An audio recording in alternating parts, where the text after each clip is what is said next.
From the Greenheck Turner Community Center in Wausau, Wisconsin, it's the 2026 NHPA Championship. I am Frank Mazzolo along with Dalton Rakestraw. Glad to have you joining us here in an early Monday morning as we get ready to roll here through some matches. And our first match will be Virgil McCollin against Jim Mueller. Virgil from Missouri and Jim Mueller from Tennessee. That'll be game one. In fact, Virgil was wrapping his fingers with tape. Now joining me on the headset is Dalton Rakestraw, the second president in charge here. El Presidento. Yes, sir. Good morning, Frank. Good morning. You get a good night's sleep after that ceremonies yesterday? I certainly did. A little nightcap there, and then right on to bed. It was a early evening, and we're back here early this morning with the elder men here. So it was quite a night there, a great presentation of awards. And I thought they were going to serve a second meal when Ben and Stan started talking because either that or give everybody cots. Yeah. Because it carried on quite a bit. For sure. Those guys can really talk. Yeah, yes, they can. It's sort of, with Ben, it's sort of with a southern draw. It relaxes you, makes you feel at home. And then Stan comes in there and he starts throwing all kinds of numbers at you, stats and this and that. And, it's quite a show there last night. And good turnout. Yes, we had a great time at the Hall of Fame ceremony. We had about 160 people in attendance last night, and we were thrilled to induct 3 new people into the Hall of Fame. Stan Griggs, our stat man, got in for the promoter category. Frances Carnahan, she's a historic era player. She was elected last night. And then also David Holmes, a 4-time Elders World Champion. He was also inducted last night. Several great awards were given out.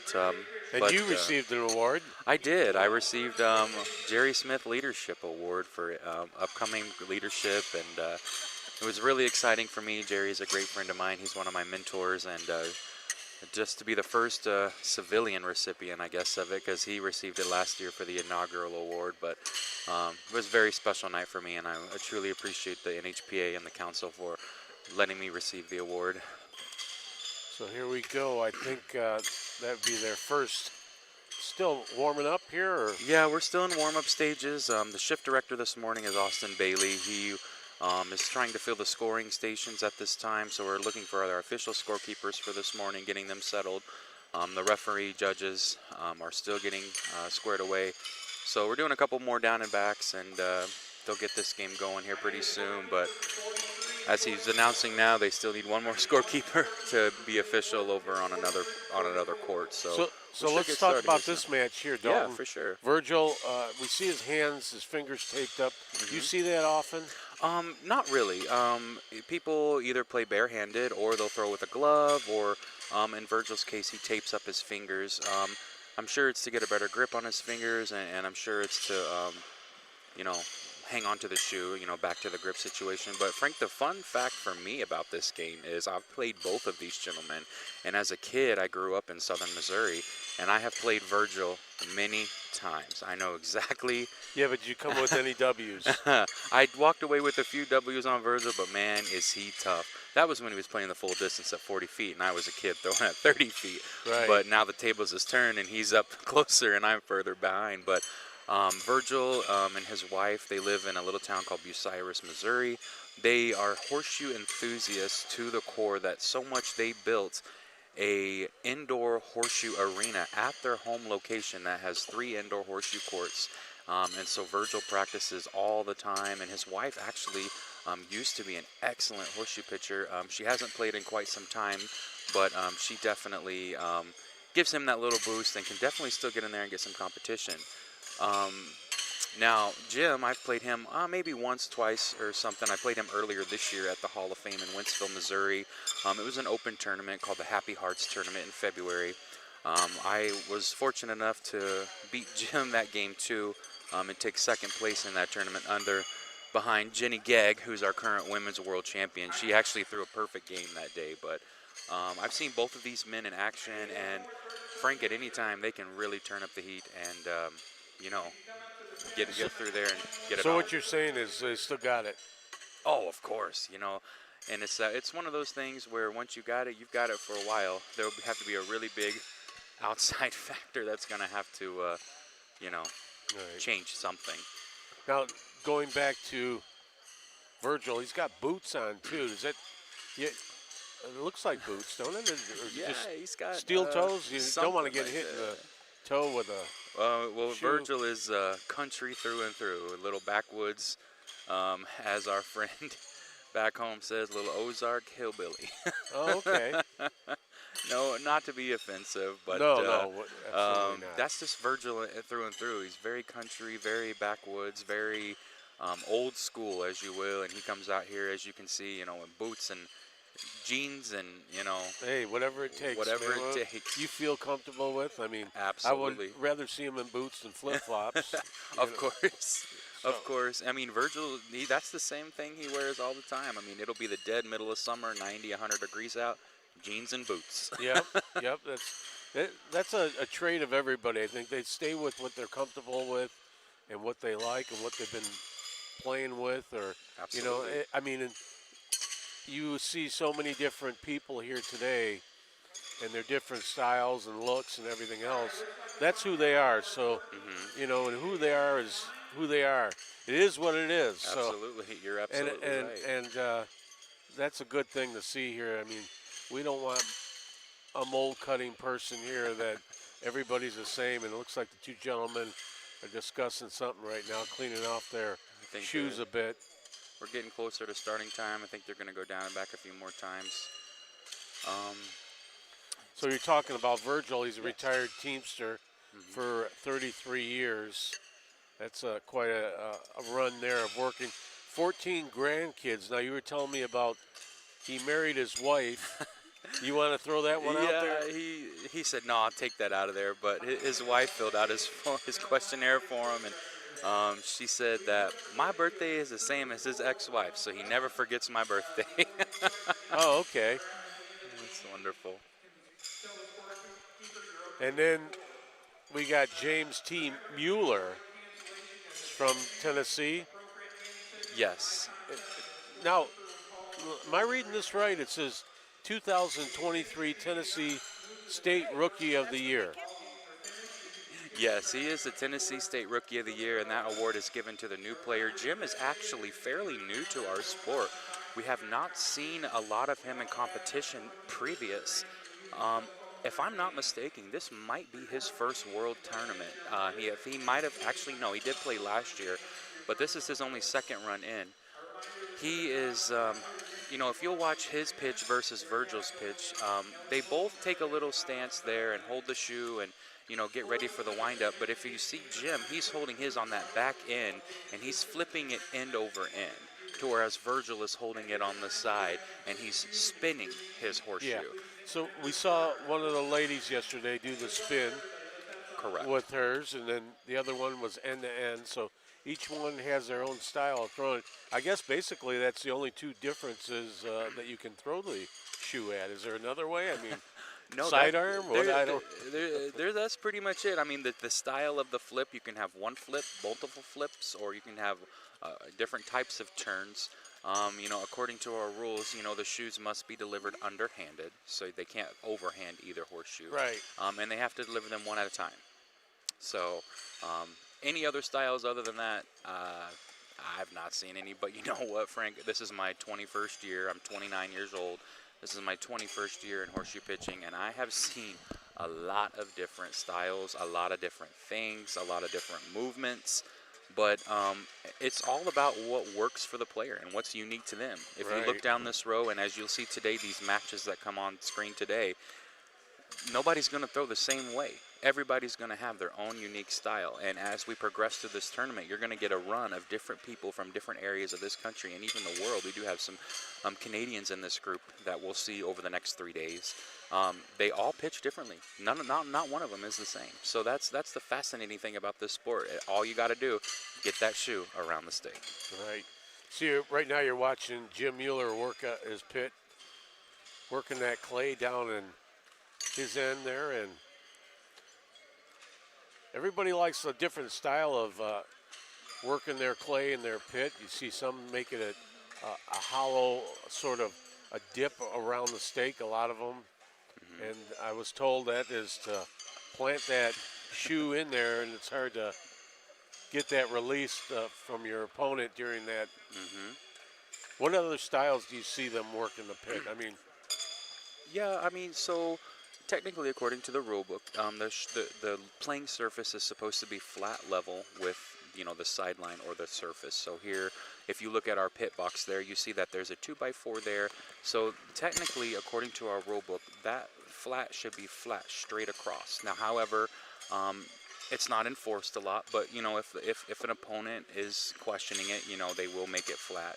But as you can see here, Jim's, cutting into the clay. He watered it and he's cutting into the clay, turning it. So our goal is to, when a horseshoe hits the clay, splat, it stays. If we're playing in sand or dirt, you're going to get that slide, you're going to get that screw in. But the goal of all of it is to water it, keep it maintained, keep it manicured, so that when you do get, 3 ringers and that second person's trying to throw that 4th ringer on there for a 4 dead call, that it will stay and all the shoes will kind of sink into the clay. And eventually what will form is called a pocket. And so you want to get that first pitch so that way you can throw your 2 ringers in there, get it in the pocket so that way there's no bounce off. Because as you know, as you've seen from last week, the more ringers are on the stake, the harder it is to keep all the iron around there because of all the bouncing and movement. well, I think we're underway here. Yeah, I'm not sure. Did they flip? We'll see. They may be doing one more down and back, and we'll see how this game goes. Now, the unique thing about this, Frank, I'm not sure if you said this earlier, these are 40 shoe matches. So what will happen is each player will throw 40 horseshoes and they will be scored. So we are in the preliminary stages of this tournament. This is day 1 of preliminaries for this group. So what happens is every player will throw 15 games over 3 days and throw 40 times each day. So the game is over after 40 shoes. The person with the highest score will be the winner of that game. What they're competing for these first 3 days is a preliminary class title. So they could be a world class champion. The goal, you obviously want to win, but the first 3 days, right now, it's not about wins and losses, Frank. It's about making ringers and qualifying, because you want to be in that top 16, the top 16 elder men after these 3 days of all the classes in this tournament that have completed will move on to the championship finals. And they're seeded. Correct. So the higher seed, you play a lower seed. Correct. So like today for this first match, they've qualified all year to get here where they are today. And after the year of qualifying and ringer average, Virgil is the #1 elder man in this tournament coming into the prelims. And Jim is the number 16 man coming into this tournament. So right now we have 1 versus 16. Virgil's coming in with an average of around 80% or more. Jim is in the high 60s. Realistically, with a 20% spread, we might see Virgil just absolutely walk away with this game. However, with ringer averages so high and the intensity so quick and everybody trying to qualify, we might see a pretty good match here this morning, Frank. So there's the flip. We're about ready to start. Yes, sir. And we always talk about it. You could have a higher percentage, but you're playing people that are good. So let's say you go into a little bit of a slump and your opponent picks it up.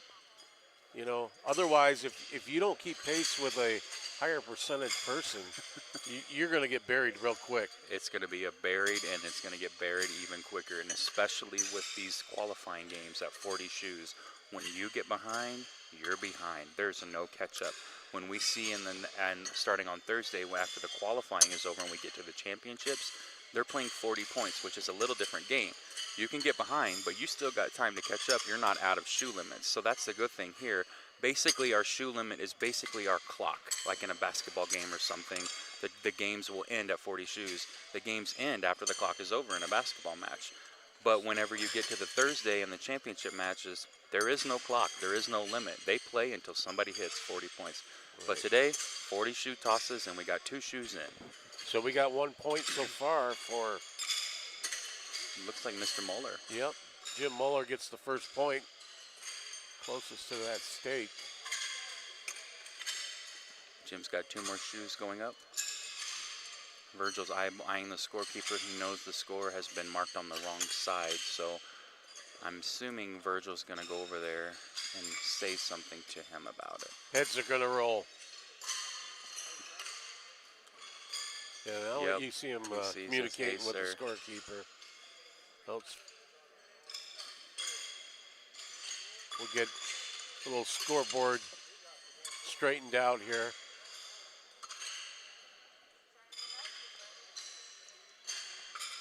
No. He's got 1 point. He doesn't understand, I don't think.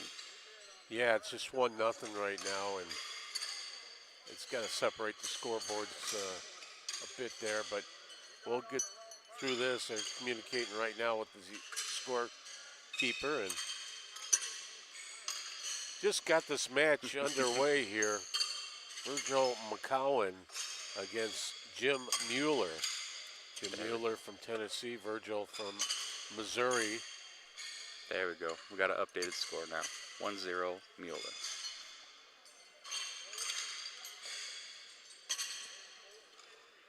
It's got a Little first game jitters, I think, here, Frank. right. These men, I'm telling you, the intensity, because what they're trying to do is make ringers and qualify for that finals match. Like I said, winning is not anything right now. It's about making the ringers so you can make that top 16. Because if you don't make that top 16, that's it. You go home. I see you looking over there, Frank. Yep, so we got a... Thought that one was a ringer, and now they're discussing it.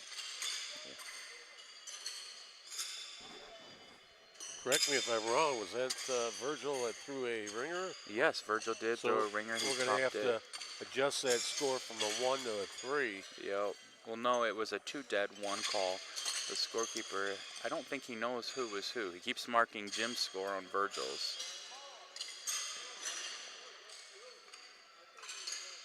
Yep, he said it. I thought he was Jim and you are Virgil, so he's got the people backwards.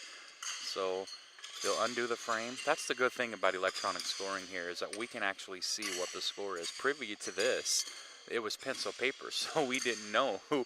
You had to have full trust in that scorekeeper to know what the score was. But now that we have electronic, we can definitely see who's keeping the score and what the scores are. So 2 more tosses here for Jim Mueller of Tennessee. Not sure about the first one, Frank. It looks like it might have clipped over to the side. Yeah, there's one dead on. But that one there, no question. That's solid. He's down 2-0. Down 2-0. Virgil's got 2 more tosses. And as you can see here, Virgil's stepping. Look how much further back he is whenever he delivers. The Elderman can throw up to the 30-foot foul line, which is 27 feet. And Jim's right up there on 27 feet. But Virgil's, he should look back a little further. And if you see, his shoe has got a little bit more trajectory, a little higher arc than Jim does. Jim's kind of throwing dead onto the stake, and Virgil's kind of lobbing it like a rainbow to get it on the stake. Both ways work. Both make ringers. Looks like they're in for a call. They're trying to figure out what the score is here. Shoes got picked up. Now we're going to see here. 1 dead. 1 dead ringer. 2 dead, 3 was the call. Jim only had 1 ringer, and Virgil had both of his ringers on the stake. So he gets 3 points on that extra ringer there. Virgil takes the lead 3-2 here. Early going on a Monday morning here at the Greenheck Turner Community Center. The NHPA Championship all week long here.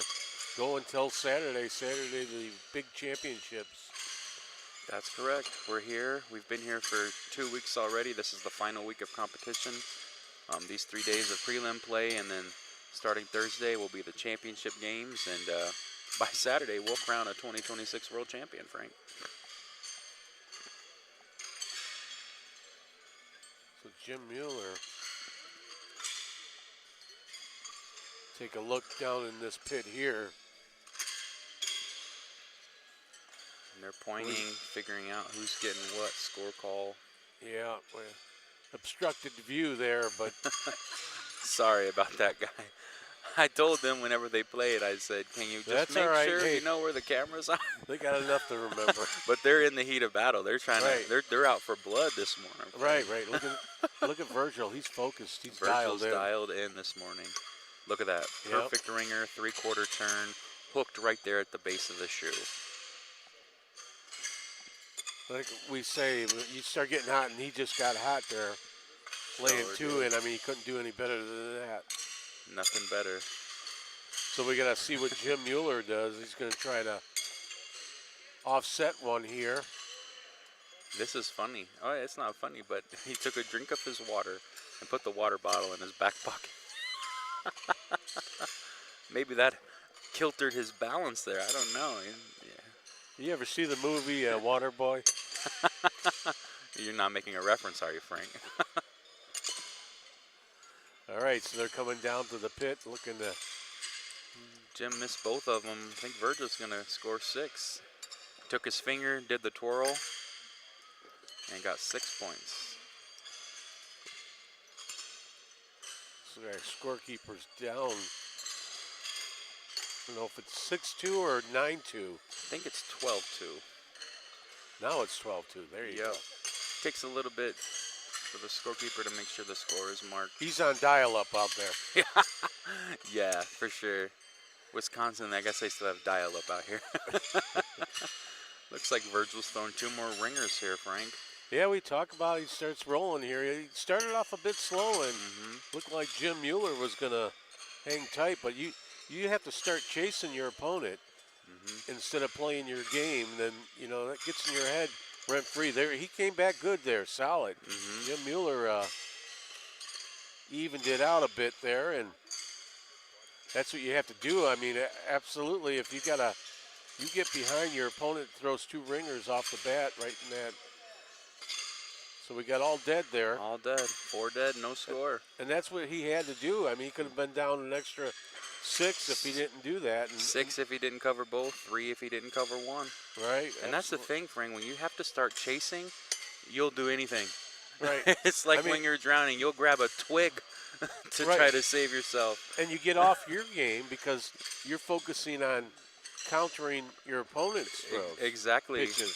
You start slowing down, maybe thinking, oh, maybe throw a little bit slower. That'll slow him down. You start speeding up. Maybe he'll start throwing faster. But when you get behind and you have to start chasing, it's like even at the casino. When you start losing money and you start chasing, no go. Looks like Virgil's going to pick up 4 more. Yep. Jim's off to a rough start this morning. Virgil's jumping out to an early lead. So we're looking at 16-2. We got a ringer and ringer and a close point. Yep. Ringer 4 for Virgil. 16-2, spreading out that lead here. I think that one went wrong there. He gave him the 6. Should be 16-2. 16-2 for Virgil. Yep.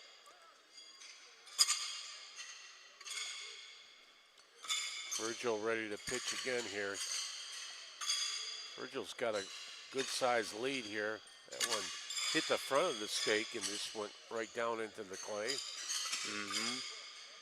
And I think the pressure of the scorekeeper not knowing who is who might be getting to Virgil just a little bit. I know it would mess up with my concentration, but I think the referee might come out after this game and say, hey, smarten up a little bit.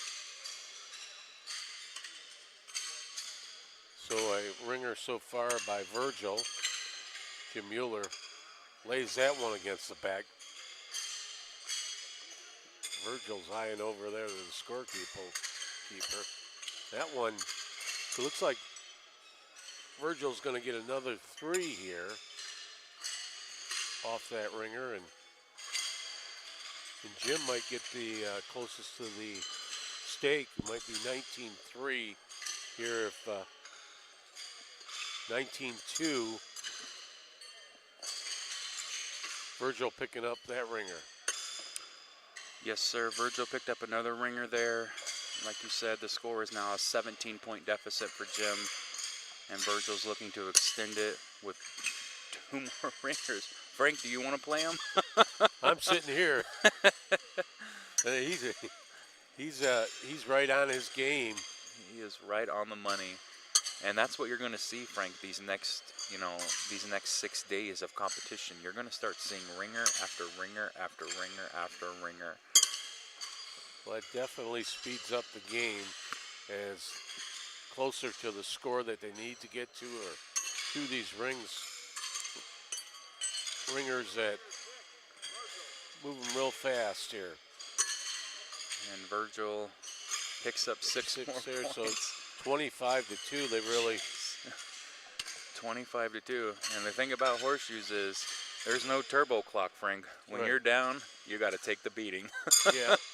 I mean, you hate to have to counter all your horseshoes because your opponent's so good, because you never have an opportunity to get some points on the board.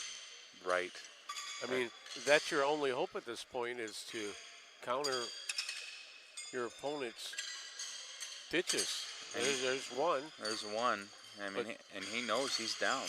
It's like being like treading water and you're in the river or something. Exactly. And there he did. He had to counter both the horseshoes of Virgil, and he did. So. And that's the thing. He made both of those ringers, but Virgil also had both of them, so there is no score. So, so even though he's treading water still, he's still down because he didn't score. Because we play a cancellation method, as you know. I think most sports do, where if I make both of my ringers and you make both of your ringers, they cancel. There's no score. And that's what the pressure came on the gym, that he has to cancel out Virgil's ringers. And he knows to win this game, he's going to have to throw nothing but ringers, and that could be affecting him just a little bit. As you can see, his first one clipped over to the side of the stake, but he made his second one, so he's got 4. But I'm willing to bet Virgil's not going to let up. What do you think? No, so he canceled out that one. He's looking to get the 3 points He's here. looking to extend his lead by 3 if he makes this one. 3 more for Virgil. So it should go up to 28-2. 28-2. After 20 shoes, Virgil has 14 ringers out of 20. Jim has 6 out of 20. So he's right on that 80% percentage. Right there, getting very close. And he's looking to extend his lead. And that's the thing. There's no mercy in these games. On the court, we're out for blood. No mercy rule. No mercy rule. There he is again. Look at this. This is incredible to watch unfold game after game after game. As Virgil takes another shot here.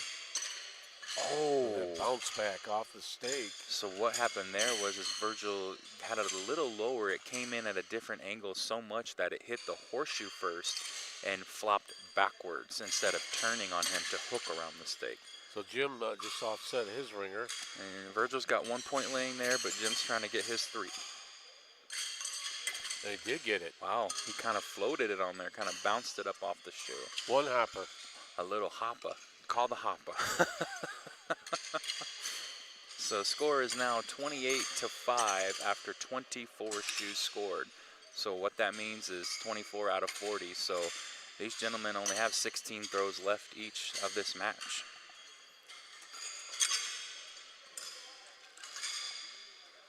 (28-5). So Jim Mueller, even if he gets on his horse and puts on his cape, there's no way he's going to catch Virgil.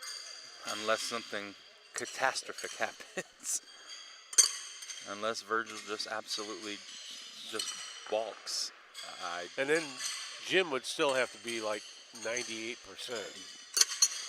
But I don't think Virgil's going to give up. Right, nice.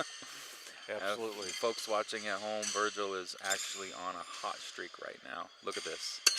Perfect floater in the air, hook around the stake. I think Virgil's going to coast into an early win this morning. Virgil's looking for blood here. In fact, fun fact about Virgil, everyone, he was the runner-up in the 2019 World Tournament that was held in Wichita Falls, Texas.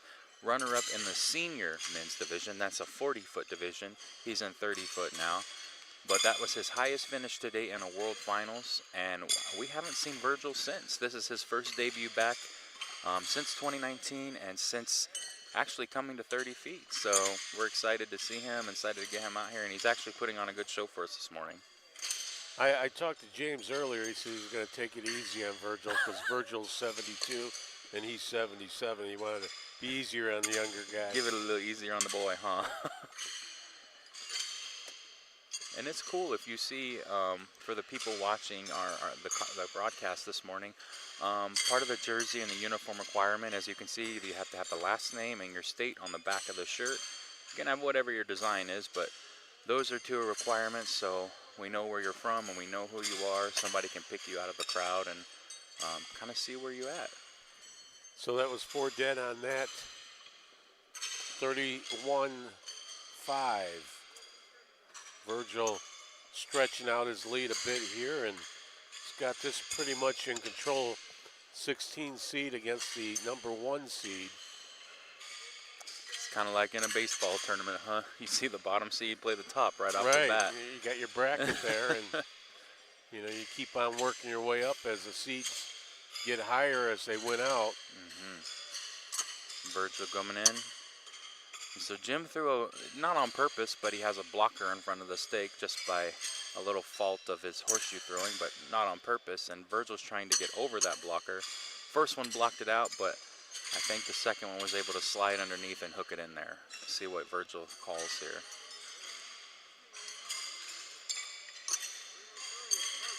Got a leaner there. Like Stan used to call that Eileen. Stan does have his little quirks, huh? Looks like Virgil did pick up 3. He's now 34-5 with 10 shoes to go. Pretty much. I think this game is over. Mathematically, it's done. Yeah, Virgil needs to throw one more ringer, and this game is sealed. There it is. That's it. Now he's got to go on defense and cancel out if he can't do that.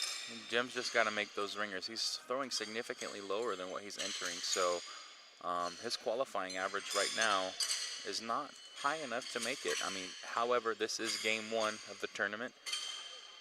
Virgil's going to coast into an early win here this morning, going up 1-0 for the preliminary matches. Jim will fall short, going 0-1.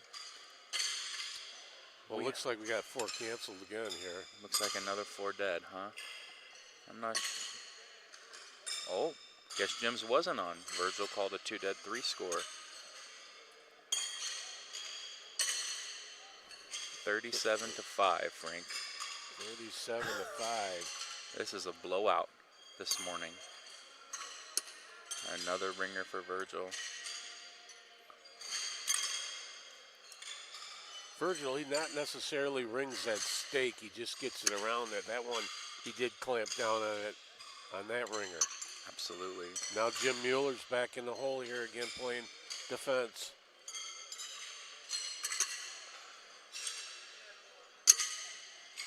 Bouncer. Little bad luck there for Jim. That's not what he needs if he's trying to qualify. If you're looking around the games down the arena, Frank, we got some good matches this morning, some close ones. Just a little update for everyone. It looks like Tom Moffitt, who's the defending world champion, got beat the first round by newcomer Harvey Berkman. Looks like that's it. And 2 ringer 6 for Virgil. It's 43-5. And they are playing 40 shoes, so they've got to throw all 40. So it's not like the turbo clock. You got to take the beating and keep on going with it. They've got 6 tosses left of this game, and Virgil is just crushing it. Look at that. At that point, when you get blown out that bad, not saying that Jim Mueller's a terrible player by any stretch of the imagination. Absolutely He not. had to do something right to get here. Just your opponent's hot, and you're not quite on your game as you usually are. You know, you might have to readjust some things to get some more practice in. But what do you do after you get blown out like this? I mean, mentally. Mentally, this is taxing. I've been in the same situation before because you come to this tournament playing good all year, not knowing that you don't want to win, but knowing you want to just get out there and play well.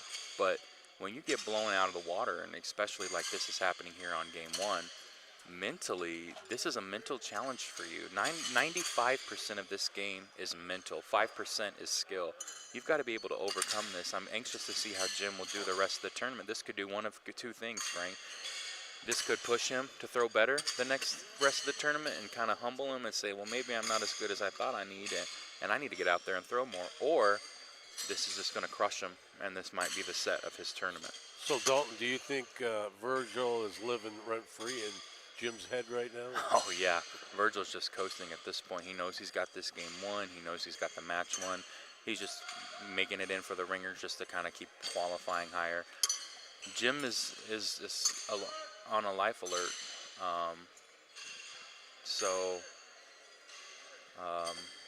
Hopefully we can get some more ringers out of Jim here on this match. Well, it's interesting to see how Virgil does through the rest of some more of his matches coming up. If he's going to stay this hot through this, and as we were talking earlier, you were just saying Dalton and what Jim Mueller has to do next game, and like you can go either one way or the other. Either stay cold or get hot and adjust things. And that's exactly it. You got to qualify, so you got to get hot. You got to do it and get out there and get after it. Because if you don't, you go home. That's it. That's the end of your run for this year. And coming from Tennessee, I'd imagine he'd want to try to make the finals at least, coming all this way to Wisconsin. See the eyes of Virgil. He's dialed in, focused every time he gets up there to pitch. He's like a bird of prey looking down. Look at that on the stake, just dialed in.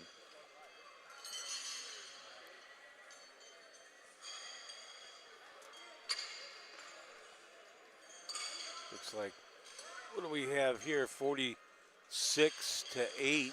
The final score, a shake hand. Let's see what the final score will be. 49-8. 49-8.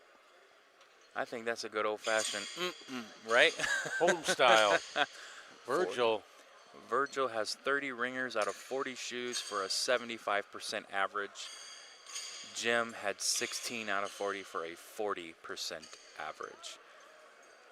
Oh, I guess there was an error on the screen. Virgil actually had 31 out of 40. So Virgil shot 77.5% accuracy, and Jim shot 17 out of 40 for 42.5% accuracy. And that's what we're kind of shooting for in this game. We want ringer percentage. The closer you are to 100%, that's kind of how you're judged as a horseshoe pitcher for your ringer average. Both of them were a little under. Virgil wasn't much under. That was a good showing by Virgil, 49-8. Virgil's usually what, 80? He's around 80-something%. Let me see if I can hoon Virgil over in here real quick, Frank. See if I can get him over here for a quick little run. So a big victory there, 49-8. Virgil McCowan over James Mueller. No problem for Virgil. He'll move on here, and that was a big victory. Of course, he's the #1 seed, so you expect that kind of performance from him. Right now, we're going to get Virgil on the headset here. Virgil, it's good to have you here. Great game there. You were just ringing them up. I mean, slightly under your percentage on the ringers, but a heck of a performance here. How did it feel for you? Oh, fine. Everything, after I got started, it was all right. I started off slow. Yeah, that first few pitches were a little bit off, but now Jim Mueller, did he seem like he was just a bit off his regular game? Yeah, quite a little bit. He's a little nervous. Yeah. So how did you feel about your overall game? You happy with today's performance in your first match? Oh yes, really happy, because that first one and get it under your belt, it's really good when you can throw decent. Now, there's a reason you're the #1 seed. You're keeping up here. You're keeping about 80% on your ringers. Do you feel real good going to your next match? Yeah, the shoes are really throwing really good right now. All I do is need to keep it up. There you go. All right, Virgil, so we'll wait for your next match, and good luck. Okay, thank you. So there you have it, Virgil McCowan and his big victory here. First one of the day here on Monday. Many more matches to come here through the day. We're going to move on to game 2, which will be Dale Moles from Indiana taking on Harvey Berkman from Minnesota. think I was talking to Harvey the other day. I says, "Can I call you Harvey Wallbanger?" I Yeah. think that's the same Harvey. How many Harveys are in here? Maybe just, I think it's just him. I'm trying to find him. As you can see, Jim is still on his pit warming up, trying to figure out what he did wrong. Looks like he's going to step off, and Harvey's there in the green and Dale's there in the red. They're shaking hands and greeting each other to start the camaraderie here. They're going to turn their courts and they're going to, chat it for a couple of minutes, but it looks like they're going to throw down and back together. Then they're going to water and turn their courts, kind of see how this plays out for this morning. So you've seen plenty of matches, and that's the good thing about the sportsmanship between the pitchers. It's always good most of the time. What would you say, 99% of the time?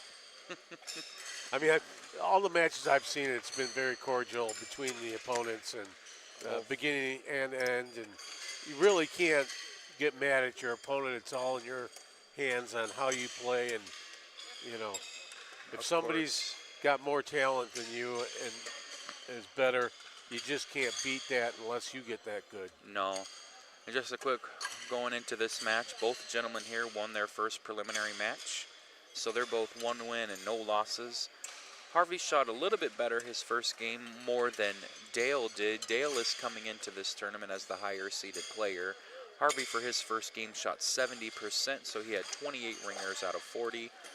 He was 3.82% over his entry. Harvey's coming in at 66.1% average. Dale Moles of Indiana is coming in with a 76.3% average.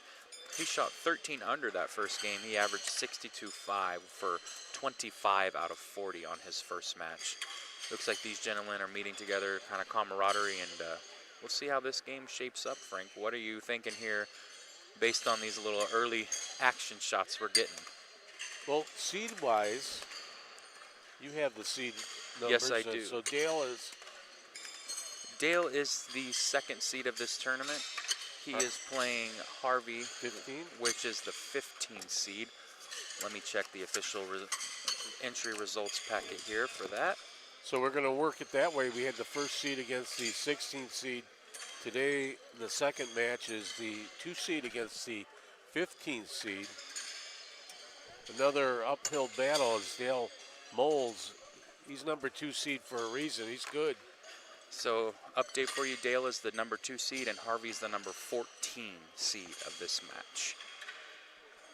So percentage-wise, they're not too much off. I mean, 76.3 for Dale and 66.1 for Harvey. 66, so we did spread that out about 10%. About 10% difference.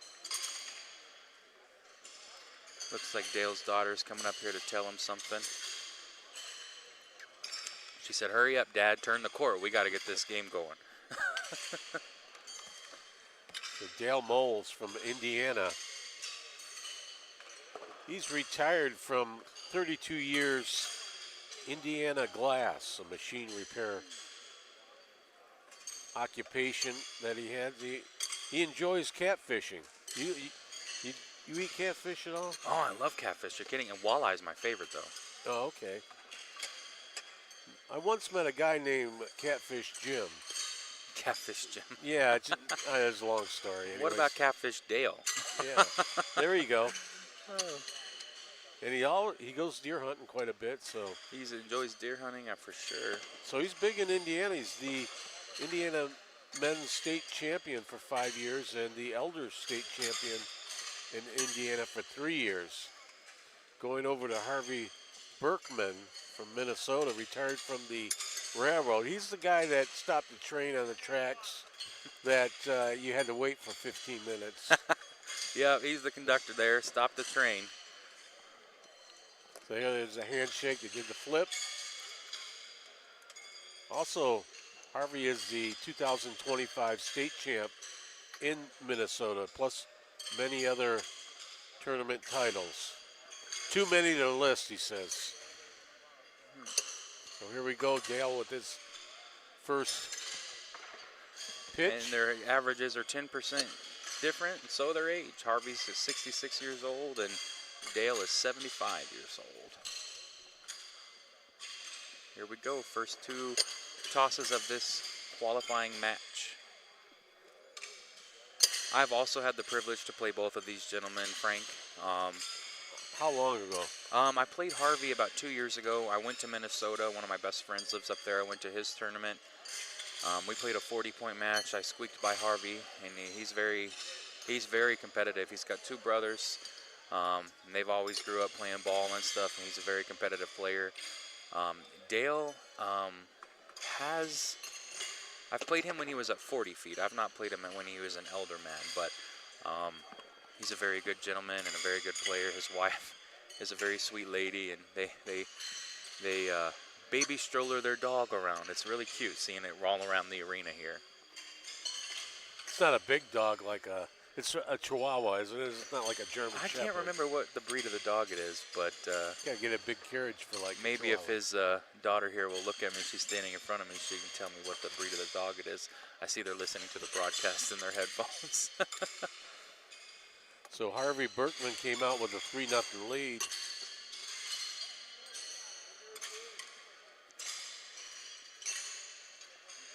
Looks like we're taking a 6-0 lead. Harvey, the 14th seed over Dale Moles here in the early going. Yep, it looks like Harvey came out to play this morning. Dale might be a little bit jittery for the cameras, but here's what happened. Harvey took out an early 6-0 lead, but he's got the stake open, and if Dale capitalizes and make two ringers, all that work will be for nothing. Well, that one didn't sit well, but he's got another opportunity here to ring it. And he does. He does. Looks like he'll take up 4 points. So his daughter tells me their dog is a Shih Tzu, Frank. Oh, okay, that would fit in the carriage. So now it's 6-4. Harvey in the lead, Berkman over Moles. Dale Moles just picking up 4 points. We haven't seen Dale in some time. I believe the last time we saw him compete in World was in Lansing, Michigan back in 2023. He was in the Eldermans then. He was a relative newcomer to the distance and newcomer to the division. But we have really seen on a national level Dale really succeed in this tournament. He's won the Ringer Classic in Greenville, Ohio for a couple of years. He went up to Danville, Illinois for the Danville Classic. He's played in the Hall of Fame tournament in Wentzville, Missouri. Dale has really improved his game and really stepped up. And as you can see, he's the number 2 qualifier coming into this tournament. So it looks like he's going to pick up a few more points here. A ringer there, so he takes the lead 7-6 over Harvey Berkman. And I think this game will be a very close match this morning. It looks like both gentlemen have come to play. Like I said, maybe a little first game jitters because of the camera. But I think they've come out to play this morning. They know what's on the line, and then they got to make that final cut. Looks like 2 more tosses here for Harvey. So he land that one on his last toss. The ringer, Dale did, and then Harvey answers with a ringer there, and there it is, second one. So he's going to get 3. You got to look at that first one Dale threw it, but I think it'll be. Oh, it was short. 3 more for Berkman. So now it's 9-7. Berkman over Moles. Hanging tight here. We saw that in the last match where the top seed got a bit cold coming out of the gate, and could be the same thing here with Dale Moles, as he's the 2nd seed taking on the 14th seed here this morning. For that first 10 shoes they've shot, Dale is 4 out of 10, and Harvey is 5 out of 10. It's not a little, it's significantly lower than their averages. I think they're just getting a little jitters, like I keep saying, but I think here in a few minutes they're going to shape up, and I mean, this match is going to be a close. I mean, it's 9-7 already, so they're in for a measure, they're in for looking. Hopefully we can see what we get. We may even have our first judge call this morning. Where's Judge Clarence when you need him? I know, where is Judge Clarence when you need him? Looks like it was a little short. Dale scores 1 point. So Harvey's still in the lead. 9-8 as 1 point was picked up by Dale Moles. And for some reason, Dale is throwing a little to the right this game. So I think his footing might be a little ahead of his throw. Let's see if he can kind of correct that. He knows he's upset as you see him take his stick and not aggressively hit the backboard, but just kind of tap it in a bit of disgust with his pitching. He knows he's big ones he knows for he's got some Harvey. big shoes here, and I think Dale will shape up here in just a second, and we might see a really good match come out of Dale. It's still kind of early, but this is going to be great. So it looks like another 3. They're in for a measure. They're looking for a double there. That's not going to happen. We got our first judge call. Your Honor?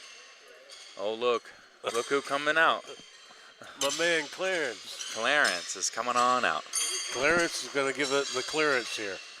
Clarence, that's good. Clarence is giving us the clearance. I like that. This is getting out the Like R we tool. see in the camera, he's working out his tools. Clarence is a part-time archaeologist. Of course.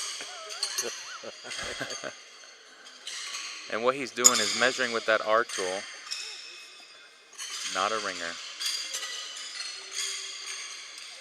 And what he did, Frank, is if you notice, he put that R tool on the tips of the horseshoe and leaned it up against the stake. That bottom bar on that tool has to clear the stake for it to be considered a ringer. Harvey hanging tight here, even. Harvey picked up 6 on that last call.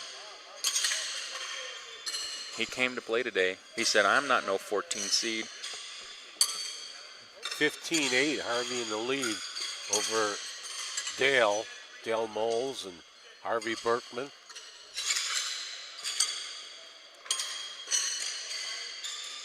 So it looks like Harvey might have another one here. 2. Oh boy. This could be a huge six points. We can get up to 21. He stretches lead out here. It is 21-8. Harvey's on his game, and Dale just hasn't found that point. And there's, again, he's in the zone. He's in the zone. This is very unusual for Dale. Dale is a very hot hitter in this competition. I think I think he knows internally he's upset with himself, and I think we're fixing to see a side of Dale we haven't seen yet. I think he's fixing to turn up the heat.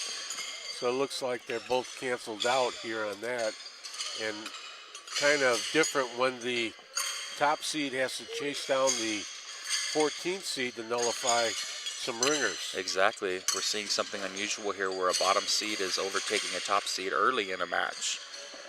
But Dale, maybe just wait a minute, Frank. We might see something happen. But I don't know. When Harvey gets on, like I said, I've played him before.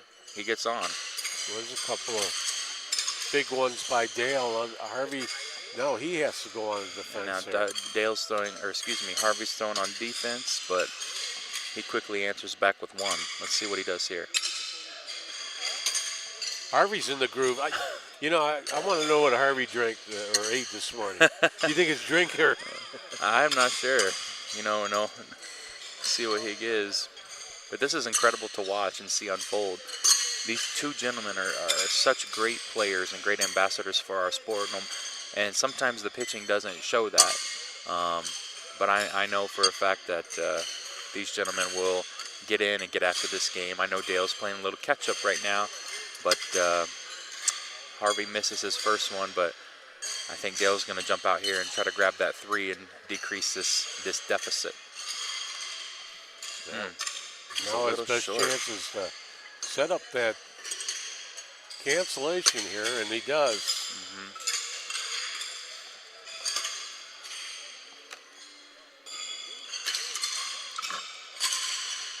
They dig out their horseshoes, and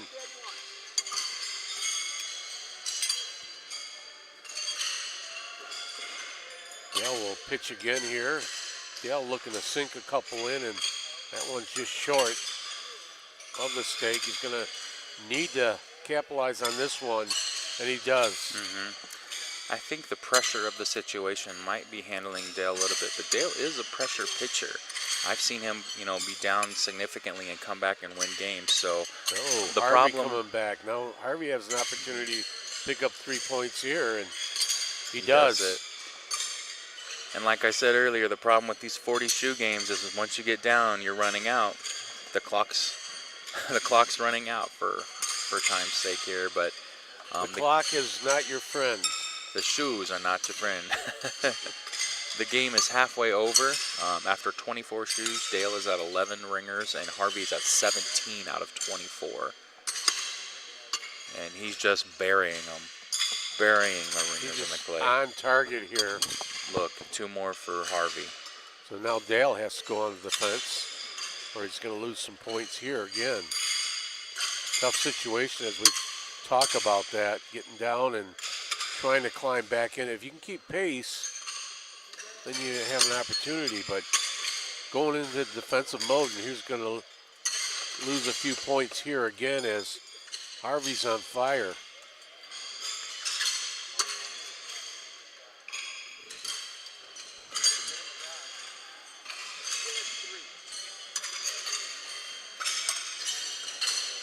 Picks up 3 more points, Frank.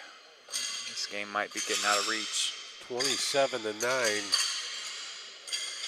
There he is. He's got the stroke, man. Harvey ate his Wheaties this morning. He did. Coming out hot in game 2. Dale just not finding his groove right now.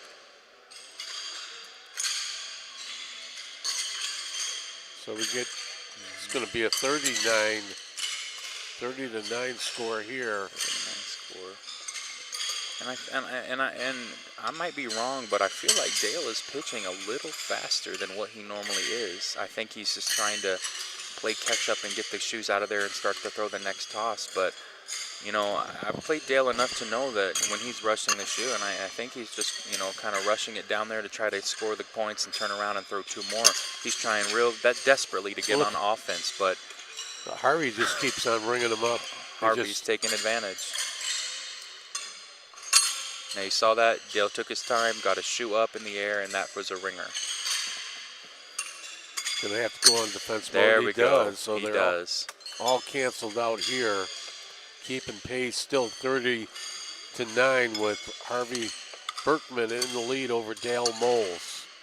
2 seed against the 14 seed. And there are 10 more shots of this match to go.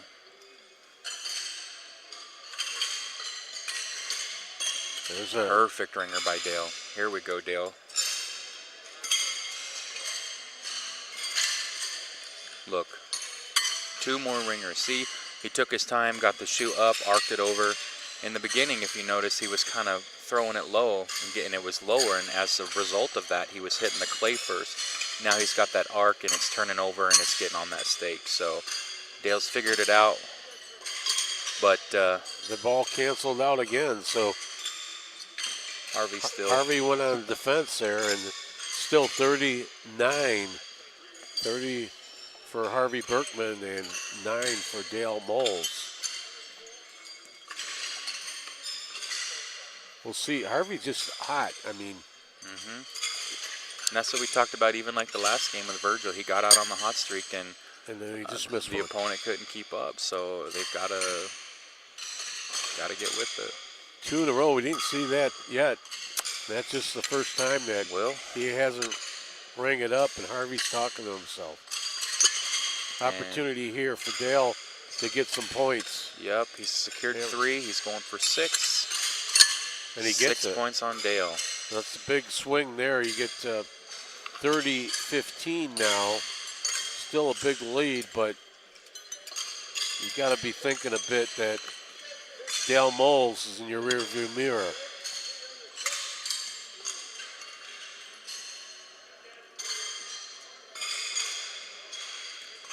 $30-15. Dale might be feeling it now, and there it is. Just took him a bit here to get warmed up. He's the number 2 seed for a reason. That one did a flipperumo. Flip-a-room. That's a new term, Frank. That's our new technical term. You're going to have to add it in your dictionary. I'm going to put that in the horseshoe bylaws. There you go. What did you say again? Flip-a-rumo? Yeah. It was on the stake and it just twisted itself around. So we got a canceled out horseshoe there. Might get a one-pointer here. We might have to bring in Clarence. Do a check. No, we don't need him. Clarence. I don't know. Is that a good thing? Is he on Clarence or is he trying to look for Clarence? No, he comes in and makes it clearance. And Harvey, there's 4 shoes left of this game, and we'll see Harvey Berkman overtake the number 2 seed here early on. Harvey will go 2-0, and Dale will drop to 1-1 in this tournament. Just a little bad luck, and it keeps going with that bounce off there. Oh, even more bad luck there. You know, when it's not going for you, just when it rains, it pours. Everybody has those matches, and you know, nothing taken away from Dale Moles here. Absolutely not. Just getting some bad bounces, not on his game as usual. And like I said, there's a reason he's in the number 2 seed and the 76 percentage player, just not doing it right now. Not right now, but he did come into this tournament as a number 2 seed. No disrespect to his game. Dale and his family, they are all great people, and he's a great player. He's got many titles under his belt. We're still early here at Greenheck Turner for this World Tournament, but I think as the games progress and this tournament progresses, Dale's going to really fire it in there, and we're going to see it. Well, next time we see Dale, I'm sure we'll see a better match. Well, that one clinked and went dead shoe, and that will do it. 34, he got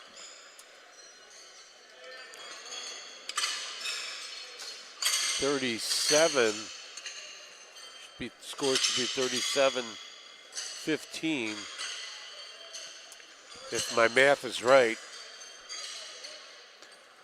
Picked up a 3 there, so it should be 37-15. Sure right, is. Dalton? That's it. Waiting for the official score to be marked. Boom. There it is. 37-15. And out of 40 tosses, Dale has shot 22 ringers for a 55% match. And Harvey had 30 ringers for a 75% match. So Harvey was about 9% over his average, and Dale was way down. Way down. Below his average. Who do we want to talk to, Frank? Let me see if I can get over here. Do we want to talk to Dale? Whichever talk about one that match? Let me see if I can get we Dale. get Harvey. Let's get Harvey. Yeah. Let's get Harvey. I don't think Dale will be in a good mood. We'll catch Dale when he's winning a match after that. I just don't want to try to push him. He's going to have to regroup after this loss of 37-15.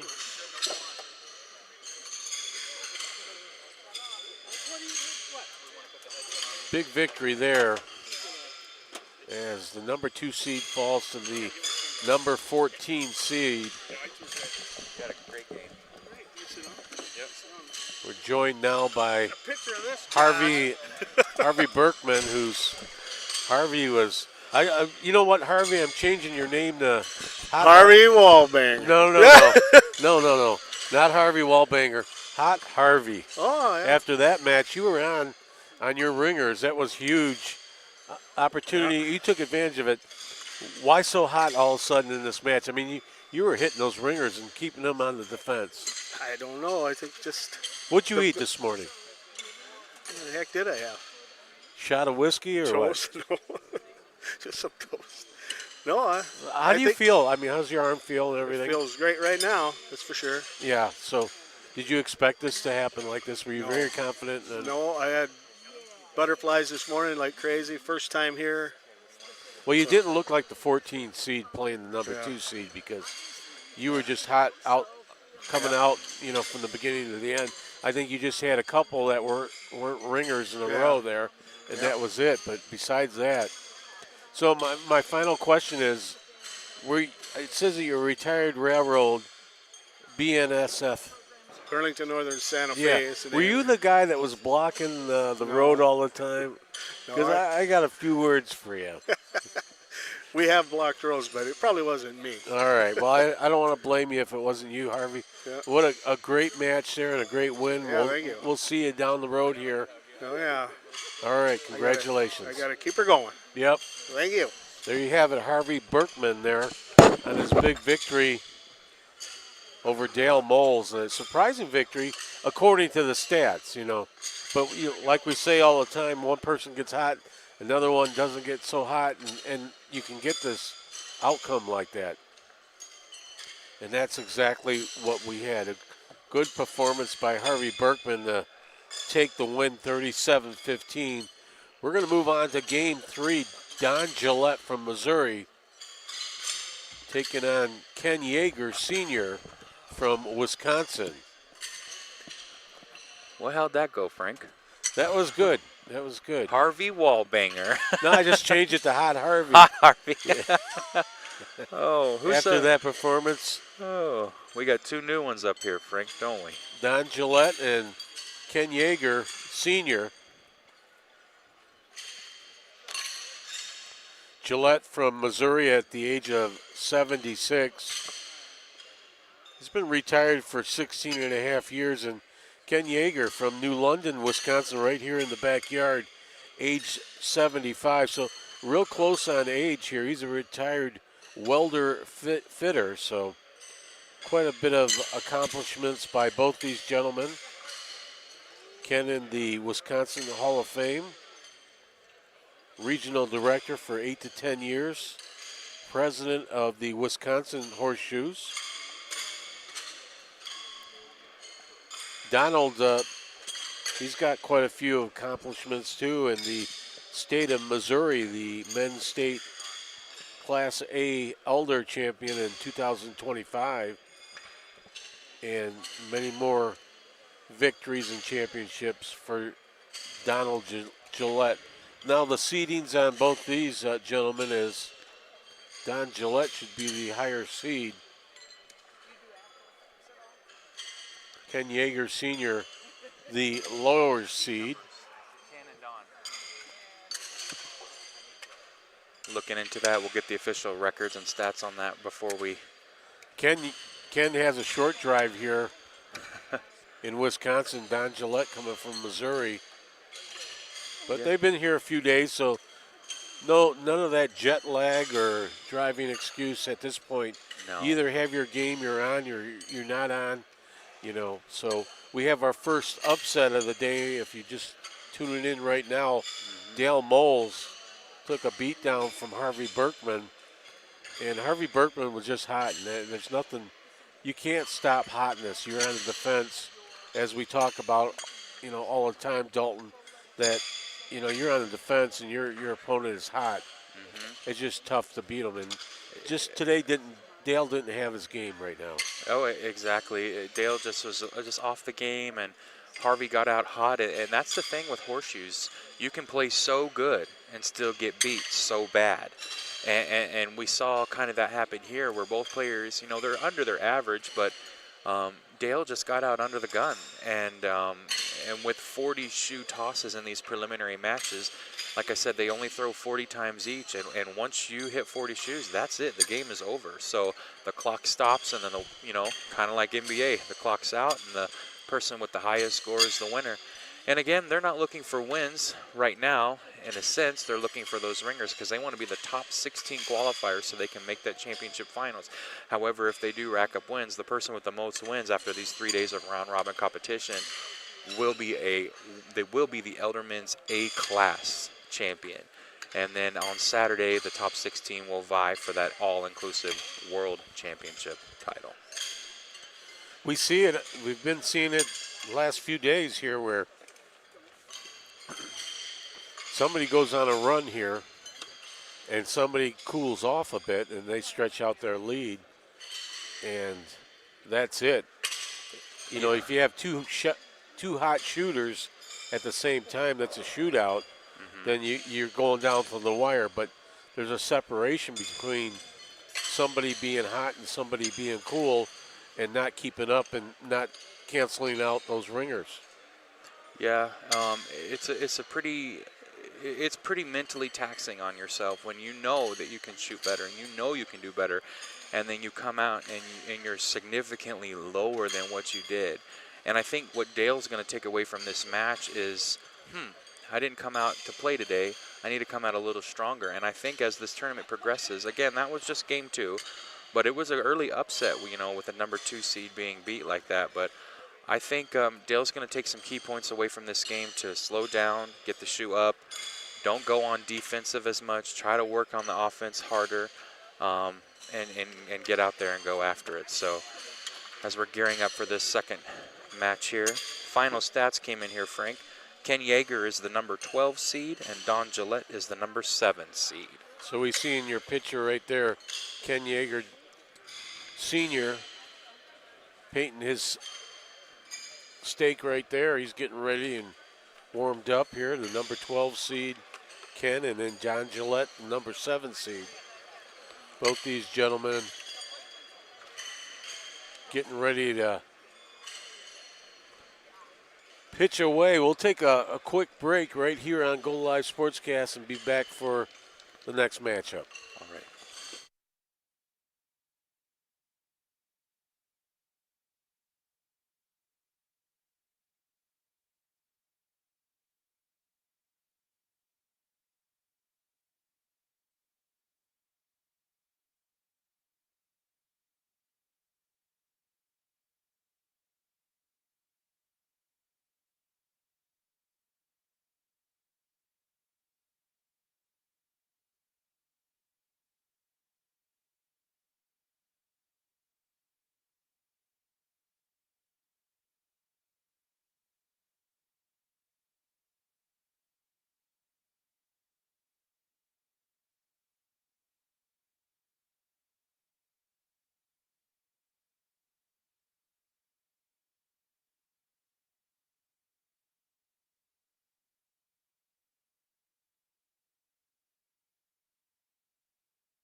All right, back here live at the Greenheck Turner Community Center for the NHPA Championship. I am Frank Mazzella along with Dalton Rakestraw. Dalton, here we go for the next match. Yes, sir. This is game 3 of the first day. We got Don Gillette. He's out of Wentzville, Missouri, and Ken Yeager Sr. He lives over in New London, Wisconsin. Both of these gentlemen are above average players in our sport. And again, I've had the honor of playing both of them.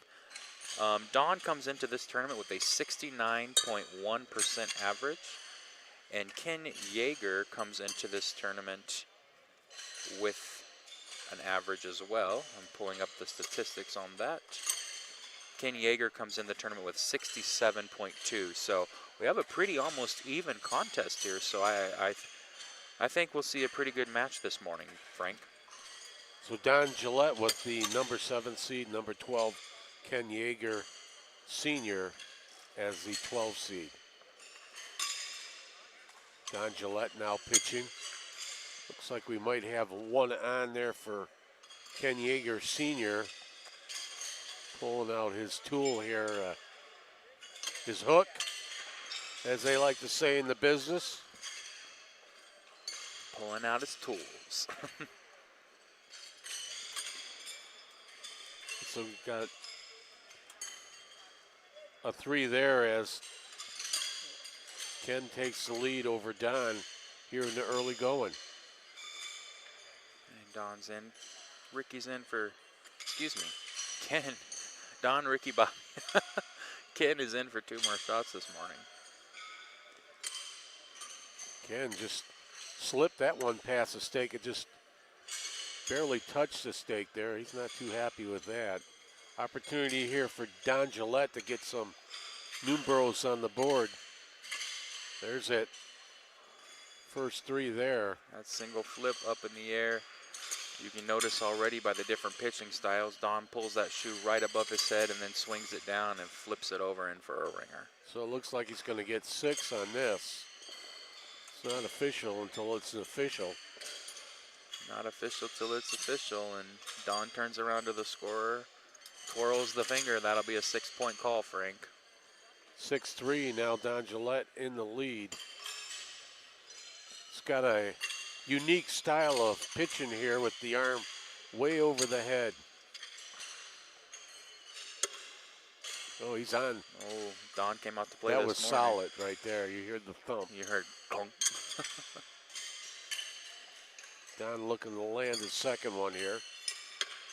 Oh, that one's a Didn't quite get underneath it and Stanley, hit the clay and a Stanley special, Eileen. and Eileen's in the building. Opportunity for Ken here. That one did the twisteroo again.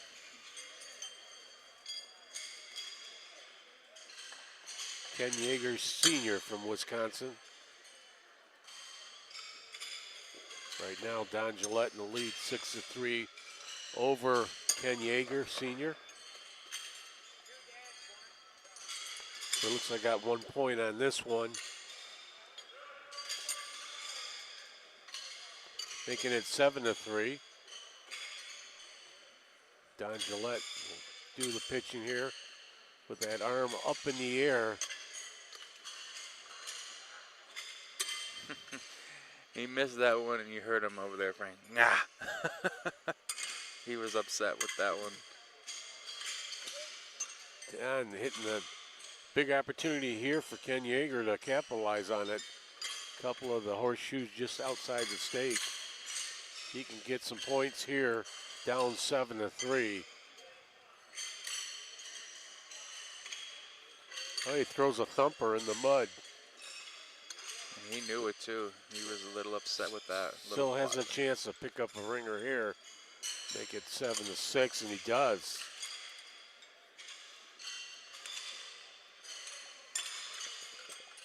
Seven might be 8-6,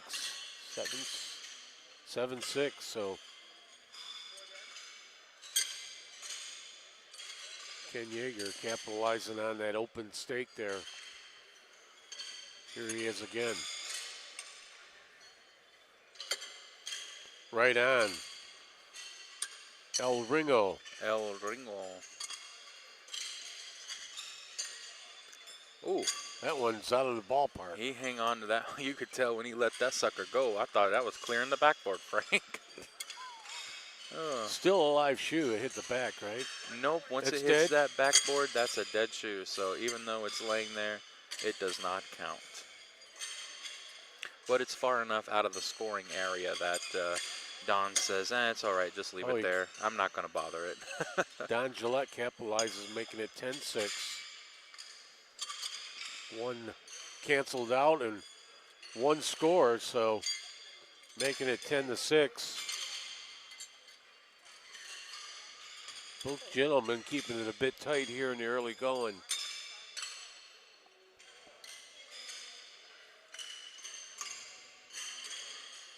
Just an unorthodox way of throwing where he brings Have you seen many of the pitchers do that? The Oh. up over the head. I have not. There's maybe a handful of players that do that, and Don has actually changed his style a little bit. He used to dip really low. His shoe, you could almost hear it scrape the concrete when he used to throw, but he has changed that up just a little bit where now he's kind of more standing straight up, more parallel to the ground, or excuse me, perpendicular. What is it, parallel or perpendicular? Where he's Horizontal. Horizontal, there you go, to the ground where he's, keeping his back a little bit more straight and really getting after the stake.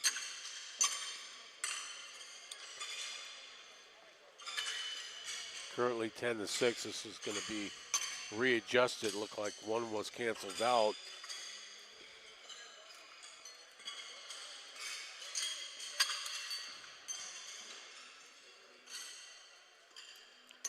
Ken Yeager. Oh, looks like it was a 4 dead call. 10-6 still. Ken Yeager getting ready to pitch his first horseshoe. Oh, he sticks it. Right in there for a ringer. Let's see what Ken does with this one. Oh, beautiful. Almost on top of each other. Yep. Puts Don Gillette in the position that he's going to have to play a little bit defensive here. Play a little defense here. You can see Don swings it out, and let's see what he does. Oh, A little knockout, so Ken's going to get at least 3 points. Let's see what he does with this second one. threw his body into that one. This is going to be a 6-point swing for Ken Yeager. He's going to take the lead here, 12-10.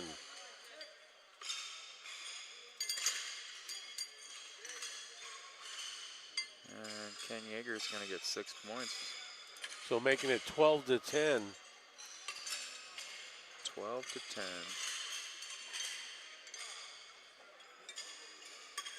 Couple of big ringers there by Ken Yeager to overtake the lead.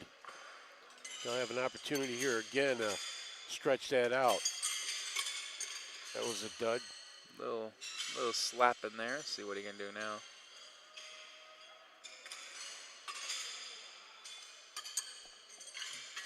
Pulls it in for a ringer. Don's trying to get some points here. He's down 2. No problem, Don. No problem. Early going. Still early, yep. We're not seeing a blowout like we have with the first 2 games. Right.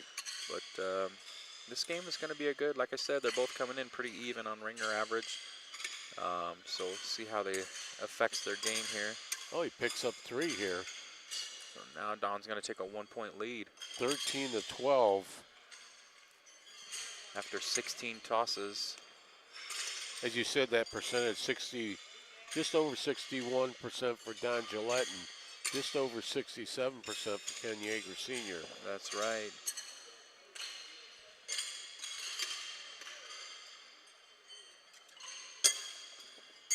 Shoe kind of gripped Don's hand a little too hard and came out of his hand a little funny and was sideways, didn't land flat.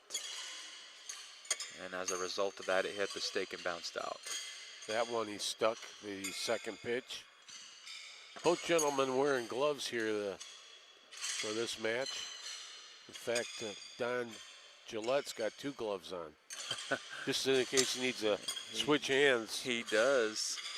Ken Yeager, he's a great guy, and when he was 9 years old, he was in a Cornhusker accident that took part of one of his arms, and he tells us, yeah, I can do anything anybody else can do. I'm a retired welder. I did it for, I think he said 30 years, and he puts his mind to anything he wants to do.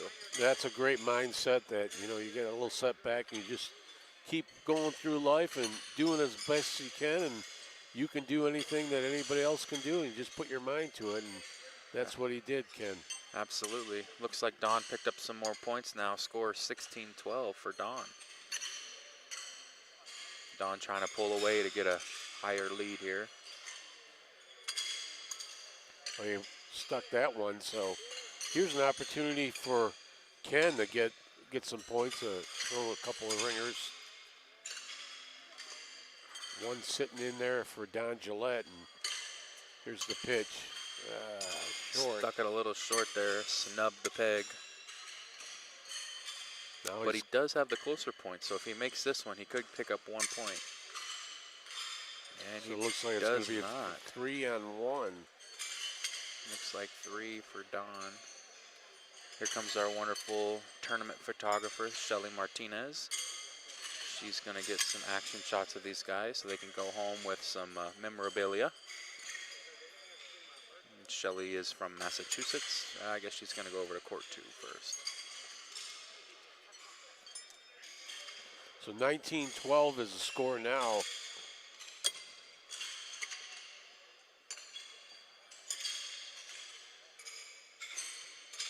Over the head, dips down, lets her go.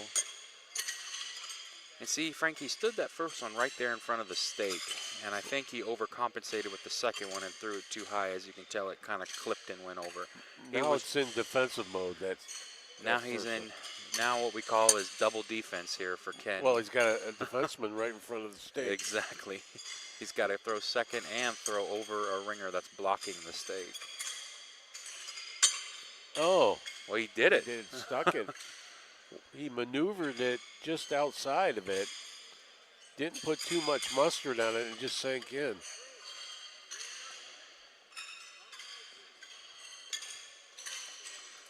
Ken picks up 3 points. 19-15 as Ken Yeager Sr. looking to close in on Don Gillette. 19-15. Don Gillette in the lead still. Sailed that one just a bit wide.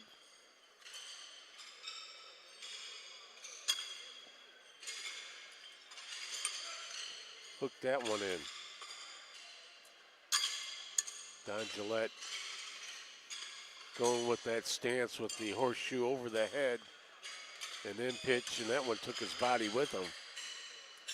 He looked over to his wife. He says, "What in the world are you doing?" And he looked at her like, "Really?"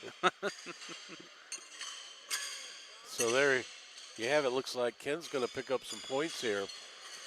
Possibly 19-18 after they figure it out down there, and it's going to be a 19-18.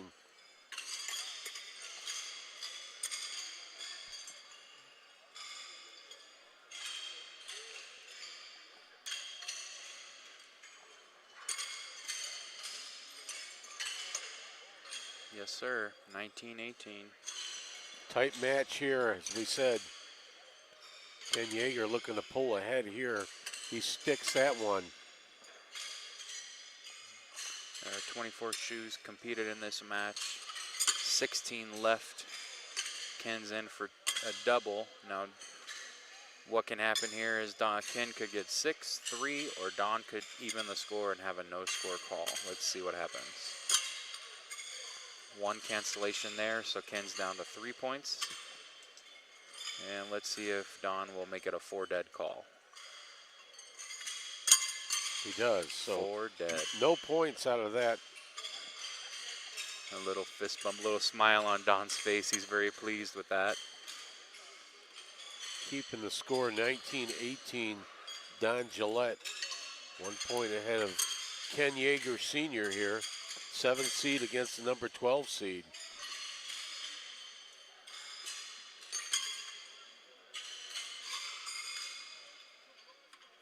Well, that one was a good one. Stuck that firmly in there.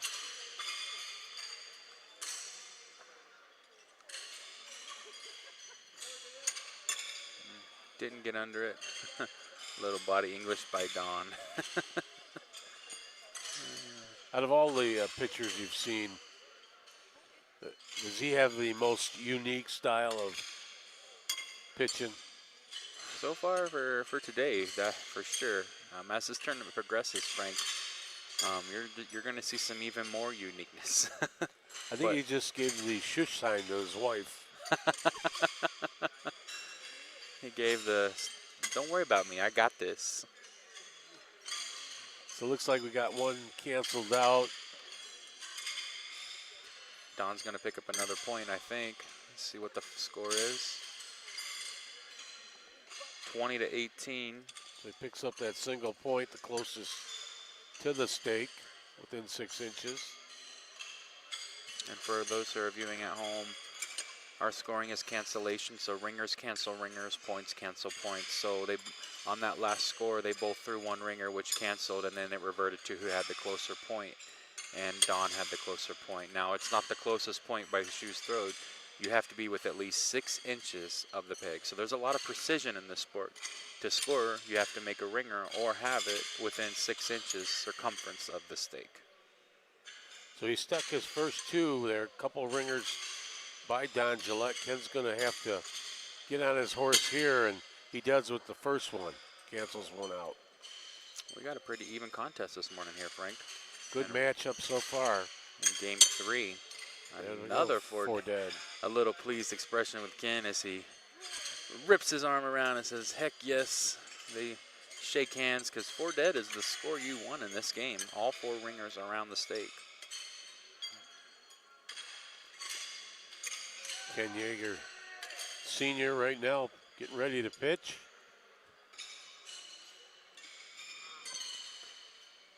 He let that one go. That's what we call a flyer. Flew flyer? right by the stake and over okay. it and hit the backboard. Stuck that one right on that stake. We talked about that stake, and it's at a 12% angle that is welded on in the pit. Yes, sir.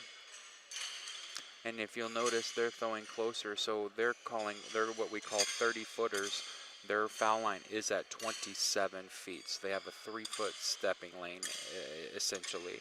So they cannot cross or step on that foul, on that white line, which would be at the 27 mark. So they've got to throw a horseshoe at 27 feet.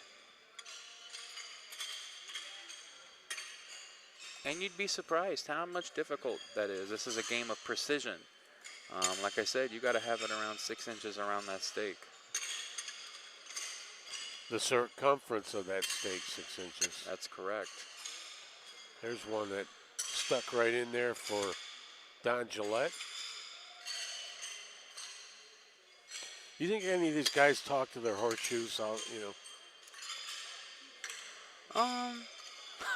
We need a personality that talks to their horseshoe. 'Cause, like, there's baseball players that would talk to the baseball and stuff.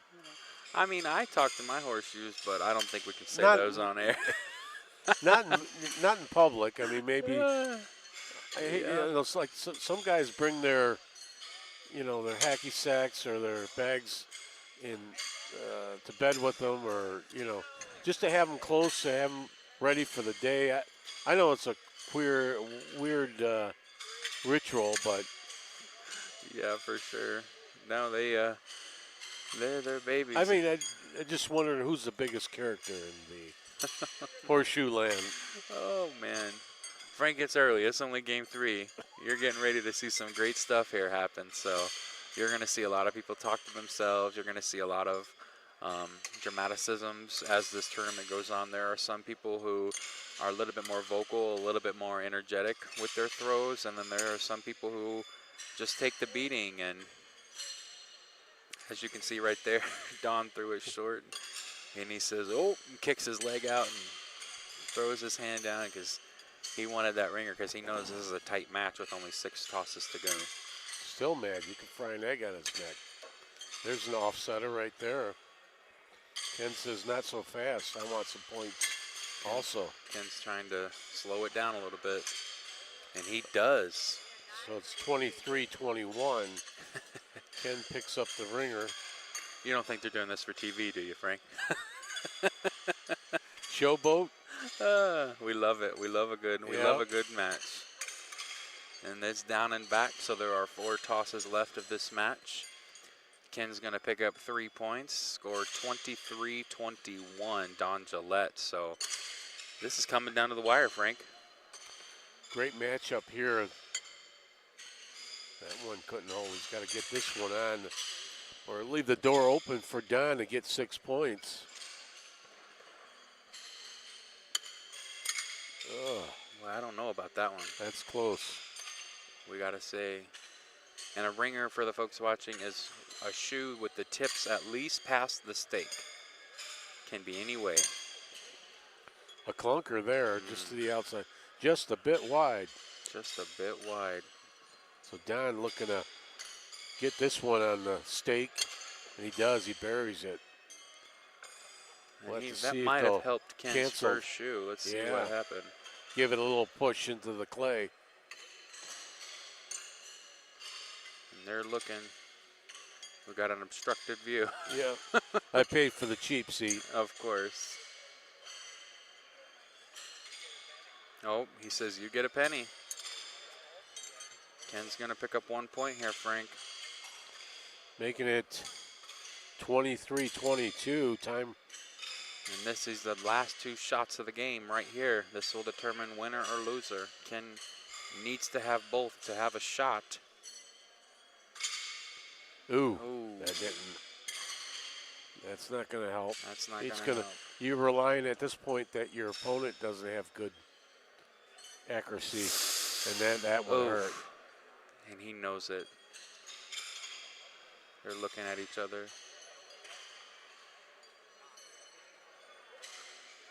Uh-oh. Don is contesting the score. He's saying the score is wrong. Oh, they're just playing. They're just kidding at each other, Frank. Look at that, walking away with a smile. I think he did that because he Don was asking for a recall. was asking for a Count. recall. There it All is. right. He seals the. Don Gillette, winner of Game 3 here in the World Prelim Tournament. And this one's all for the show. 2 ringer, 6 for Don. His wife throws up her hands in the air and says, yes. So he seals a win here. Great effort by both gentlemen there and a great performance. If you're in the viewing audience, we're going to move on to our next match here in a bit. We'll take a quick break here on Go Live Sportscast.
Back here live at the Greenheck Turner Community Center. I'm Frank M. along with Dalton Rakestraw, the vice president.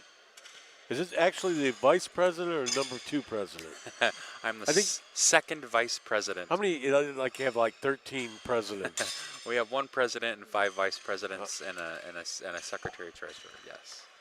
So we're getting ready for our next matchup here. It's been, last matchup was a great viewing matchup, and right now we got Ricky Grimm against Dan Molina.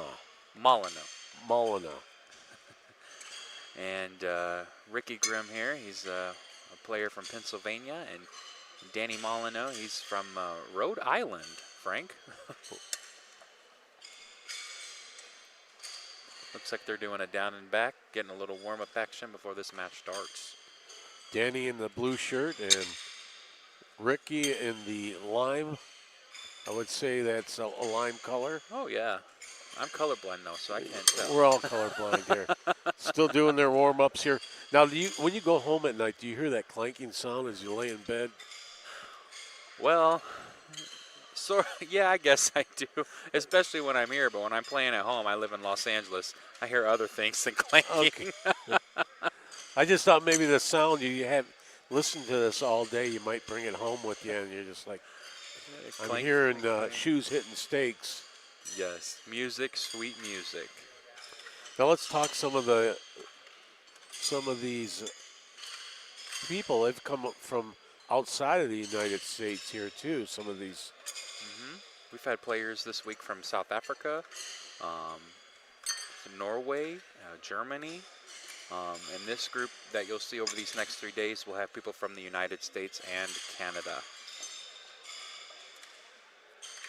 Both of these players here are from the United States.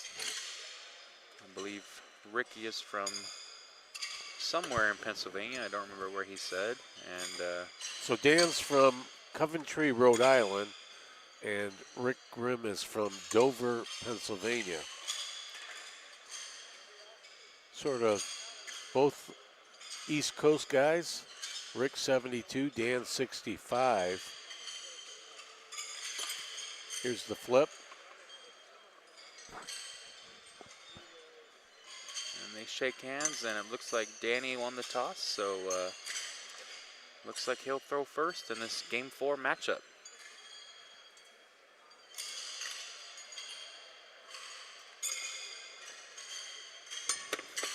That one almost hit us.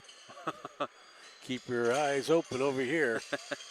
Thank God for the fence. Yeah. Did that come under the fence? Yeah. Oh, boy. Will we get to keep that like a baseball out in the crowd? One of the players will grab it and hand it to him. Maybe a little first game jitters by Dan. We'll see. Oh. That one's close. Dan's blocker held him out. It's got the Eileen up there blocking them out. Ooh. Both of them.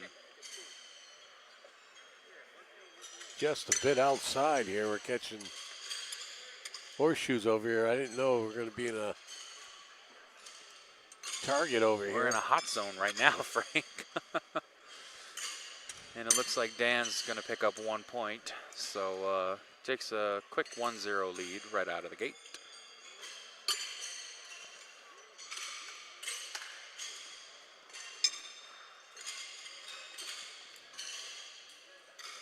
Dan, a warehouse manager, 17 years.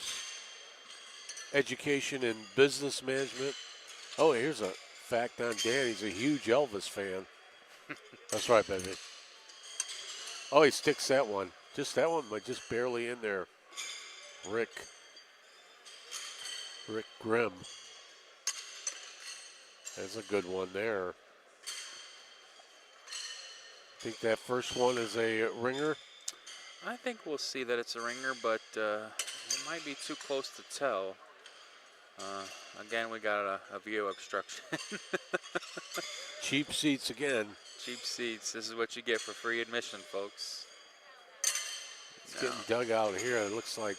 I think they might discover that that's a ringer. I don't know. It's hard to tell from our angle, but they will be the ones to figure it out for sure. nevertheless, it's going to be 6 or 3 points here. Seeing what Might need to bring clearance in here to his toolkit. Rick's hoping it's 6, Dan hoping it's just 3. They're going to make the judgment call themselves. They're going to call for a judge. Can we get a judge over here in lane 1? Judge. Oh, we got a new judge this time. This is Judge Wapner coming in. This is Jeff Coyle from Georgia coming in to judge. So, he's going to the proper side. This will be great to see his work that he has to do here to make the proper call. First going to the spatula here a bit more. Do a little more digging. A little more architecture work. I wonder if he finds a dinosaur bone in there, Frank. He was working that spatula. This isn't the same kind of clay I used to throw around the clay class, did it? No. That clay will get hot. I mean, this will too. Yeah, that was ceramics class that you could throw it to some other kid that'd stick to the wall. Now, this clay is from Chenoa, Illinois. It's Chenoa blue clay, and it's stored in sealed barrels for a year, and we reuse it year after year. And the players maintain it and manicure it through the tournament, so when you hit the stake, and we want it to splat down and make a stuck ringer or a stuck point. So that you'll see, before each match, they'll water and turn the clay. And part of our rules is that the playing surface cannot be altered during the match. So if you but right there they dug it out so they can replace it. But there's no stepping down on it, flattening out on it. You just got to pick it up, and where it is, you got to do it. So 2 more tosses here by Rick Grimm. So he picked up 4 points on that.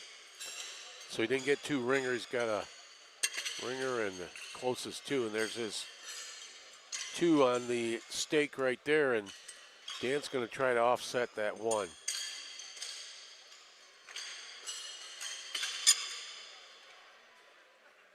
Dan overcorrected. He's going to need to get this one on the stake to, looks like he's going to get a point, but looks like Ricky Grimm's going to pick up another ringer here. Possibly going to have a 7-2 score here.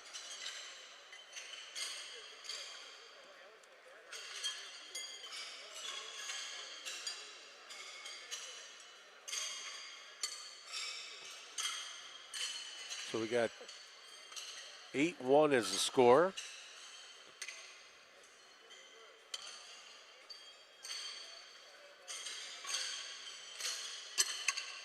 Ooh, both outside, so Open stake there for Dan to take advantage of it.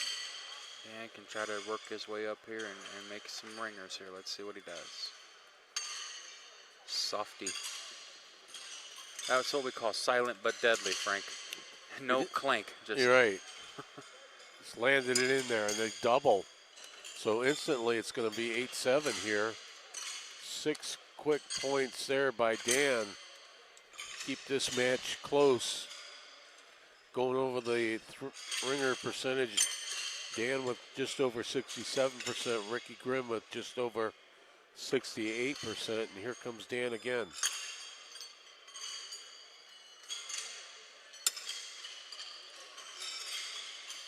little stand-up stub on the stake. You need that as your second one, but not your first one. You're putting a defensive mode for yourself when that stands straight up like that.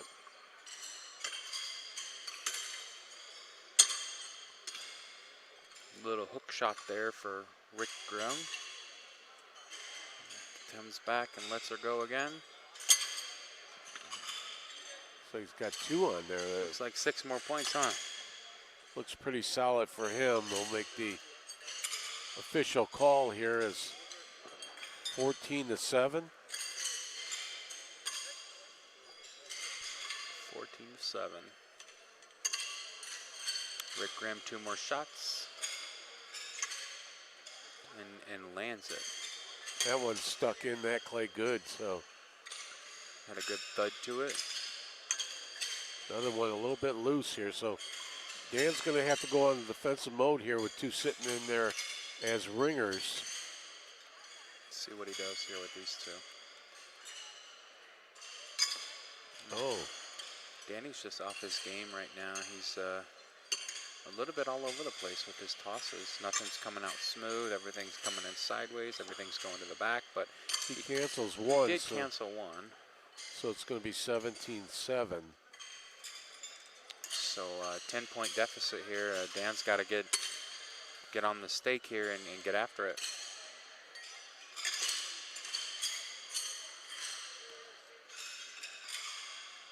Rick with his first pitch here. Rick going without a glove. Dan's got a glove on today. It's all what you like to feel in your hand with that horseshoe in it.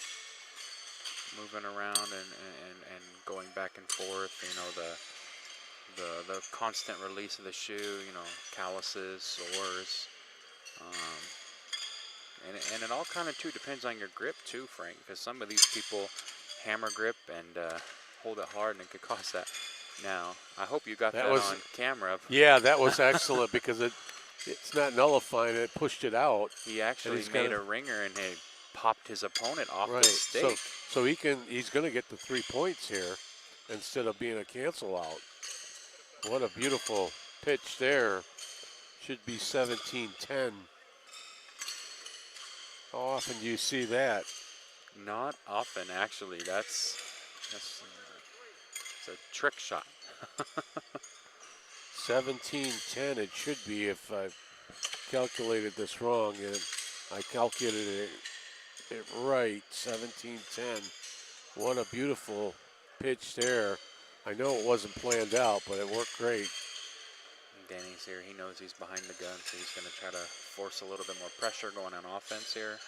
And he does. 2 perfect ringers, and now Ricky Grimm here is going to try to get on defense and answer back. Best scenario here is there he lands one for Ricky, is just cancel him out. You don't want to give up any points here. Ooh, he did give up some points here. So it looks like we're going to go to 20-10. I think Dan scored those points, so I think it'll be 17-13. Yeah, actually. that's it, 17-13. Yep, 17-13 there, Frank. Another opportunity here for Dan right now. Pitches 2 horseshoes. Kind of coming out crazy on his hand for sure.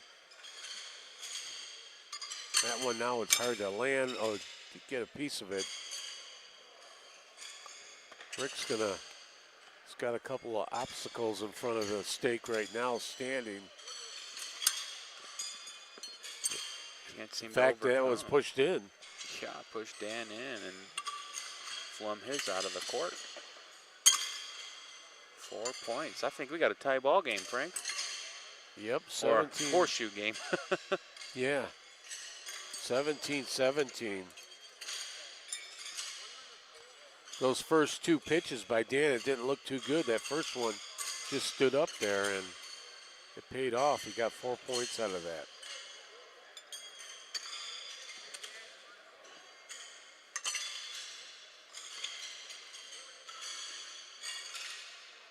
That one is pretty close, but should count if he doesn't get it knocked out.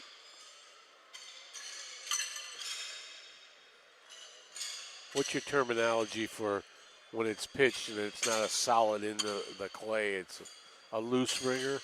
Silent but deadly. Okay. Nah, it's just a ringer. Many people, I think Ben called it a Sunday ringer or something like that on Saturday, and no, just technical a ringer. Looks like Dan's going to pick up 3 here. All right, Dan's that was the gonna take halfway the lead. mark. That was the halfway mark of the game here, Frank, and Dan's ahead. 2017, he pulled ahead with that last ringer. Opportunity here to stick a few again, and there's that first one.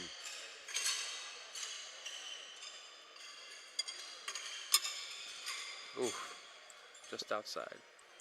So an opportunity now for Ricky Grimm to cancel out that first ringer and get some points here, possibly tie it up. And there's the cancellation of the first one.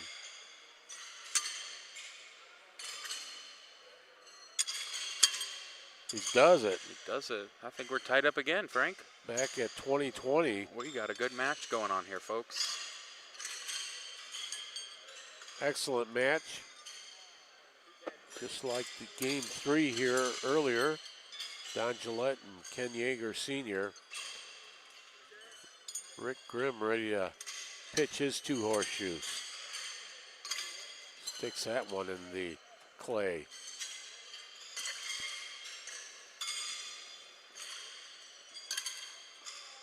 That one hit the top of that stake, top side, or went straight down. Came just a little bit wide, and well, Dan has an opportunity here to get 3. Now he doesn't. just came out of his hand a little bit wonky, and he's hoping to ring this one to pick up at least 1. He does it, I think. We're going to probably have a measurement on that first shoe from Grimm. We might have it. Dan picks it up, and he said, "No, it's good. You don't have to measure it. It's a ringer." Let's not fool with Let's the get that judge. score over there real quick, so nobody can call timeout. He gets the 1 point.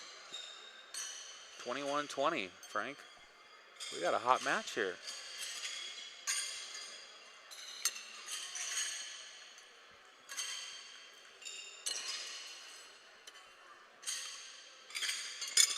Oh, big opportunity there by Dan, and he sticks one in the clay and has one sitting up there loosely. Might need a measurement on that one. That one got away from Ricky Grimm.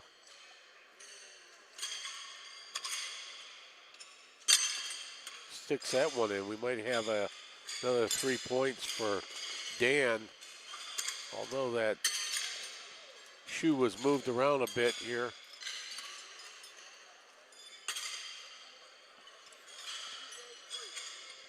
So there you have it.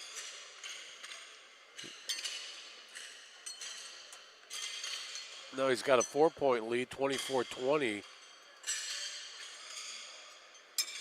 Dan getting a few points there on that ringer, 3 points, stretching out that lead. I think Dan's dialed in now, Frank. Took him a minute to get warmed up, but I think he's focused. He's ready. He's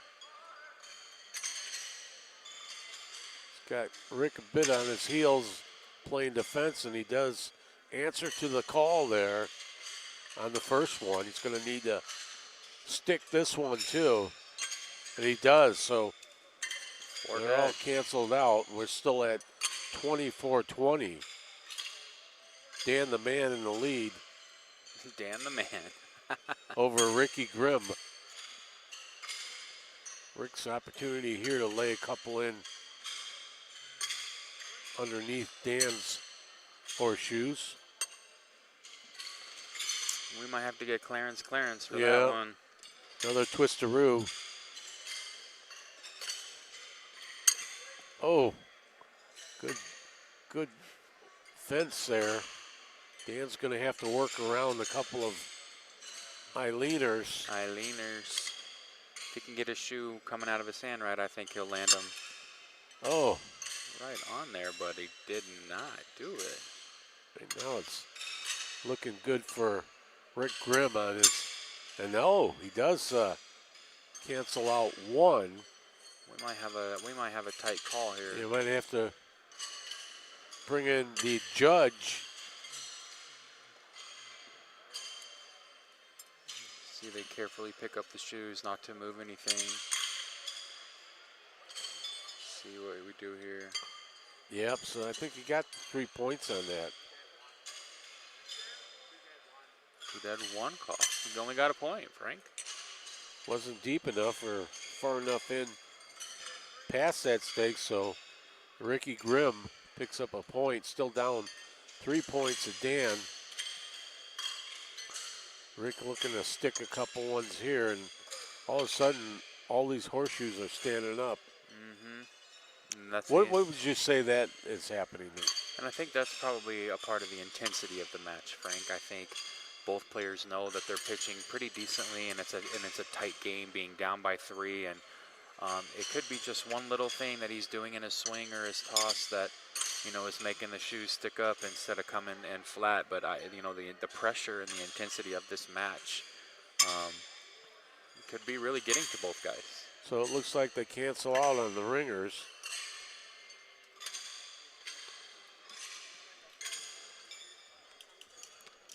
But there might be a 1 point there. Yeah, there is 1 point. Down by 2 here, Frank, with 8 throws to go. 24-22, Dan leading Ricky. That's a good ringer there by Ricky. That one stuck in there pretty good. Here's his second pitch. Just a bit outside. Still might be in play for that 1 point.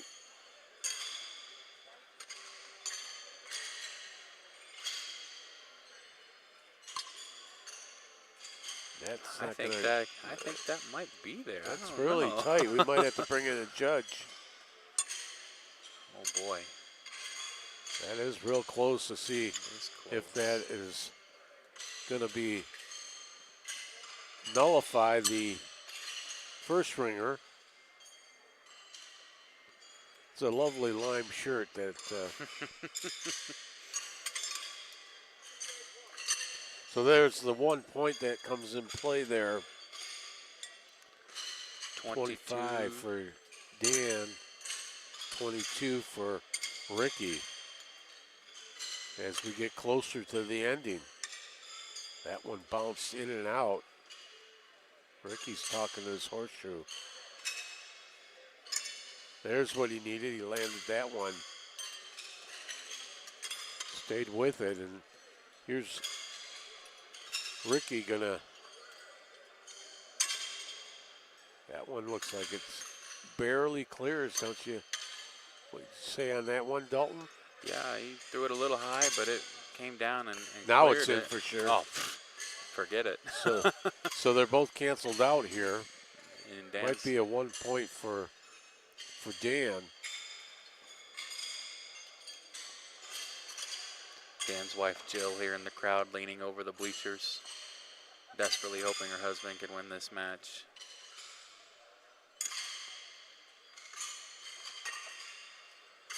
Looks like they're digging away to see the. They might call a judge. They're looking around. Yep. Nope, they called it. Judge. Judge is on a coffee break. The judge might be scoring somewhere else. Where's clearance? Oh, there's a judge way down there. Is there a judge in the house?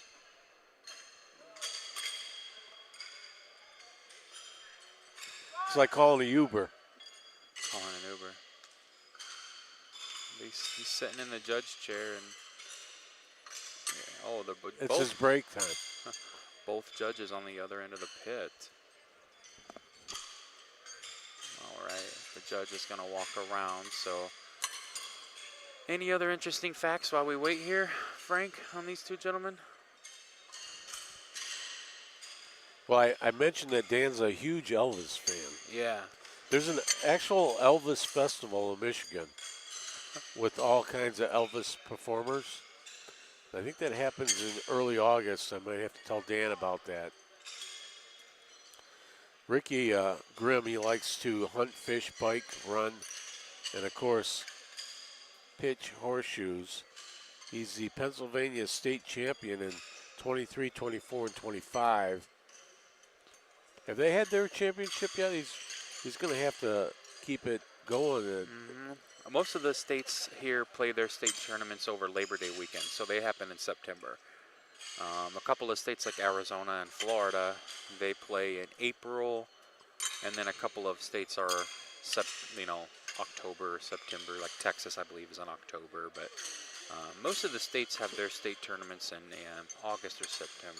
So you see them. Tell us exactly what they're doing right now, Dalton. So the judge here has got calipers down, and he's going to caliper that one shoe, move it, keep the calipers in place, take that same measurement and measure the next closest tip there. And what the judge will do is he will measure it and see who is closer there based upon the calipers. And he will grab the shoe and make the call. And that's the thing here with our judging here, Frank, that when they call a judge, that score is forfeited to the judge. The judge will make the score. He's call. the final call. That's it. There's no arguing. You can't put it under protest. There's no appeal. There's no protest. When you sign We don't up, go to the video camera. no video camera, no nothing. And the players know that. Once you call a judge, they make the call. All sales final. No returns. Looking for the scorekeeper to look over. You ever think about like putting a button on the wall that you can push it and the scorekeeper has to look over? Zaps their seat. Right.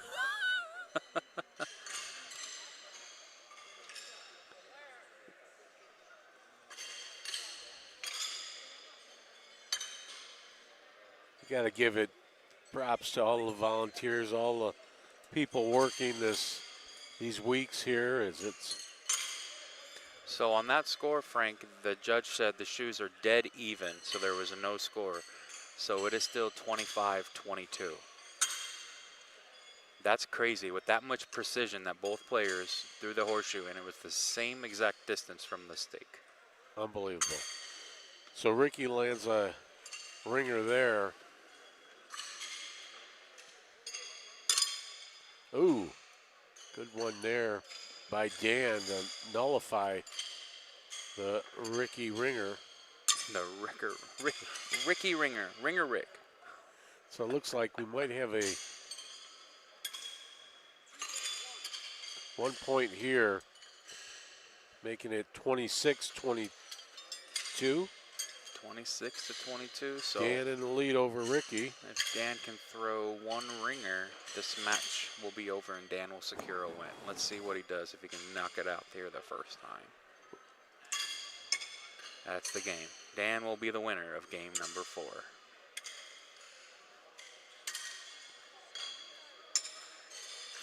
Well, he did what he needed to do, and here's the last two pitches by Ricky.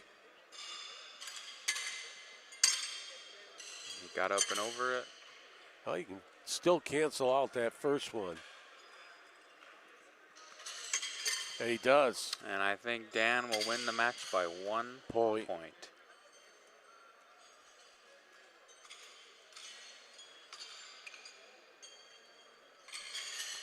Both gentlemen looking over the pit and grabbing their shoes with their hooks. They shake hands, and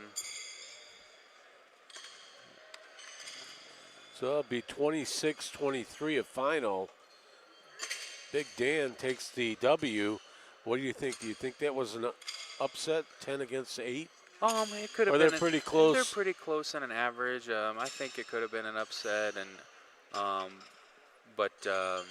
you know, they were pretty close in percentage. So again, it's still early, so maybe we can see. Let's see if we can better get match. Dan over here Yeah, for let me see a if- moment. Yeah, here comes. Get a couple words in with Dan. Sure.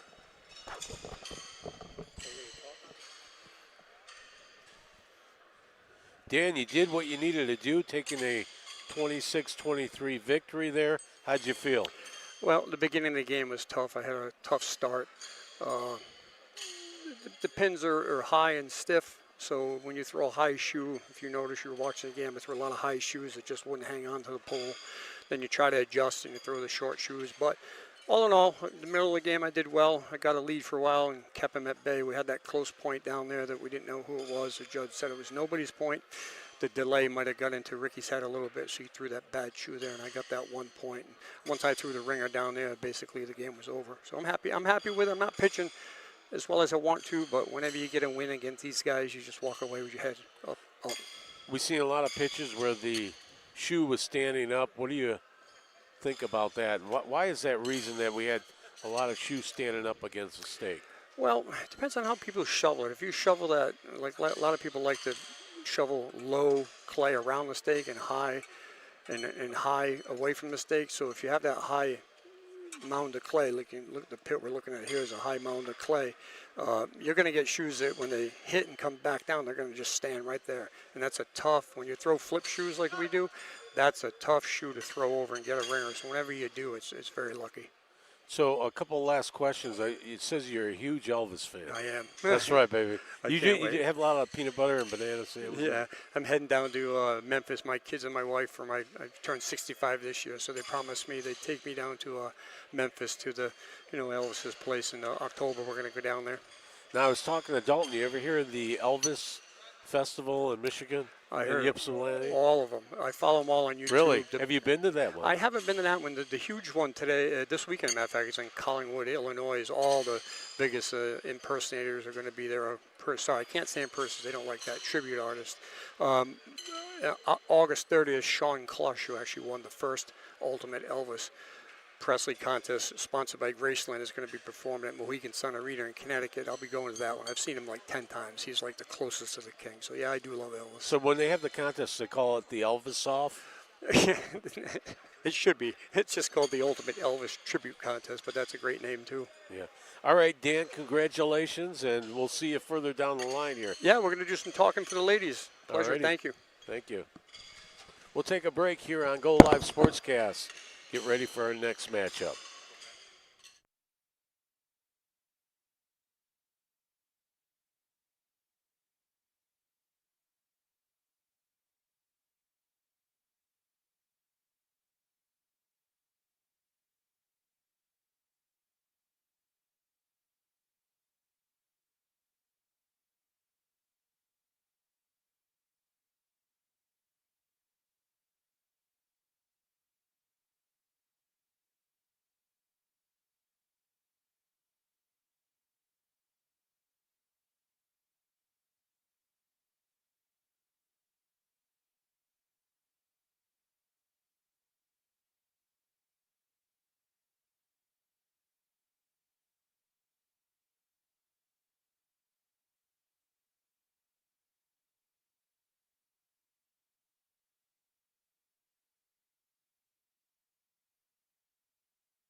Back here on Go Live Sportscast, I am Frank Mazzell along with Dalton Rakestraw, who's going to step out here. He's got to go get a snack. Dalton's going to switch things over to Josh Olson. It's been fun, Frank. Thank you for this morning. I'm going to let Josh handle this last game. I got to go prep the women for their session, so I think you're left in good hands. Yep. So we move on to our fourth match here. Fifth match of the day. It's actually of the morning. This will be the fifth match of the Elder Men Division for today, Monday, 7:20. We got, let's talk about these two gentlemen here, Josh. Rick and Jeff, Rick Howell, and how do you say Jeff's last name again? I believe it's Gustafson. Gustafson? Gustafson. Jeff Gustafson. That's, I don't even know what the Gustafson. something like that. Yeah. We'll go with that. I'll just, you know what? It's just Jeff G to me now. Let's do just Jeff G. Yeah, that sounds good. That's his street name anyways. So what do we got here? The number, seed-wise, number 6 seed against the number 15, it looks like, yeah. Actually, Jeff is he was the runner-up in the Elder Men's Championship last year in Salt Lake City, Utah. He had a playoff game with the defending champ Tom Moffat from British Columbia, Canada. That was a heck of a game to watch. They had a really good game. Jeff's got a really nice shoe. Throws a 1 1/4, as does Rick Howe, who just recently moved up to 30 feet. So he's been on a tear this past winter time down in Florida, pitching in a lot of horseshoes every weekend. Both gentlemen with light blue shirts on, so we're going to have to figure out by their name tags on the back. You see how they're on your left, moving over to the right. Rick Howell from Lady Lake, Florida, ready to pitch his first shoe. Actually, this will be the warm-up still. And Jeff G is from Burlington, Wisconsin, so not too far of a drive for Jeff here. Quite a bit of accomplishments for both gentlemen within their state and also outside their state in the Horseshoe Land prizes. 4-time state doubles champ, that'd be Jeff, and then all kinds of state champs for Rick Howell. Rick Howell at the age of 65, and Jeff is 70. Jeff is self-employed, and Rick is retired Verizon dispatch for 26 years. I don't even know what that job consists of, What are you dispatching? You're working for Verizon. It's probably a little bit of IT stuff. You just call people and say, "Can you hear me now?" No, I'm not sure exactly what all that the job entails, but knowing Rick, I'm sure it was something pretty good. That if you had 26 years in it, it had to be a pretty good job.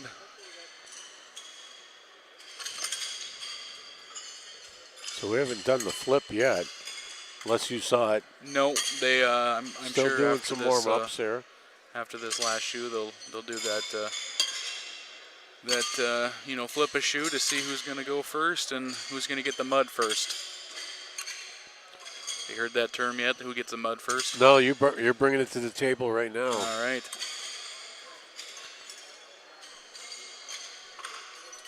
See if we can get the. They just flipped right there. I'm going to look and see how these two are doing. Percentage-wise on ringers. Looks like Rick Howell lands that one in.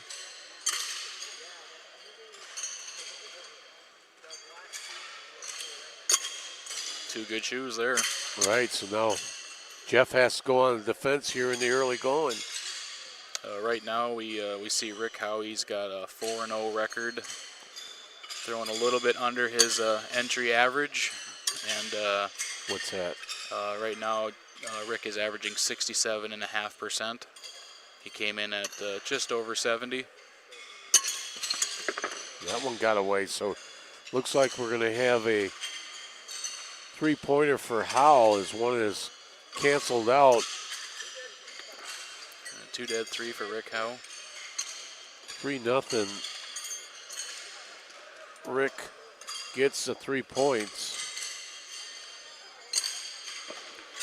Early lead here, plenty of time as we just got this match underway here. Ooh, that one right off the top of the stake. Maybe just a little bit high on that one. Let's see what Rick does to. Ooh, same shoe. Wide open for Jeff Gustafson here. Let's see if he can do something. Opportunity for him to stick some points here. As you said, a wide open stake, and he does. Jeff lands his first 3. Both these guys are throwing almost everything identical. Both are throwing a 1 1/4, and I believe they're both throwing the same type of shoe. It would be the Ted Allen, which is a very popular turn shoe, very popular shoe all around, actually. So 6-3 lands 6 points on that, a couple of ringers. And Jeff has taken the lead 6-3 over Rick. Just pulled up how Jeff is doing today so far as well. He's got 1 win, 3 losses. He's also throwing a little bit under his average. He's at 61.8%, and he came in at 66.09 for his average. So he's down a little bit, you know, but man, he just threw another 2 ringers. It looks like they're Frank. So I think he's got the jitters out of the way. Looking to stretch out an early lead, and that one's nullifies one. Opportunity here for Rick to cancel out the other. Another dead ringer, and he does. 4 dead right there. Rick Howe's got some sayings if you can hear him. He's from, you can definitely tell he's from the New England area. He's got that Massachusetts. Oh, Burling. Yep. I always get a kick out of playing with him. I can't stop laughing sometimes because he's got a great attitude on and off the court, and a lot of fun to be around. Both of these guys are so positive too. I've had the opportunity to pitch against them over the years in many tournaments. Some at the World here, and some at some other big tournaments as well. So Rick sticking them in the clay there. Looks like one for sure is a ringer. One's going to have to be possibly measured. That one is buried down, that first one. From what we can see, it's going to be close. So we'll see what the count is if they're offsetting ringers here to cancel four ringers out. What can you tell from that view right now? I can't really tell much, but I'm gonna think. It looks like Rick's gonna get the advantage though. Looks like 2 dead, 3 for Rick Howe there. Yeah, so it ties it up at 6 apiece here in the early going. Both guys are throwing 6 ringers out of 8 shoes, so they're both throwing about 75%. That's pretty good. Rick just missed his first one. And his second one. Couple of weird positions for those horseshoes, both standing up just to the offside of that middle stake. Big opportunity here for Jeff to capitalize, and he does. There's one. This is going to be a back and forth battle, I bet, Frank.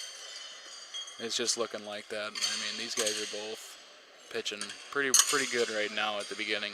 There's an opportunity for him to pick up 6. Jeff had a couple of ringers there. Be 2 ringer 6 for Jeff. Just doubled his score. So Jeff now in the lead 12-6. 2 big ringers there to stretch it out. Here he comes again, looking to sink a couple in there deep in that Illinois clay. There's one. Frank, this is probably some of the best pitching clay, I think, that tournament goers will say. You know, you'll probably hear it throughout the whole week. Some of the best in the world. Is there a big difference between clay types that you've seen? Oh yeah. We go. They're like the other really popular one is Kentucky Blue. That has more of like a powdery consistency. So a lot of times, if you're wearing a glove or even just with your bare hand, you're gonna see your hands getting pretty white, and it's gonna cause that shoe to have a tendency of slipping sometimes. So it looks like Jeff could pick up another 3 here.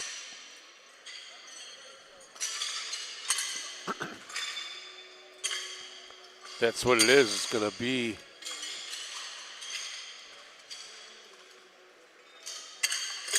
right now. He has a 12-6 lead.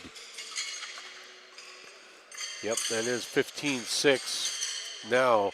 So what kind of clay do you prefer to horseshoe in? So we've got some. We have some of this exact stuff back in Minnesota. Was lucky enough to grab a few boxes worth of clay to use in the wintertime. And you know, any kind of clay will work really well if you maintain it well. You make sure you get enough water, you mix it, and you know, heat is another big thing with it. It just you don't want that shoe to be sticking. You want it to be sticking. Let me say that again. You want it to stick and stay there. And when you pull that shoe off, you don't want any kind of residue left on the shoe. You know that's a pretty good sign that you got some good clay there and it's been worked properly. So we'll see if Jeff's got two ringers here. They're going to debate it out, or if that's going to be canceled out, one of them. It's close. We might need a measurement here. They're gonna. Hopefully it's not a crooked stick. We might need clearance in here. Take a look and. Just kind of looking from. Obviously we can't. From our press box over here. Yeah.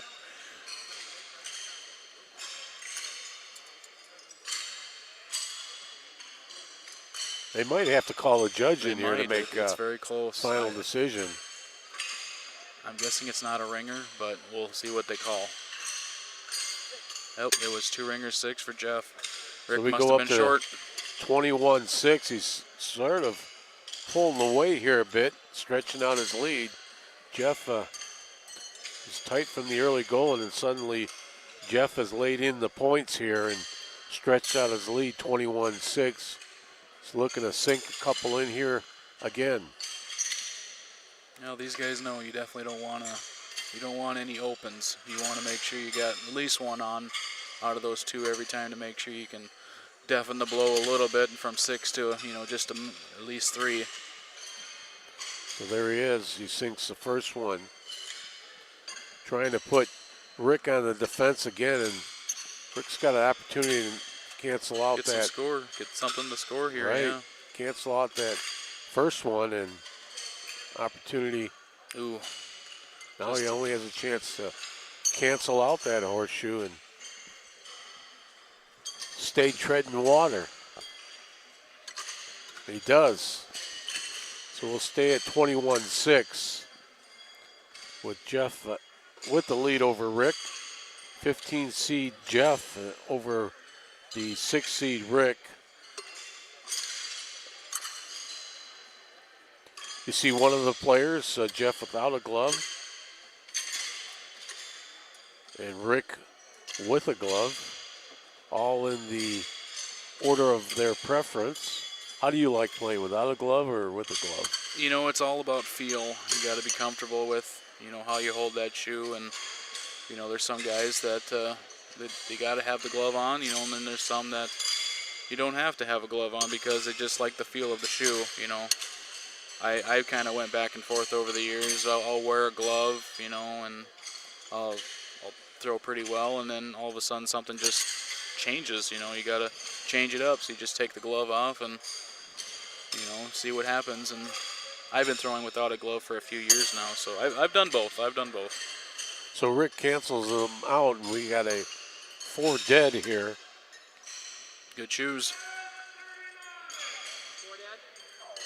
22-6 is the score. Jeff still in a good sizable lead. Here's an opportunity for Rick to bury a couple, and he doesn't do it on that one. That one looked a little short. Looks like Rick's got a snap to his wrist when he lets that one go. A little English. Opportunity for Jeff to get some more on the board, and he Solid. does. That one was good. That was a good shoe. That one drove right through the stake.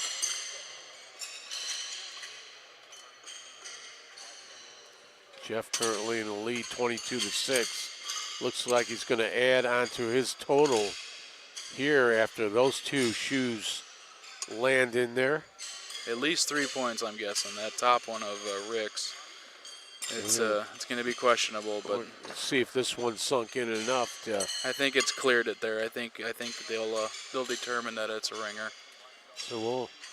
So Jeff will get 3 points out of this, with possibly making the score 25-26. It ain't official until it's official. Oh, it was 2 ringer 6. It was short. So we're going to add 6 on the 22. We got 28-6. My prediction earlier is not coming true. I don't think. I thought it was going to be more of a back and forth, but we're just halfway through right now. There, Frank. You should have told me what the betting line was before we started.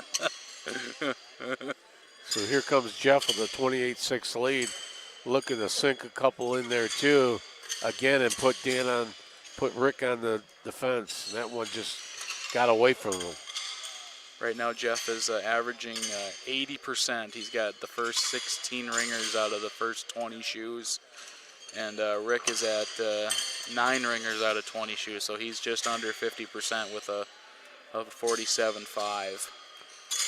Jeff sinks one in, and Rick comes back and sinks one in for a ringer on his first pitch. Opportunity for him to get some points here. Ooh. And he doesn't take advantage of it. We'll stay at 28-6.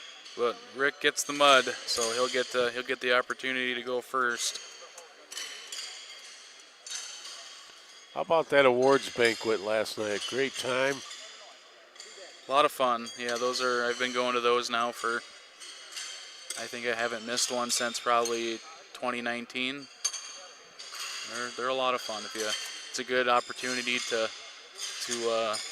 interact with some friends, and just one of those opportunities to get outside of the courts and just enjoy some little bit of hospitality from the host site and the venue for the banquet, and have a drink or two, and eat some good food and listen to some stories with the Hall of Fame presentation. Yeah, that Stan Griggs, he can talk. I was gonna take a nap for a bit there, or wait for a second meal or something. In the intermission or something, right? No, Stan's a great guy. He's I call him Stan the Unusual. Yeah, he lives up to the Stan the man. He's the Stan the man. He's the stat man. Yeah, absolutely. He's got it all. He knows a lot. I was hoping we can get Stan over here one day, but I think he's mad at me. I don't think he's mad at you. He's a little preoccupied. He's got his family with him. They're all here going to be celebrating with them and enjoying the time up here at the tournament too. So he might be a little. I bet you we can get him on here though. There's no way we're not going to get him on here. So we'll twist his arm for a little bit, I bet. There's 2 on. Looks like 2 on there for Jeff, and here we go with Rick's going to have to, as the lead is 31-6. Here's a good one. So nullify one of them. Back on the defense for Rick, as Rick is. Oh, it hooked. That hooked. So it looks like it could be in there. Should be 4 dead. He needed that bad at down 31-6.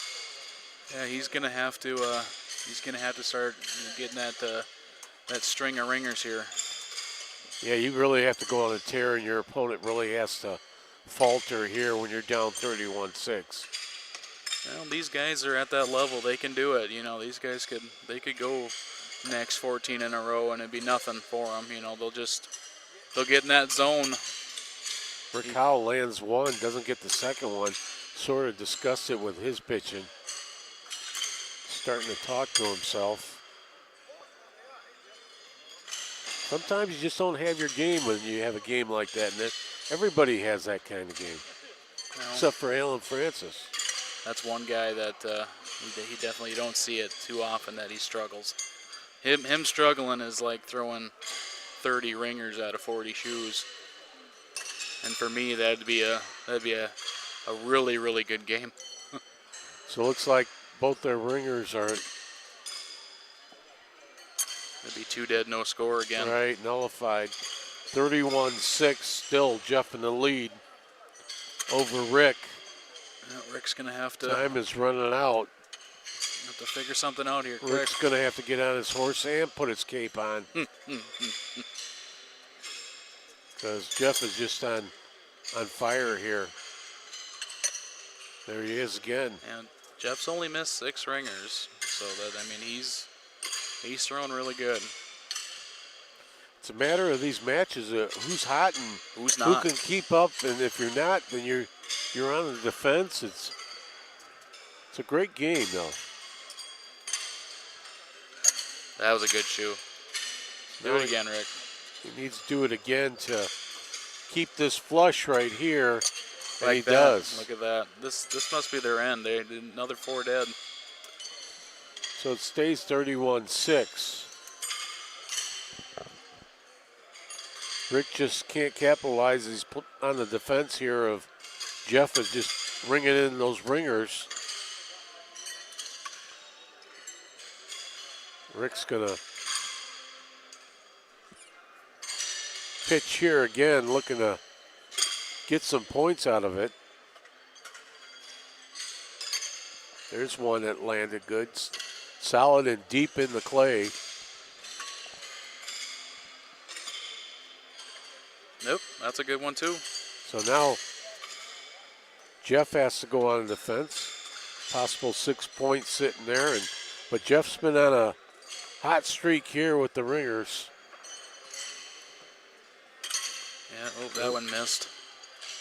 So here's an opportunity for Rick to get some points here, and it looks like he might with 2 of the ringers in there. So he's going to come out with a 3, I think. Yeah, it should be 2 dead, 3 for Rick Howe there. Score should be updated to 31-9.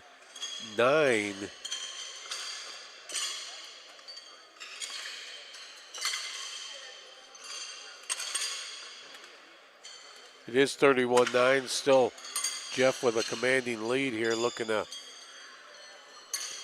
Rick's going to try to land a couple, and that one stuck in the clay. Good solid pitch there by Rick. Ooh. He needed that one. An opportunity now for Jeff to nullify a ringer and take the points here. He does, so opportunity for Jeff to put up another 3.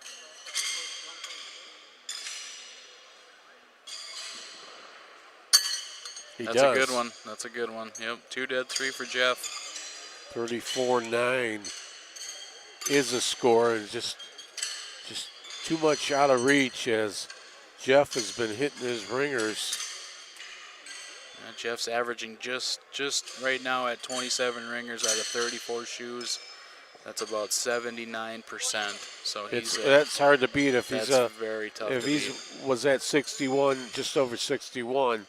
That's 79, and somebody gets hot like that, you just can't get up, can't catch up to it.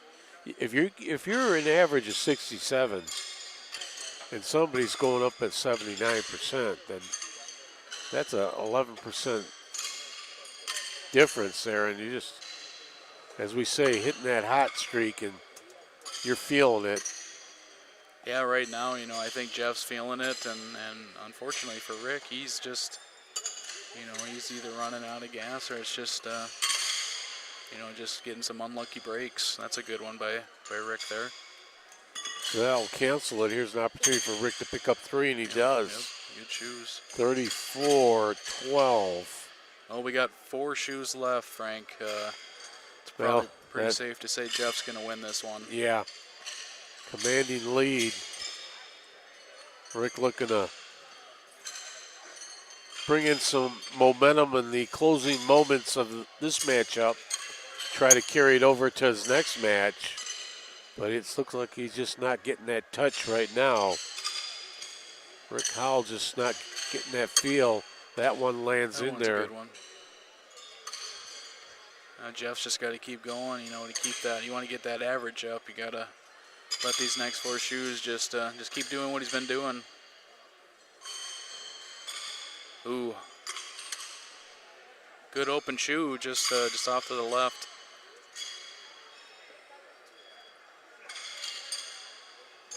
Watching some of these pitchers, they either grab it from the middle of the horseshoe or the side, and that one lands as a ringer.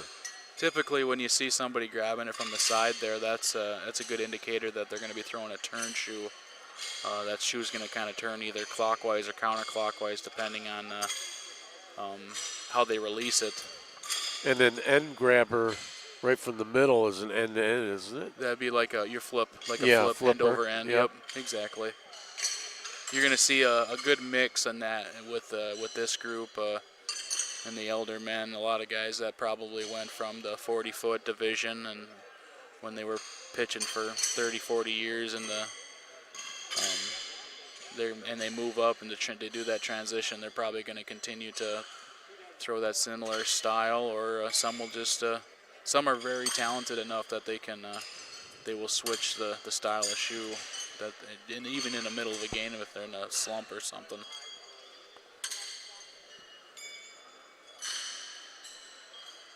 Well, 2 more shoes here. Rick misses his first one. That was a good one. Sunk that one in, and he's done for the day, Rick Cowell. Rick's going to average 57.5 for this game. So he's down about 10%. And right now, Jeff's going to be definitely over 75%. If he throws this next one, he'll finish this game with a 77.5% game. Just like that, he did that. That was a good game for Jeff. That'll help his average overall. Was 16% above his average, and then Rick Howell was about 10% below his average, and sure enough, that's the final score, 34-12. Jeff takes the victory. We'll take a break. I'm Frank Mazzell along with Josh Olson here. Be back at 11 a.m. for more horseshoe action.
Back here live at the Greenheck Turner Community Center in Wausau, Wisconsin. I'm Frank Mazzola, along with second president Dalton Rakestraw.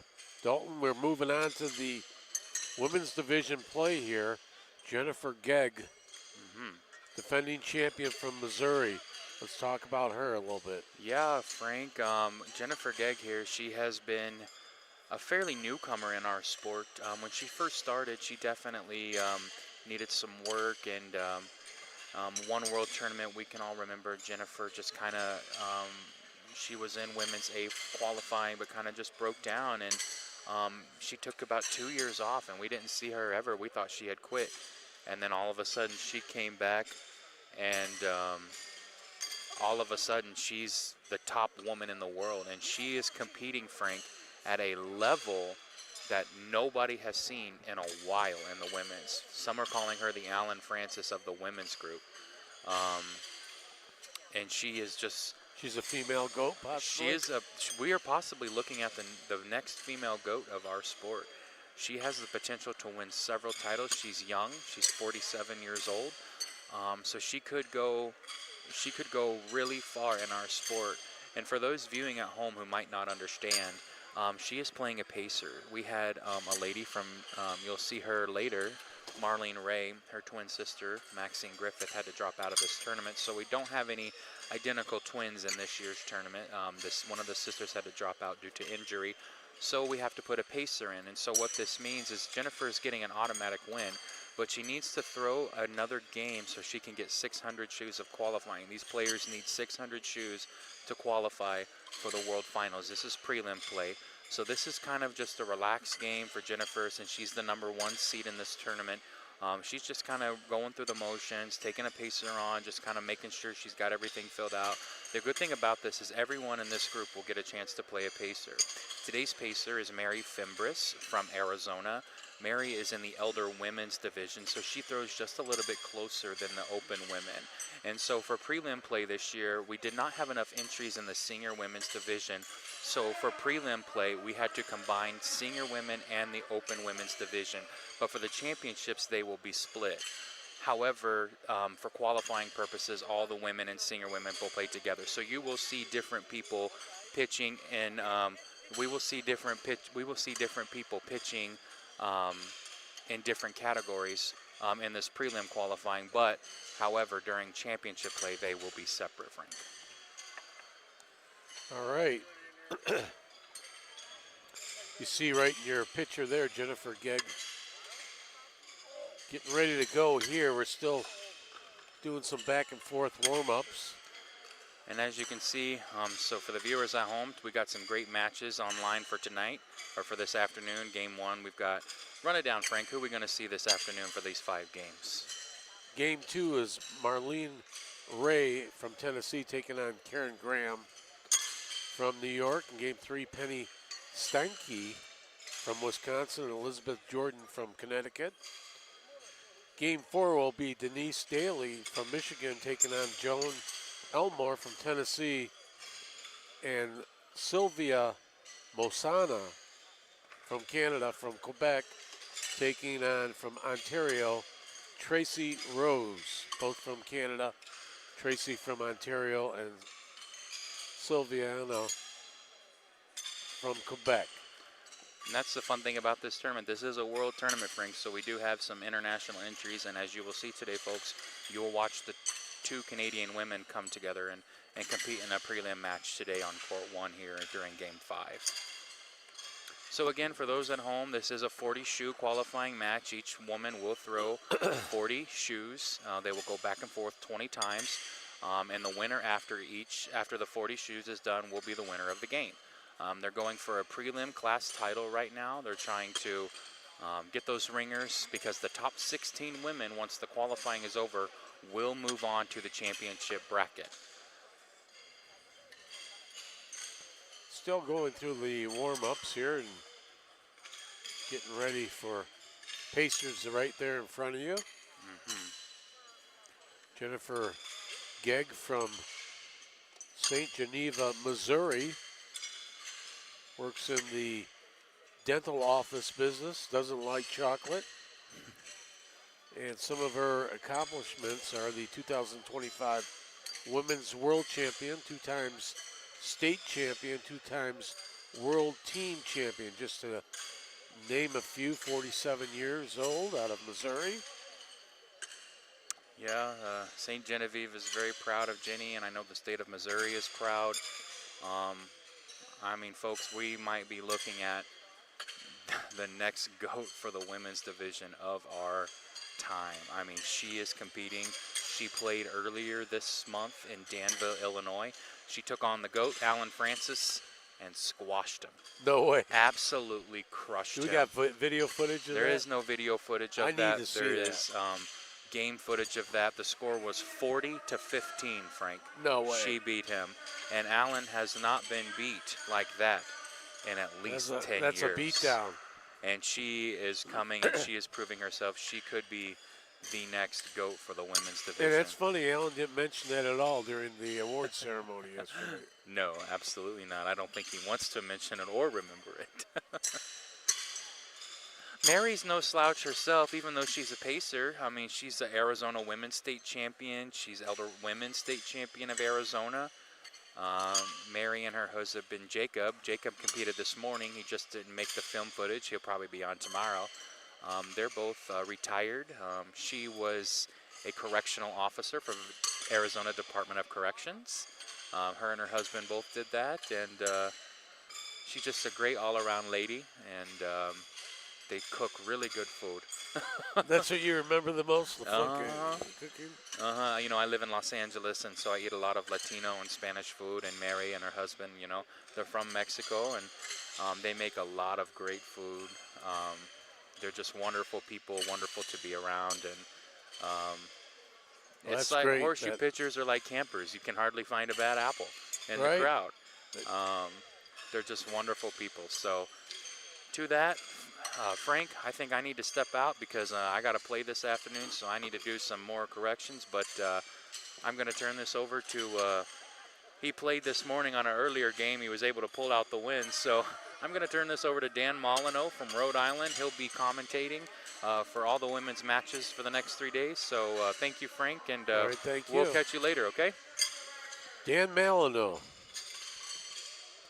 my Elvis friend here, sitting in. He'll be with me for the next 3 days, I guess. Dan just sort of got surprised by that. They got thrown in his lap. Dan, so you ready for this, Dan? I am. I'm excited to watch the women play. I've had a chance to play against a few of them at the Hall of Fame tournament back in May. I got invited to that and got a chance to play against Jenny and Mara Ray and a few others. So these girls are good. So you're about to see something very special. Well, we'll see when this gets started here. Still doing a warm-up here till we get ready to go here. Yeah, they like to get everything started on time. So if there's an Everybody issue, at the same time. yeah, if there's an issue on another court, they'll hold off so that way everybody finishes at the same time. Dan, let's talk about your match earlier against Ricky Grimm. It was tight. He's an 8 seed. You were a 10 seed, but you pulled it out. Yeah, it was. I had a tough day today. I didn't pitch my average at all, but you know, you like to win once in a while. Nice to win on camera. My father-in-law got to watch it back in Rhode Island, so he's excited that I won. But these guys are tough. It's my first time in the Elders A, 65 years and over. Just turned 65. I actually played in it last year due to an injury. I have a very bad back problem, but these guys are all tough. It's just a pleasure to step out there with them, and you just have to throw ringers all the time. If you miss, you're not going to win too many games. But it was a pleasure. Again, my last game was against a 2-time world champ, Tom Moffitt, and he took me to the cleaners, but it was just fun to step out there with him. And I can't wait to step out there with the rest of them tomorrow.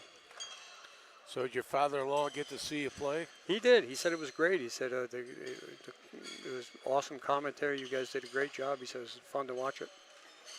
So Dan Malino, is that the proper pronunciation? Molyneux, Malino. French.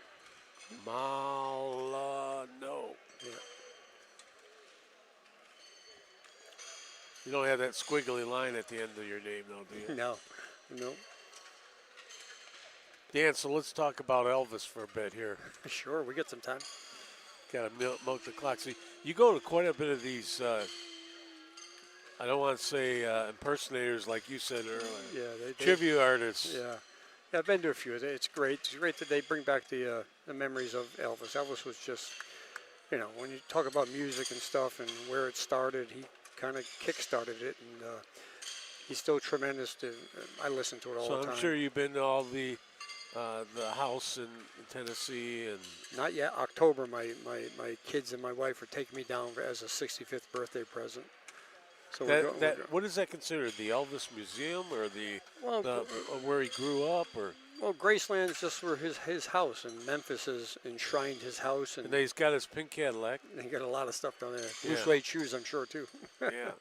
Yeah, it'll be fun. There's everything Elvis down there. It's just, it'll be a joy to actually step in the house where he lived. And I said to my wife, when we get to his grave, you might have to hold me up. So Dan, right now we're seeing Jennifer Gegg work her pit there. She's going through the outside. Usually you see these guys working right around the inside. And Yep. both of them are working their pits right now. Yeah, Jen looks like she likes a lot of clay around that pin. She throws a hard shoe, so she wants that So shoe it's to stick hit. in there, She wants that shoe to hit and just dive right in that clay. so you can't move it, and Right. your opponent can't cancel it out when it's Absolutely. stuck in there. Yeah, you'll notice when we get going here that you're going to see when her shoe hits, it's going to make a noise, and it's going to usually be around the pin. She's a tremendous player. She looks very serious, and she's getting her game prepped right now. Yep. She's playing, unfortunately, a pacer. Unfortunately, one of the twins from Tennessee, Maxine Griffith, had an injury, had to drop out. So Mary Frembreeze from Arizona stepped in, which is great. And she'll just go out there and throw. And how this works is Jennifer, since she's the player, will get to pitch first every time, and the pacer will just pitch second. So Jennifer's basically out there just to get her average. Yeah, her number's up. Right, and she can't lose the game, even if I've played a pacer years ago in my first World Tournament in Pennsylvania. The pacer actually beat me, but he can't win, so they just reverse the score. So here we go, starting right off the ringer. First one, solid into the clay, and that one just off to the left. Yeah. Jen's shoes are always going to be around the pole. Not sure if they started yet or they're going down and back. We'll see.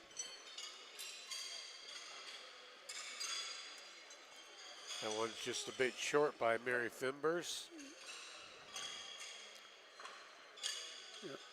Go off there. I played against Jacob, Mary's husband, in our class. He's probably the guy to beat in my class.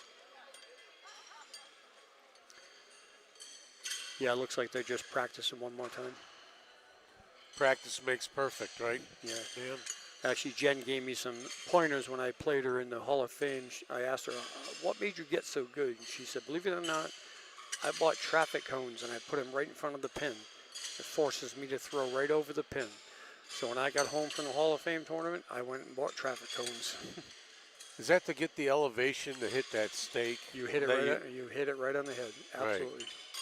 Instead of hitting the cones, you know that pitch, when that horseshoe's coming down, it's going to either hit that stake instead of coming up short. Right. You can see when you put the cone in front of you, you can see like 2 inches of the stake. So if you throw the perfect shoe, it's on every time. And she says she just lives by that. So we did get started. It's 3-0 right now. Jennifer with one ringer.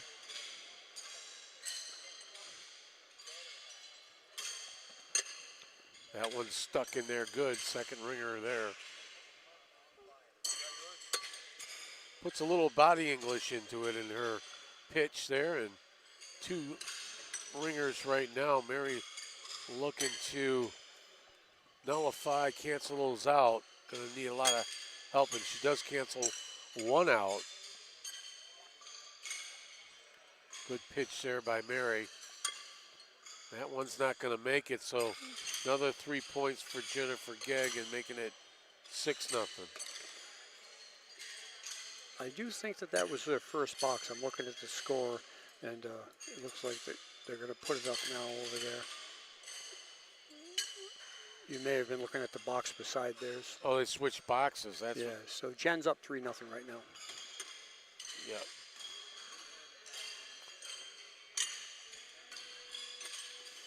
Yeah, those shoes right there are Jen's shoes, neck deep, and You can't dig those out. You can't knock those out. They're just not at all. gonna go deeper. So here we go, 3-0. Mary Fibbers pitching her shoes right now. This could turn out to be 9-0 right now after those two. Looks like Jen is very capable of pitching a perfect game somewhere along the way this weekend or this week. 9-0, Jennifer Gegg. As you said, getting her reps in here for qualifying as her opponent had an injury and had to back out. So this is the procedure that you have to go through in order to get your reps in and the numbers up. You're absolutely right about that. There's a ringer now nullifying one of them or canceling it out by Mary Fibbers, and there's another one. This one might be 4 dead, but we'll Not see sure that. if Jen's on there. We'll have to see. It looks like it is. Yep, so.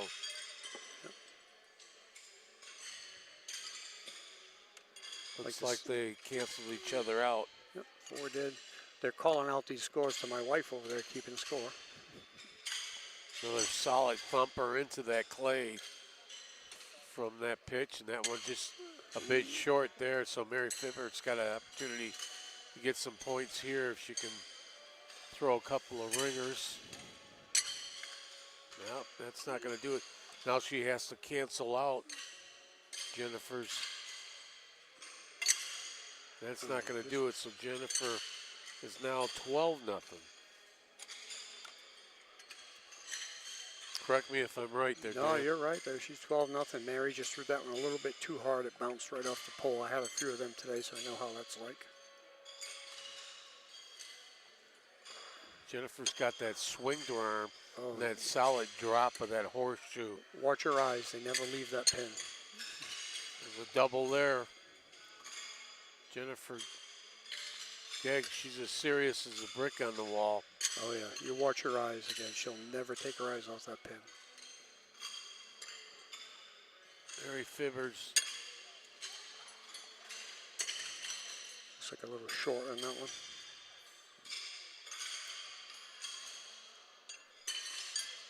Giving her, right now it's 13-0. It's going to go up to 16-0. Jen's only missed one shoe. That one's solid. Sort of the slide down the stake pitch from her. That Exactly. one was low, but the Probably prior got one that. was hit that stake and then went down. Yeah, she threw that one nice and soft, which really isn't her shoe. She likes to drive it in there. That one's not going to count. It just off a bit there by Mary. Let's So see it looks if like we Jen's- might have 20 for Jennifer Gegg. Jen's going to make sure that ringer's either on or off. She wants all of them for percentage.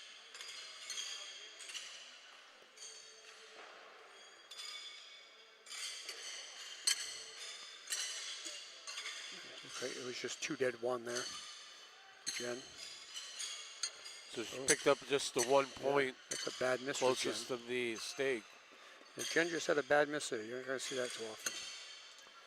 Yeah, that one was way off onto the backboard there. She lands the second one. There's a nice pitch by Mary. Very nice. Nice and solid. Ah, look at Nice that. one there. She's going to get on the board here. Looks like we got 16-3, 17-3 make it. 17-3. And even though she scored, Jen's still going to get a chance to go first because Mary is the pacer.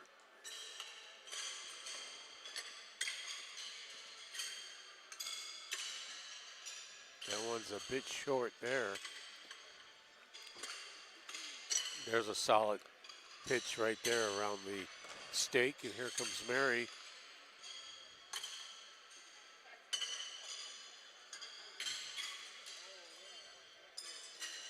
keep that pitch, when you throw that horseshoe, you gotta. Are you more of a twister or a spinner of the shoe? If I'm on, it's just one flip and it's on. I used to throw a turn. I'm probably going to go back to it, but I throw a flip just like Jen. You see the different ways the pitchers utilize our horseshoe for throwing. Yep. I mean, there you got the sidewinder, you got the up and down over. What's the weirdest you've seen? Well, there's a few people throw it backwards. They hold the hand backwards and they spin it. Oh, okay. Yeah, that's a tough one, but it works for them, so that's what they do. We have a few people back in Rhode Island. You really got to have a trade for that. It'd be real good that you use the shoe in that style. Right. Those people are probably not going to get their percentage way up there. They're just happy to throw how they throw, and they'll stay there. Looks like we'll move to 21-6 after those pitches. Yep, 4 dead there. 4 dead. 21-3 still. Both ladies without gloves. We've seen a lot of the gentlemen wearing gloves today. I wear a glove myself. And that's just your preference of grip?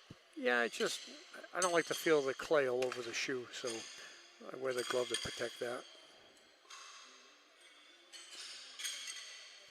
Now the differences in the clays around from different locations. Absolutely. We in Rhode Island, we use potter's clay. It comes from a place called Sheffield Pottery, and it's so soft it doesn't stick to the shoe.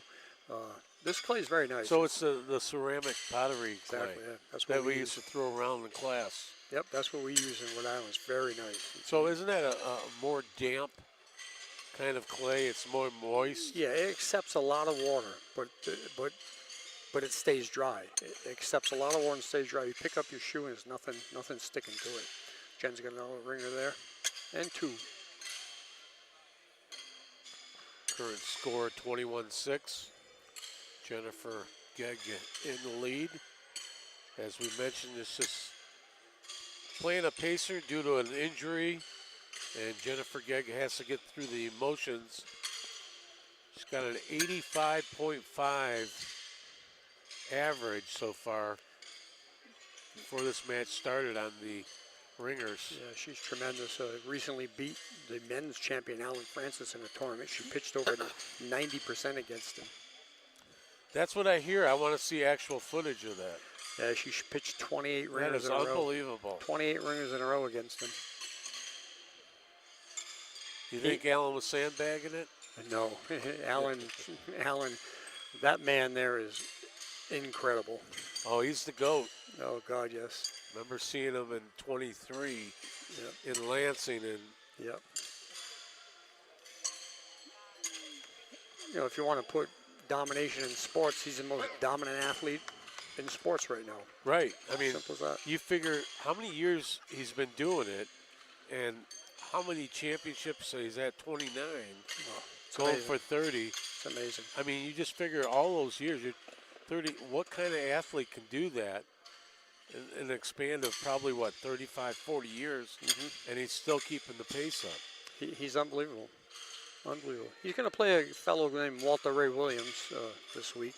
Walter's always Walter from the bowling. the greatest bowler in the world. He's Right. also a 7-time World Horseshoe champion. So I was talking to somebody about this. That you remember when he used to be on Channel 7, ABC Bowling? All the time. Walter Ray. Yep. He pretty much looks the same. Yeah. You know, He's all a good- he's he's a good guy. Yeah. double-breasted suit. And, Yep. He's good. He's the biggest money winner in bowling history, so he's good for our sport too. so that is supposed to be played when is that? They play at 2 o'clock today. I'm not sure what day they'll play on. Yeah, because Alan Francis is here at 2 p.m. against Jeff Finke. Yep. He'll play Walter Ray one of the days. That'll be a good game to watch. Right now, Jennifer Gegg in a 30-6 lead here against the pacer. Jen's got 21 out of 26. She's only missed 5.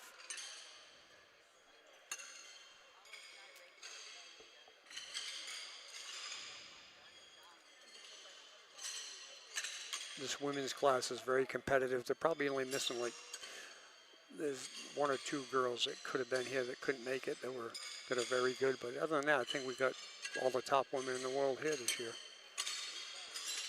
So she's thrown 28 and made 22 ringers. Yep. Do you ever have your arm or hand get sore from pitching too much? No, it's a natural motion pitching You under think here. that, your glove helps you quite a bit? Yeah, doesn't it? that too. And I've actually used pitching horseshoes for therapy once when I had shoulder surgery. Because it's a natural motion. If I was a baseball pitcher, no, but horseshoes is great for therapy. 2 pounds. Jennifer, she's all business. Oh yeah, she's all business. Her husband's here somewhere, and she probably won't even know he's here until she's done. Is that by accident or? Purposely.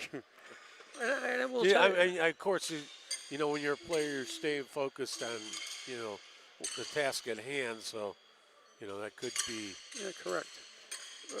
And I will tell you, when she walks off the course, she's probably not going to be happy with this game. Well, a perfectionist is never happy with their game. Absolutely.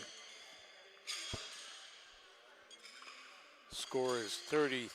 As we get late in this match.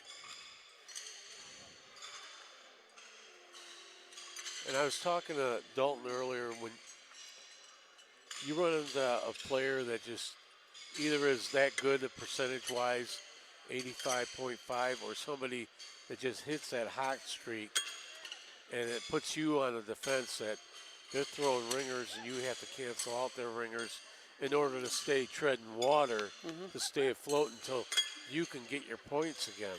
Absolutely. Yep. Well, these 40 shoe games are, you know, you'll see some games, and in the men's division, you may see Alan Francis beat somebody 4-3. Well, that's a rarity, isn't it? Yeah, it's just he actually, when he loses, it's in the preliminaries because the game ends at 40 shoes. Right. When you get to the finals, you're throwing the unlimited shoe games. And you got to get to that 40-point mark. After 120 shoes, he's still throwing 85%. So that's where he's the best at. Right. So maybe someday we need to evolve and just make these games end at 50 shoes or 40 shoes and maybe more competitive, because he's so dominant right now. It's not boring, but it's like everybody's playing for second place. You're going against Alan Francis, and you know that he's the best in the world, and you got to figure out, like, all right, he's not going to miss. He's not going to miss more than 10 to 15%. How are you going to beat him? I mean, in order to beat him, he has to be off, and you have to be on the top of your game. Best game, yeah. Yeah, you got to play better than you've ever played before. I mean, it basically comes down to that. I mean, or you just have to be good. I was roommates with Brian Simmons, who unfortunately passed away. He's the only person in the last 30 years to ever beat Alan Francis in World Tournament play. He's beaten him 3 times. I'll tell you a quick story about a game they played in Canada after we watched Mary pitch here.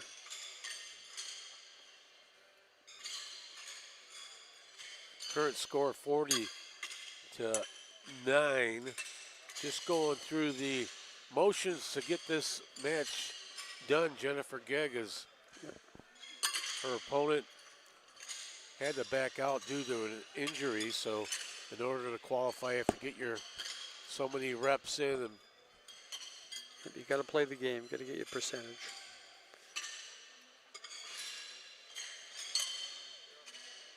so Stan Griggs actually beat Alan Francis. I'm going to have to. Stan Griggs beat him one time, yeah. But Brian Simmons is a guy who, he unfortunately had cancer all his life, so he struggled. But he in Kitchener, Ontario, a few years back in the early 2000s, they played a game where Alan Francis started 87-5 in the final game, 87-5, and he lost. Brian Simmons shot 94-3. And when Alan got home, somebody said, "How do you lose shooting 87%?" And Brian said, "Did you see what the other guy shot?" Yeah. 94-3. They've had some classic games. They've had games where they both shot over 120, 20 ringers out of 140 shoots. It's amazing when they were pitching. Brian's dearly missed in our sport. So it looks like Jen's going to take that game 41-12, pitching 30 out of 40, which, you know, is a good game in respect, but for Jen, she knows she's going to have to pick that up. It wasn't a perfect game, so she's not going to be completely happy. And Right. and knowing that she'll move on to the next match and have to play a very competitive match. Our game 2 here in the women's division is Marlena Ray against Karen Graham. That's Karen Graham from New York. I know Karen very well. Marlene is the sister of the unfortunate person, Injury. the twin sister who had to drop out, Maxine. So they're great, good people too. Karen's a good player from New York. I play her often indoors in Connecticut. She comes down to play, so that'll be a very competitive game. Couple of young ladies with some experience. Mar, she likes to go by Mar Ray, 72 years of age, retired teacher. Karen Graham, 65, from New York.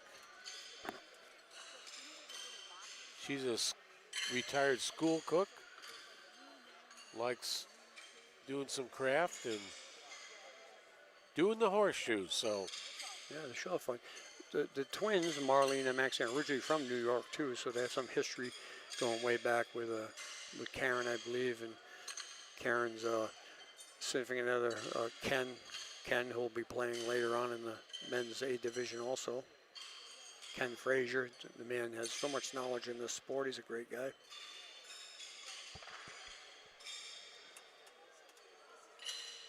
looks like Mar is already near the pit talking to Jennifer Gegg.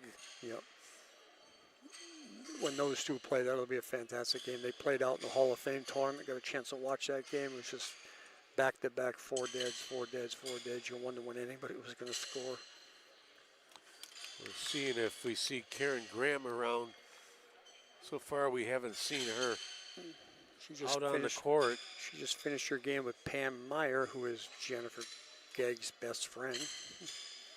Looks like Pam won that game. But Karen shot 26 ringers in that game, so it's respectable. All right, we'll take a quick break here on Go Live Sportscast. Be back in a few minutes for our next matchup.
Back here on Go Live Sportscast.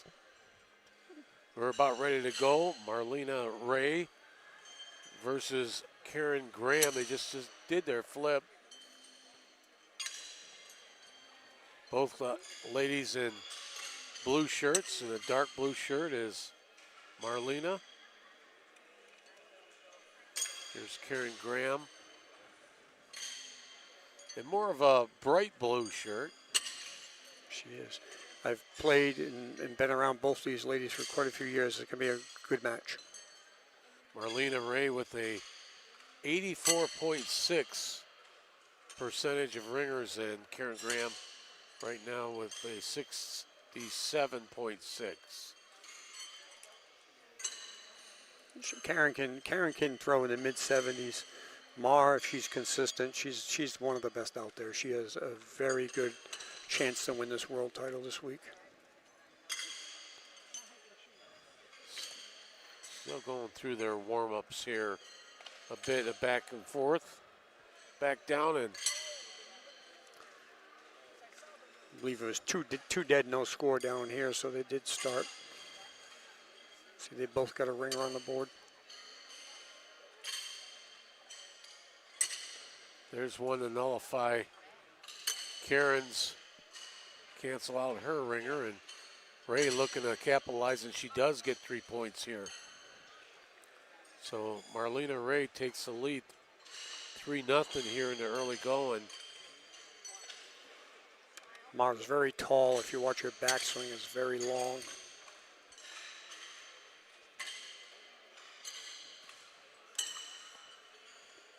That one looks like it's crossed over just a bit. Nice one there. She's got two in the ringer area. Karen's going to have to try to cancel them out or lose some more points here. She does cancel out one. Karen's going to have the game of her life here in order to. That one got loose on her, so looks like Marlena's going to pick up another 3. Yes, sir. You're correct. Karen is capable of beating anybody here, but she's got to be on the top of her game to do it. There's no doubt about that.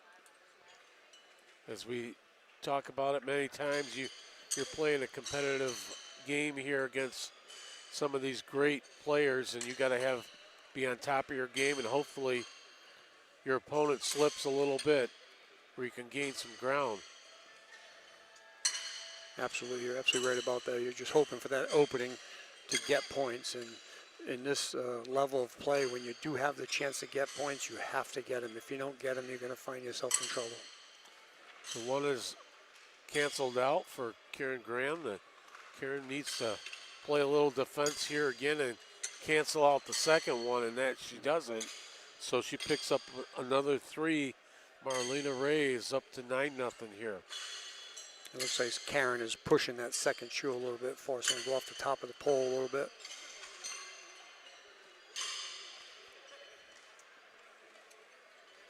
There's little nerves involved when you get out there against these good players.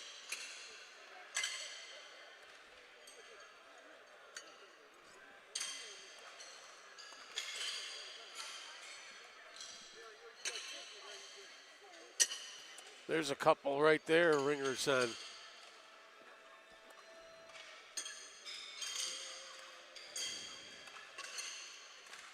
Karen Graham, and that nullifies, cancels out one, and Karen's on the defense so far here, and Marlena's picking up 3 points, and those looks like they're all canceled out. We'll stay at 9-0.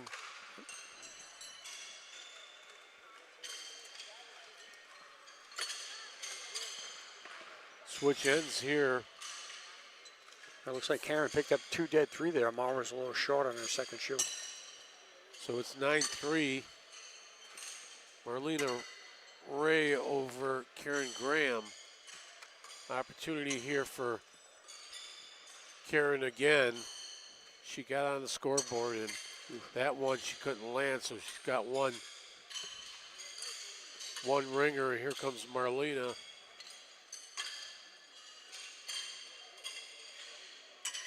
Oh, look at that was a shoe. weird bounce there. I've had a few of them today. There's another bounce. That one stayed in, so they're going to Looks like Mars going to get get 1 1 point. point. Yeah, make it 10-3 on that shoe that was within 6 inches of the stake. If it's close, we measure everything. I had a couple of them where you had to call a judge out there.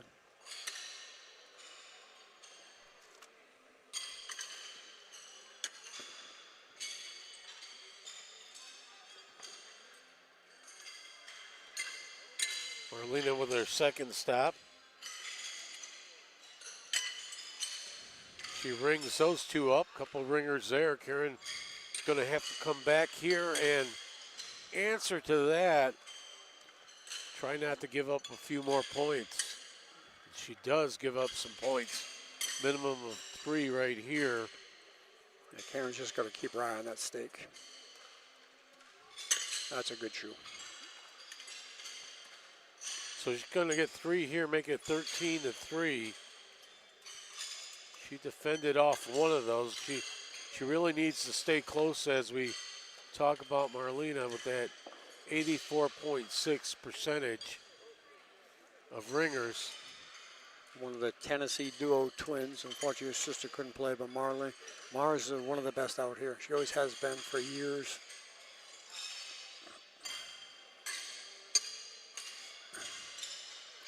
There's a couple by Mar, and she's got them sitting there, and she's talking to her sister up in the stands, and here comes Karen Graham. Karen Graham looked like an instant replay from the other end. Yeah, she's right on that pole. She just can't grab it. Again, same shoe. So she picks up 6 there, making it 19-3. Stretching out that lead. You get buried in the hole. It's just hard to dig that out, doesn't it?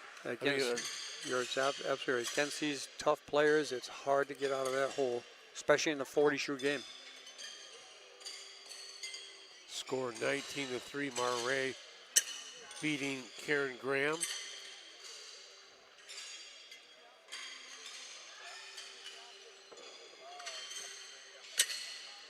Two solid ones there, a couple of ringers.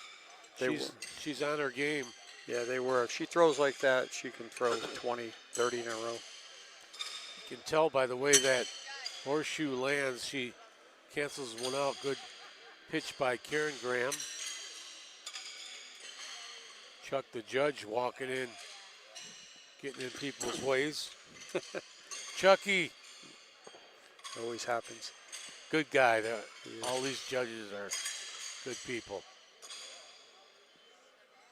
I wish we could go to when you go to a restaurant, they page you when they need you versus having to yell for a judge.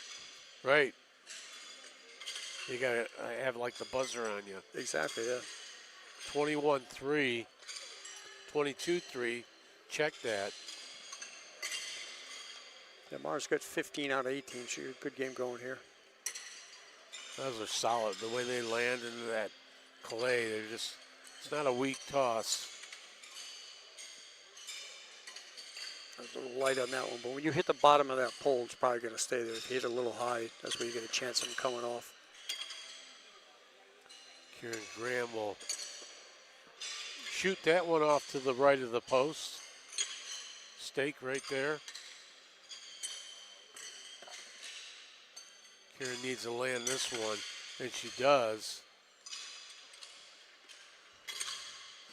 Might be a 1 point here. Two canceled out with, so it makes it 23-3.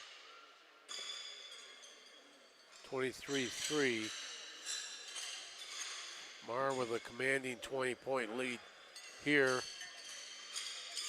Yeah, she probably knows in her mind she's got the game wrapped up. She's going to concentrate on ringer percentage right now, which places you in the finals. So she's going to try to just bang ringers left and right here, knowing that Karen's going to come back if she misses. But I'm pretty sure she's going to just relax a little bit and throw some ringers.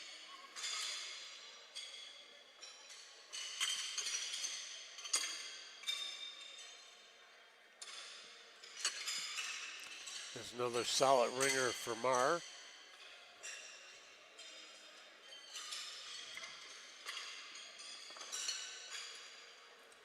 Second one rings it up. Yeah, crawled its way up there. It was a crawler, I call them crawlers. You gotta love the solid ones that just stick into the clay there. Absolutely. Oh, Karen got robbed on that one.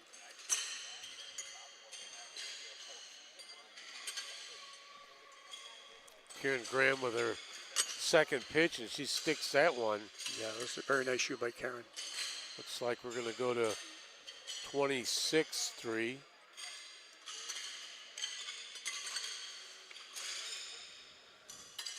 Karen comes down to Connecticut. We have indoor courts in Connecticut, just an hour away from my house in Rhode Island. And I get the chance to play against her often. Karen Graham from North Bay, New York.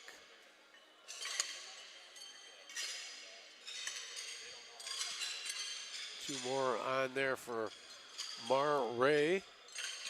Yeah, Mar's feeling a little bit right now. She's on fire.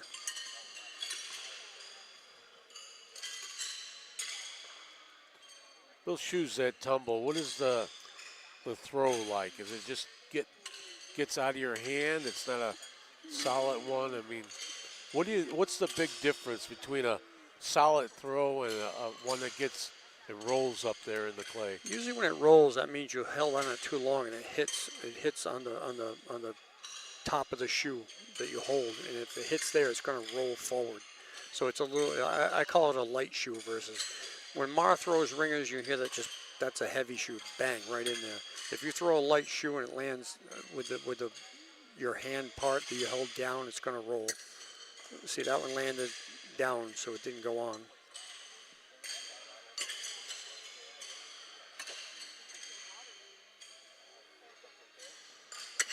See the difference? Bang, that's on. You see that with all the top players, they have a thump on their pitch, and it just sits in there solid. Absolutely. When you get a game against two good players, there's a hole around. The last few shoes they throw just disappear because you can't see them because they hit the same spot so much.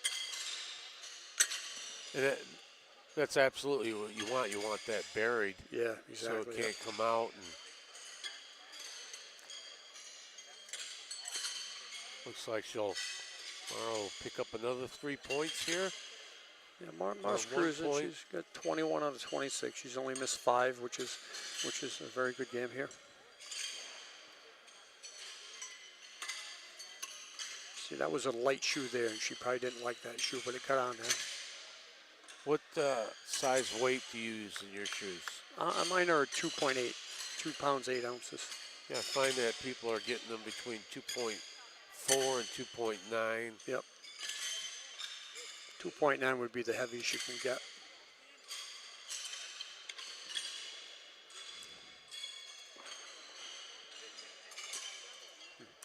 Karen's struggling a little bit here. I've seen her throw much better.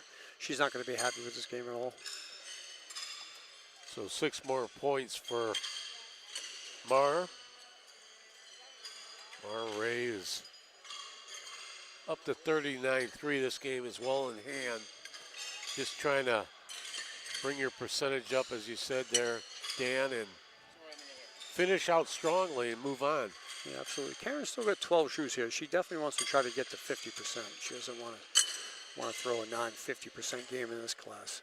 But Mar's just cruising. Like I said, she got that big lead, and she's just going to try to get that ringer percentage up there. Karen Graham at that percentage of 67.6 yeah, so she's prior capable. to this match. Absolutely right. She's capable.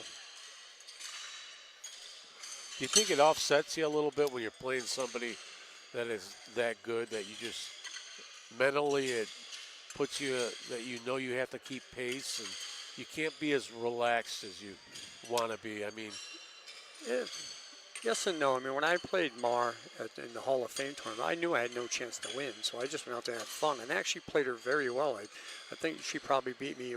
This was an unlimited shoe game. She probably beat me 40-25, and I was very, very happy with that against her. And she even said, "You threw some great shoes." So sometimes it relaxes you more because you say to yourself, "Hey, the chance of me beating this person is very little, but let me go out there and just throw some ringers. Karen Graham throwing a couple of ringers there. Maybe she's finding her groove, but Mara will do the same. These might be just 4 dead.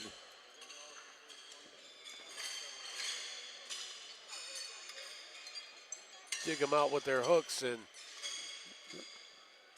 everything will stay the same, 39-3.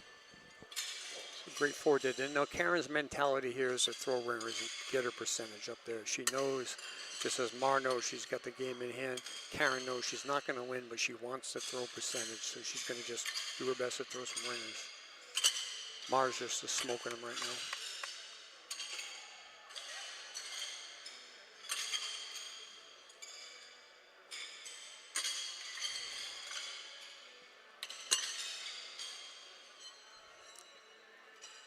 Solid ringer there for Karen Graham.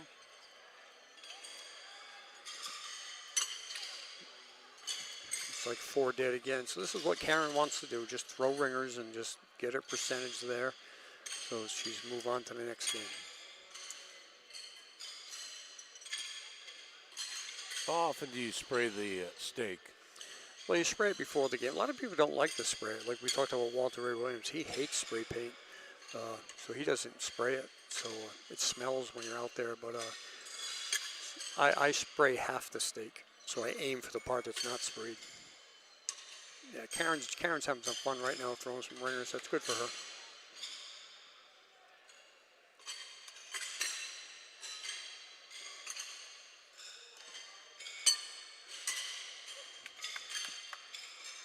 Maray's just putting on a clinic in this game, which is awesome. Both ladies ringing up the ringers. Yeah, they're both on their game right now. A little too late for Karen, but again, she's just going for that percentage.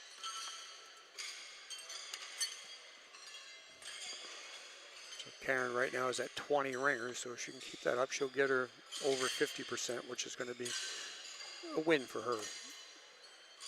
Mara's just stroking them right now.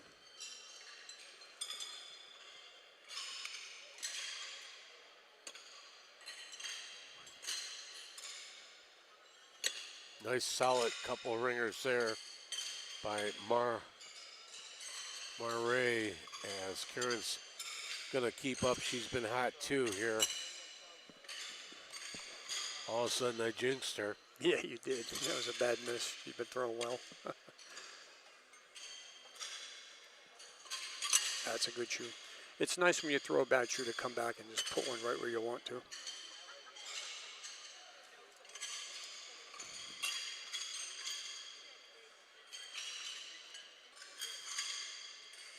When you find that touch that you keep on throwing ringers in a row, it's just, how do you hold on to that? I mean, it's a great question. It's all in concentration. It's all in, like, if you watch these better players, like that's probably the worst I ever saw Mara throw right there. They just focus on that pole. They don't say much. And once you find that groove, you try to keep it. It's very, very hard to do. Horseshoes is not an easy game. Some of them make it a little easier than others, but it's not an easy game. But when you get in that groove, it feels so good. I've been in that groove. I've thrown in the 70s. I've thrown 80s, but I just can't do it all the time. you watch the style of these two ladies, the way they throw. Mara rolls her arm back and forth about 2 times before she lets go of that horseshoe. And Karen is 1 time. Yeah, and they try to do that every time, like consistent. I find myself getting out of that habit, which I gotta change. I gotta do the same thing. But that was a spectacular game by Mara, throwing 34 ringers out of 40 shoes, and Karen came back and threw 23, so she got where she wanted to be. Good greetings for everybody there as they greet each other after their matchup. Good to move on to the next one. Yeah, they've probably played each other 100 times, so they're very good friends. Right. All right, we'll take a quick break here on Go Live Sportscast. Be back for game number 3. From the panoramic views of Rib Mountain to the winding bike trails of 9 Mile, this is your base camp to unplug and explore. Escape to Wausau at visitwausau.com.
Back here at the Greenheck Turner Community Center as we move on the NHPA Championship Week here, 2026. I'm Frank along with Dan.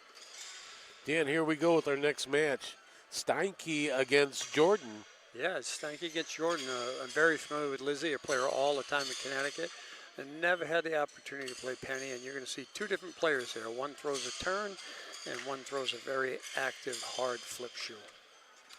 Steinke from Wisconsin, right here locally, and Lizzie Jordan from Connecticut, Wellington, Connecticut. This is Lizzie's second year in the women's A class.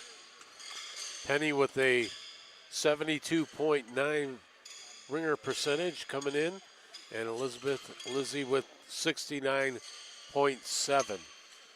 Lizzie can be very, very good.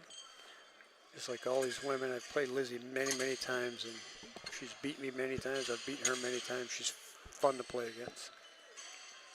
So right there is Lizzie Jordan on your left, the left-hander. They're both in purple shirts here today. So we'll figure it out. Penny on the right from Wisconsin. Penny's going to take the early lead. Penny is a three-time women's champion. So I'm sure she would like to win it in her home state here of Wisconsin. So right now,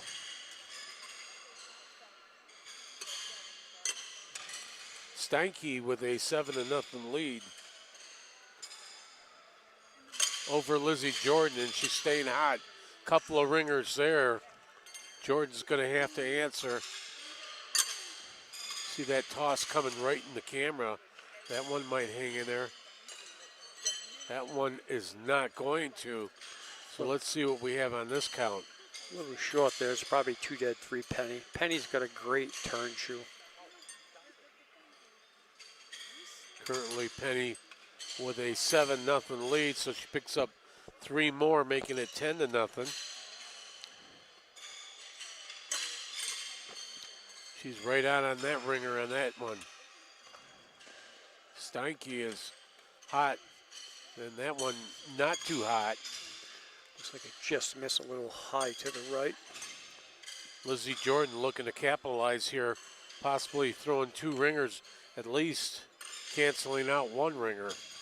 Yeah, Lizzie would like to get on the board here. She's been playing good today. I was just talking to her before we came on air, and she's been playing good today.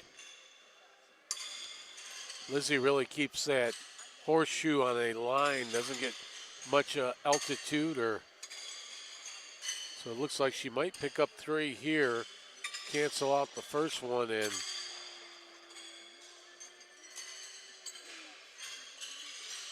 she picked up 2 dead, 3. Like you said, Lizzie throws a very, very hard shoe. We actually try to get her to soften up, but her shoe flips a few times and goes right to the pole. Lizzie Jordan, the lefty, keeps that real low, no altitude on that horseshoe, and just strokes that over there. Yep. She's got 2 on, and coming back quickly is Penny Steinke, and that's a 4 dead, looks like here. You got it, 4 dead. Both of them right down the stake, all 4 of them. We'll stay at 10-3 with Penny with the lead here. Have to go on the defensive mode here. Penny Steinke launches. There's a nice sticker there. Deuce. Penny's a real good horseshoe player. I love that turn she throws. There's Lizzie's little downfall there. She throws that low shoe, so if it doesn't get up there, it's gonna usually do stuff like that. So Penny capitalizes and gets 6 points here. Gonna make it 16-3 here once it's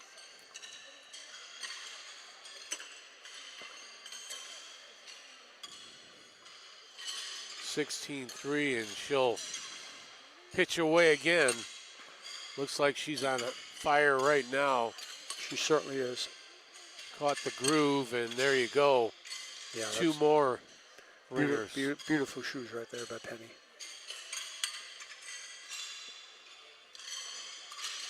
Lizzie Jordan needs to cancel one, and she does. So we're going to move to 19-3. Steinke with a commanding lead. Yeah, Lizzie's just got to calm down, relax, and just throw her shoe again. When you get behind here, you just want to, now you want to throw for your percentage, because the idea here is these preliminaries is to keep your percentage up, make the top 16, and move on to the finals. Penny's in the groove again. Two ringers right there, back to back, putting Lizzie against the back of the wall here, and Lizzie's going to have to counter it, and she does on the first one. Luck of the horseshoe there. That one didn't stick, so we're going to move up to 22-3, if my math is correct. I think you are correct. Penny's going to have, look, she have 14 out of 16 ringers here. Yeah, Penny's sticking it again there. Yeah, we call that stroking it in horseshoes. She's stroking it. Oh, she missed that one bad. You jinxed her. I did. My turn. Yep. Here comes Lizzie Jordan. She needs to get back in that. That's not going to do it, just short of the stake. Lizzie Jordan, lefty goes at it. They cancel each other out here. Yeah, Lizzie's just going to calm down and go on a little run here. Again, she's going to play for percentage here. She chances of winning this game isn't great. I'll never count Lizzie out, but right now she just wants to calm down and throw some ringers. The score will stay 22-4. Actually pick up 1 point there. Lizzie Jordan picks up. Lizzie's being respectful to the opponent on her right, because she's a lefty. There's that low line drive. It's actually thrown about waist high from Lizzie Jordan. Maybe a little bit higher. Right, if she needs to be above the waist for it to score, otherwise it's going to be short like that. She's a softball player formerly in the fast pitch. So. Oh, okay, so that talks a lot about the pitching. Absolutely. So there's a couple ringers by Steinke. Looks like she'll get 3 points out of that. Yeah, Penny's stroking them now. 25-4 is the current score. There's a couple of deuce there for her again. Lizzie Jordan's going to have to answer again. That's a nice shoe by Lizzie right there. Coming right into your living room down the middle. Oh, just missed that one. That's one of those ones we talked about before where it hit heel first and it just dove right out of the pit. Penny looks like she'll get 3 out of this one.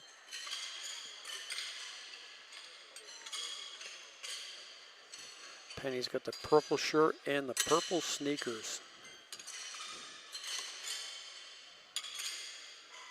You love when those shoes just stick in that clay solidly, that they can't be moved around.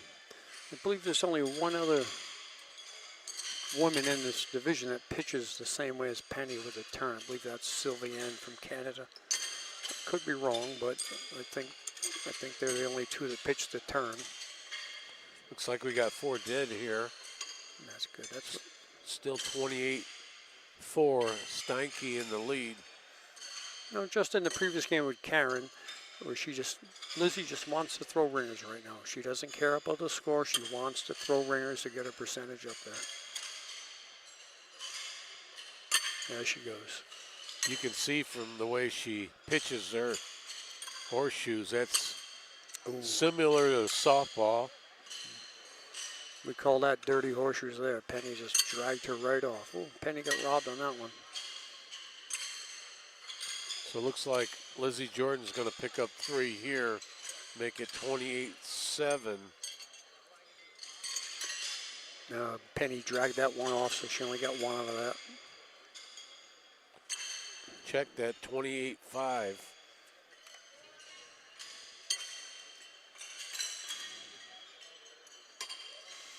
That's what Lizzie wants to do, just calm down and throw some ringers.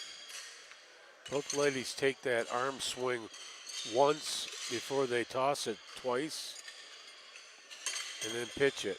Yeah. Penny's a consummate professional in our sport. She just, year in and year out, she's always right there with a chance to beat anybody. Lizzie's just 21 years old, so she's got a lot of horseshoes in front of her.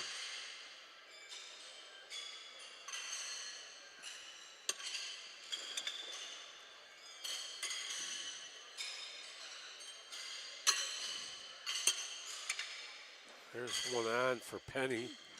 Opportunity here for Lizzie Jordan to pick up a few. Ooh, just missed.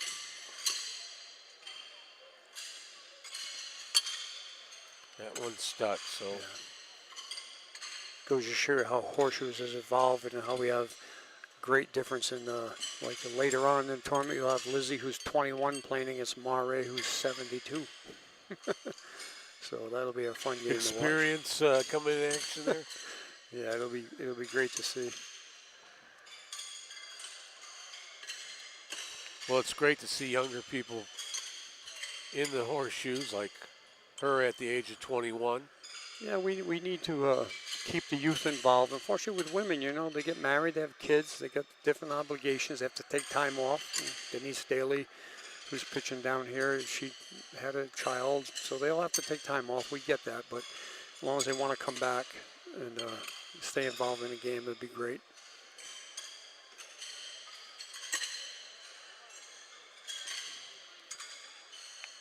They look over the pit here. Looks like current score is 32-5 if you're keeping score at home. So Lizzie's got 16 ringers. She wants to get up to 22, 23 ringers and make it a decent game for her. She's still got time to do that. Penny got 2 dead 3 there. 35-5. Penny's often throwing those ringers again, pitching them. Yeah, she can be very, very good. She's got a twist to her horseshoe when she pitches it. Atta girl, Lizzie.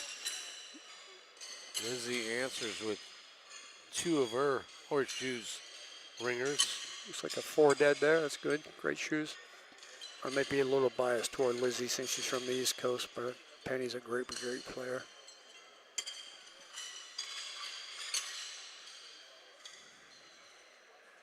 Yeah, that's what Lizzie can do. That's the Lizzie Jordan I know right there. Once you find that groove and you keep that rhythm going. Yep. That one bounced out for Steinke. Oh, she might have threw her first 2 bad shoes.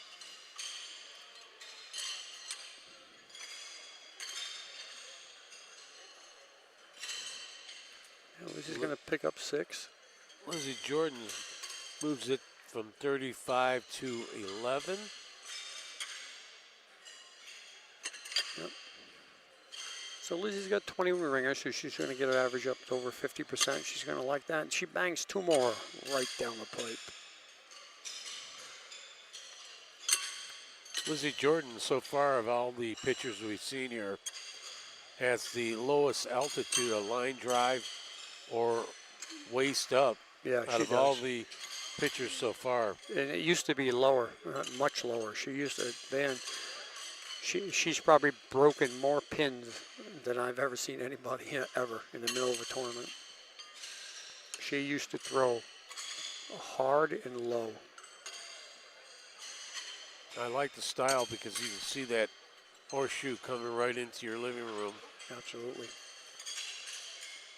Love to see her end this with another 2 ringers. And she looks like she did. So that's a great, that actually is a great, great game for Lizzie because she was way down. She knew she wasn't going to win, but she just kept throwing ringers and throwing ringers. So she's going to walk out of here very proud of that game. Even though she lost, she threw 25 ringers against one of the greatest players out here. So that's a moral victory for Lizzie. You got to take the positive off your game and move forward. And that's exactly what she needs to do here. Yeah. Being her as young as she is, 21, Oh God, she's yeah. got nothing but good things in front of her. Yeah, And every absolutely. game, every match you play, you get some experience. Yeah, she's 21. Her boyfriend's sitting right beside me, Dave, over there. Who knows?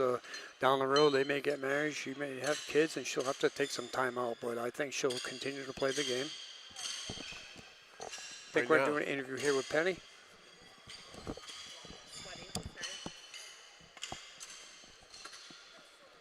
Penny Steinke with us. Hello. Hey, great match. Thank how, you. How are you feeling it today?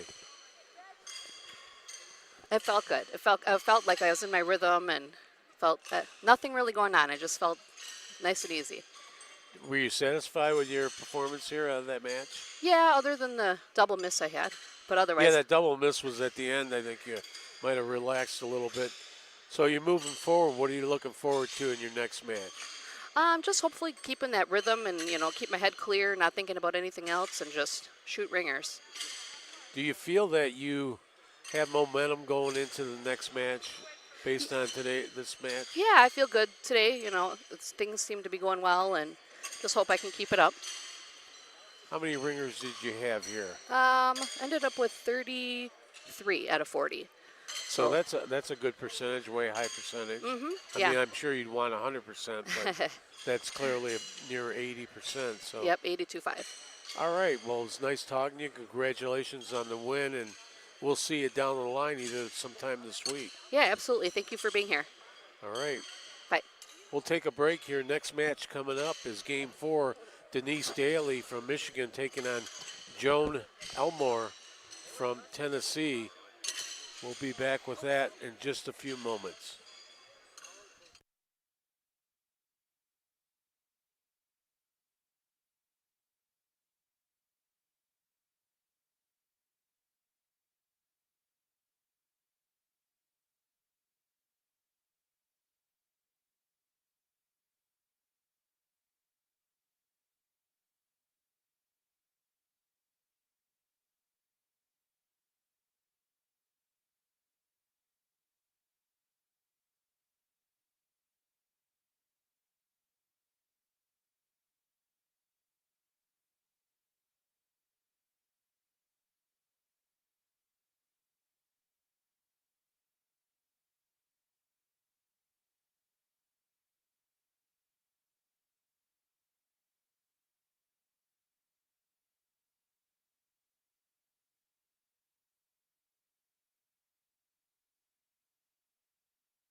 Back here on Go Live Sportscast, about ready to go into our next match. Denise Daly taking on the veteran Joan Elmore. Dan, what should we expect here? Well, Denise just came off a 90% game, so she is smoking hot right now. But she's playing against a 10-time world champion, Joan Elmore, who at 77 years old can still throw a horseshoe. She's hoping to win her 11th, which would be a record. She currently right now is tied with Vicky Winston for the most world titles by a woman. She's won 10 of them. I was there when she won the 10th one out in Winnemucca, Nevada. Denise is one of those girls I told you about recently is coming off from, she had her first child, a little daughter, and she's back at the World Championships. And if she keeps pitching like she pitched that last game, watch out for Denise. She is a former junior world champion. She's won a few titles. You have all the information on there. So you can see that she's a very good pitcher. This should be a great game. Denise Daly at the age of 29 from Brooklyn, Michigan, and Joan Elmore from Mount Juliet in Tennessee. Joan is retired. We saw her few days ago pitching. As you said, the 10-time world champion, 20 times Tennessee state champion, Hall of Fame member, yada, yada, yada. So she's got the accolades. Left-handed pitcher, left-handed.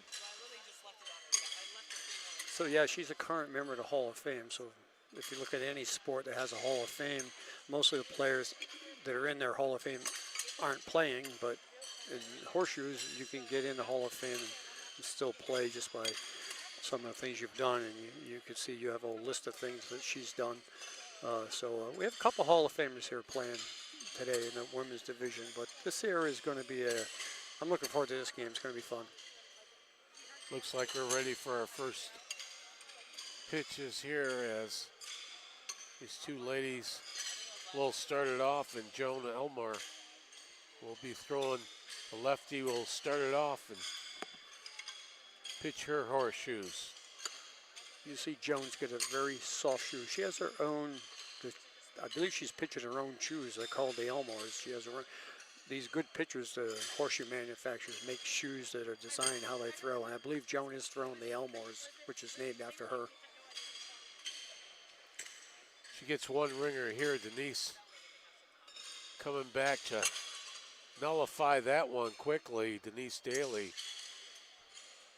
tearing through the ringers from her previous match and coming in here looking to throw her second one here, and that one doesn't land.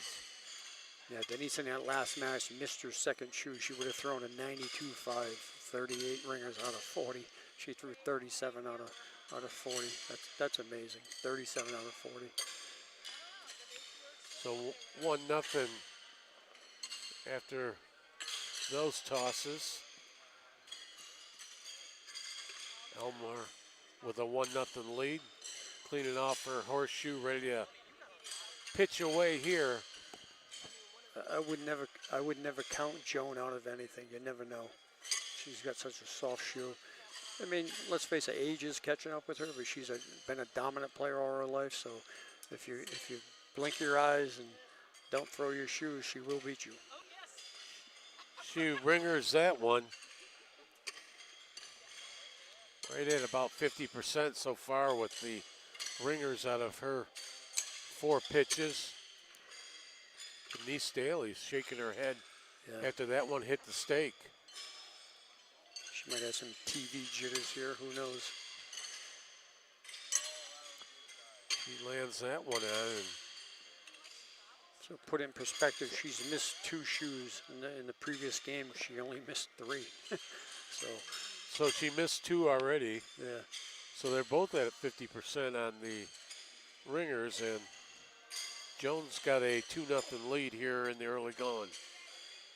Horseshoes can be a funny game. Denise could walk out here and throw a 40% game. Who knows? I'm sure she won't, but you never know. Oh, somebody.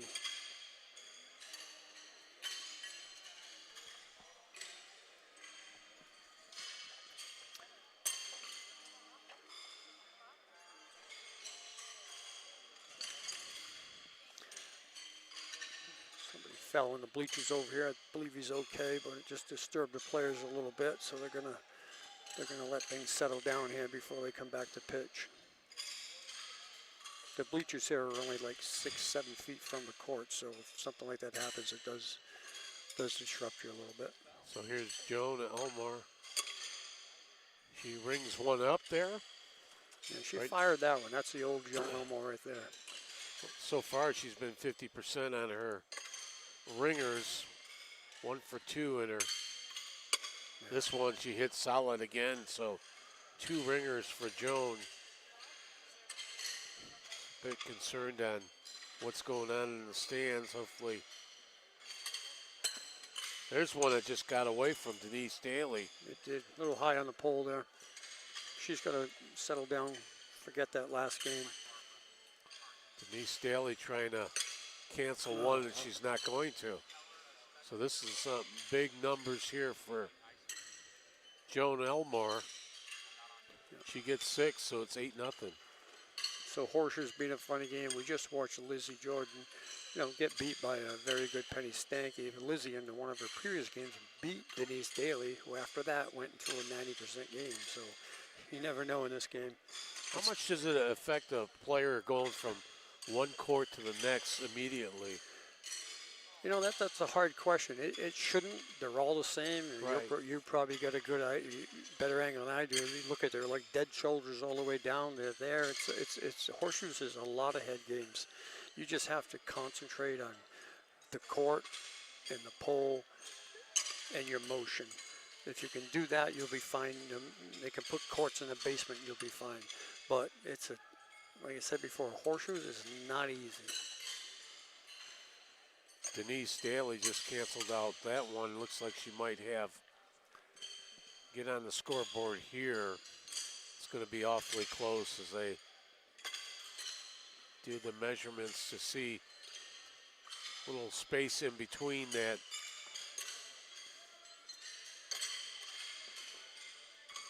Looks like she's going to pick up 3. Makes it an 8-3. She canceled out Jones' ringer and picked up 1. Yep. Now she's got to get on a little streak herself here. Keep the pressure on Joan. Denise rings that one up. Here's her second pitch of her horseshoe. Denise throws, I believe those are M&M flips. You see they got a little square. They're not perfectly round at the top. They're a little square there. Couple of ringers sitting on that pit for Denise Daly, and that one clanked off the stake. Joan Elmore looking to cancel one out here. She does. That was a lucky shot. It was a slider. You usually don't get them in clay. Looks like it's going to be 8-6 with Elmore in a slight lead here in the early going. Again, Denise just wants to be thrown first and put the pressure on Joan and make Joan cover her. 3-point percentage. Both these ladies are pretty tight up there. 71.6 for Denise Daly and 70.2 for Elmore. That was before their last matches. So, and that's the average they brought in here based on the amount of tournaments they played. And for those of you listening who don't know how we keep track of horseshoes, we take the amount of ringers you throw versus shoes, you get a percentage, and that puts you in your class. Very fair. So if you're not that good and you throw 2%, there's a place for you. So if you're out there listening and you'd love to join our sport, we're more than welcome. oh, that one was going in and it just did a quick twist after it hit the stake, and looks like we're going to have them canceled out. Those 2 ringers. Yep, it looked like Jones just kept spinning when it hit the stake, and unfortunately came off the back door. We'll stay 8-6 with Elmore in a 2-point lead over Daly. They're both struggling a little bit. I'm sure one of them will find their groove here.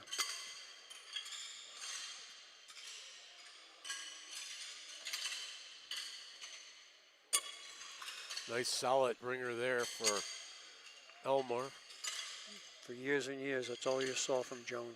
Bang, bang, bang. That one a bit short. See if Denise can capitalize here.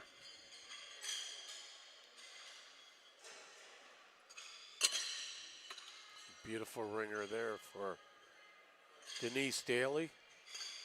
Denise has an opportunity to pick up some points on the second shoe. And she does it. So looks like she'll take the lead 9-8.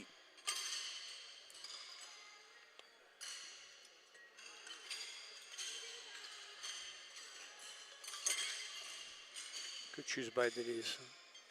So just like in tennis, you want to get that serve. So she's shooting first. So she wants to make sure that Joan has to cover her.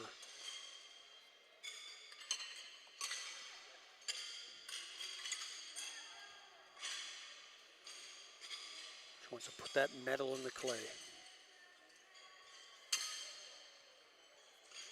Denise, Ooh. second pitch, that one bounced around the stake. She got one laid in there as a ringer, and Joan's going to look like she wants to try to capitalize on this one.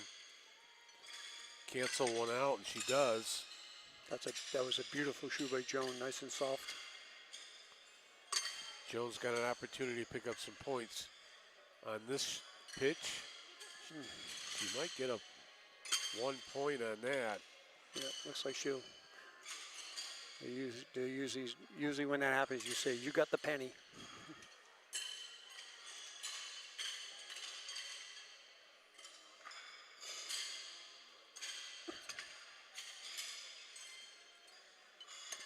So tied up at 9-9.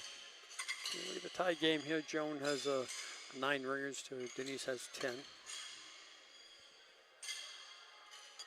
That one you could see got away from her on the pitch. It did. Her follow through was a little too high on that one. Joan will try to get one on there. That one is awfully close. Denise has to play this like it's not on there and just throw 2 ringers.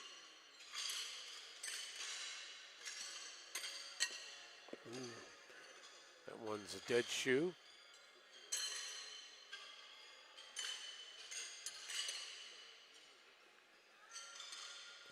Methodical position and stroking that one, and that one's way off the back. Yeah, they're both struggling here a little bit. It's surprising. Not sure what the issue is, but I think they both have to just take a deep breath. Looking to see if that's a ringer. Classified it. Joan looking to pick one up here. It's awfully close, but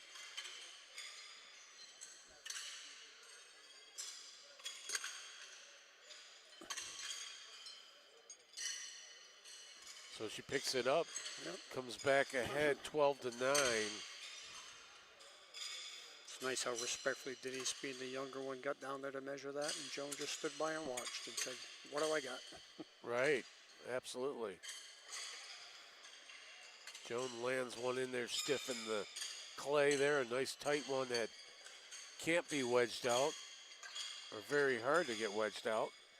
And she's got 2 back-to-back nice shoes there, Frank. Yep. So now Denise is going to have to answer to that with a couple of ringers. She does with one. That's awfully close. Looking at the pit there, and I think it might just be on, but she could be careful she hits it here. And she may have took that one off, but put the other one on.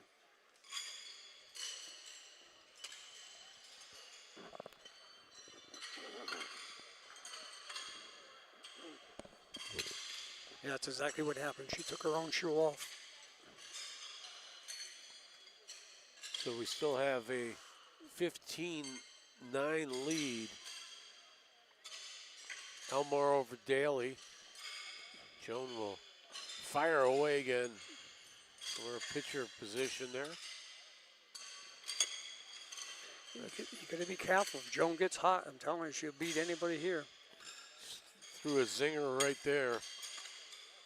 It's the kind you like. They just stick in the clay. You got two. One loose one. I think Jones feeling it. Looks like it right now.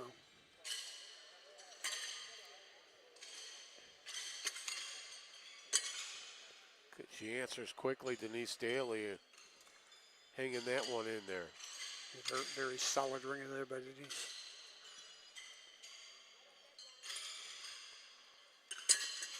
Oh, Looks like it hooked. I think we're going to have 4 dead here.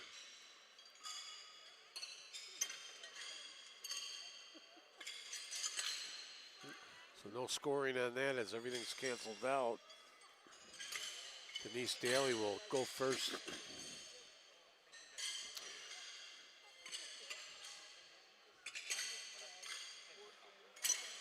Ooh, thought that was going to go over the pole, but the pole grabbed it. Denise looking to sink her second ringer in a row here. Ooh. That was a roller there that just couldn't. She's shaking her head a bit on that last pitch. The release looked good there, but it just went to the left of the pole. Good pitch there by Joan. She buries that one. Opportunity for her to get some points here. Ooh, come off the back, I believe. No, they hook. She could be getting. Oh yeah, I think she's got it. Yeah, so she's got 3. Looking to make it 18-9. We're at 24 shoes here, so Denise has got to be careful this game. Don't get away from her.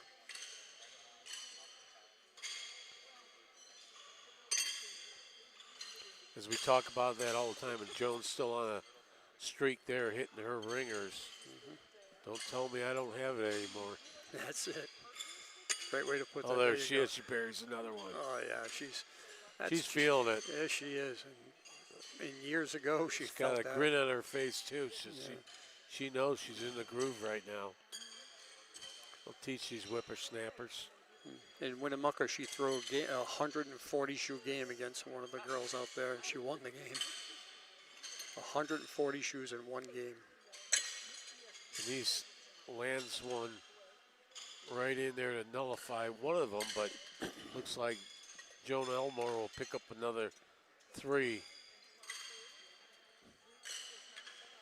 21-9. Yeah, Joan is she's doing what she has to do against Denise. Denise coming off that hot game has cooled off a little bit here, but still plenty of time to come back for Denise. As we always say, you know, if you win or lose a match, you get experience, you learn from it. Especially if you lose a match and you see what you've done wrong. Absolutely. That you learn from it. But right now, Joan is being Joan Elmore. She has just thrown 2 more ringers. Currently 21-9. Denise Daly just can't find the groove. No, she's struggling this game.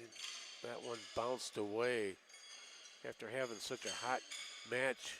Yeah, it's amazing. There's one, she lands one on there, but it's going to be 24-9. Jonah. Getting down to that nitty gritty now. If Joan can, if Joan gets in the 30s here before they, well, it's getting tough for Denise now. Joan's got to start missing, and the way she's throwing, I'm not sure she's gonna. This is where a lot of experience comes in play here. Absolutely. Very quick. You've been in these situations plenty of times.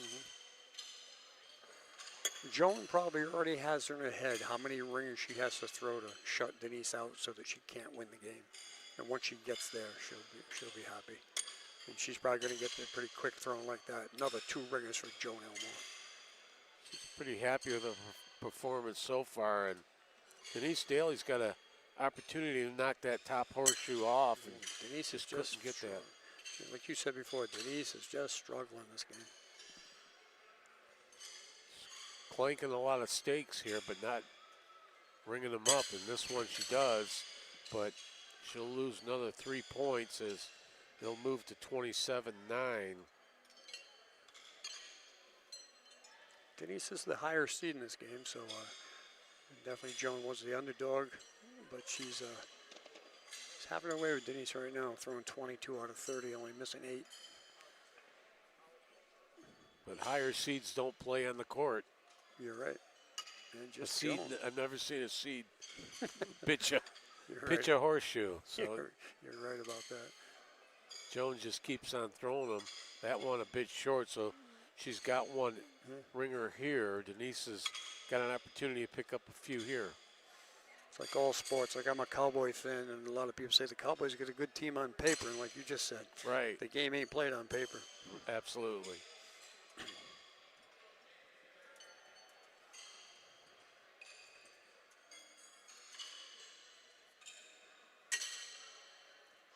So what do it looks like she's going to pick up 3 points on this one.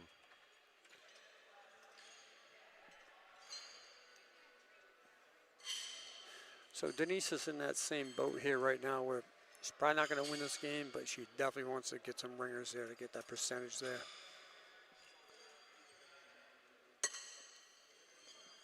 It's a good way to start. Sinks the first one down 27-12, but looking for those ringers. She's got 2. Oddly, if Joan does miss these 2 and Denise picks up 6, it's not out of the realm of possibility. Joan needs to just hold on and nullify. She nullifies 1, cancels 1 out. She's looking to do it again and tread some water here. That's the consummate professional that she is. And look at that. There she does. That is a professional horseshoe player there, Joan Elmore, for a lot of years. And what a wonderful woman. What a nice lady she is. Got an opportunity to talk to her just a brief moment, and yeah, she was a very nice lady there. That one doesn't look like it has enough mustard on that one to be a ringer.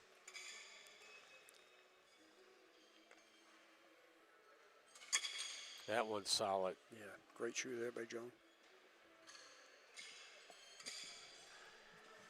Again, then Denise just wants to throw some ringers here. Get that average up there. Now the best you can do is cancel out Jones' ringer. Yep.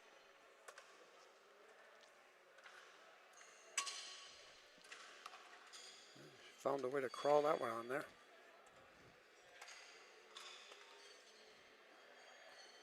Jones going to get at least 1.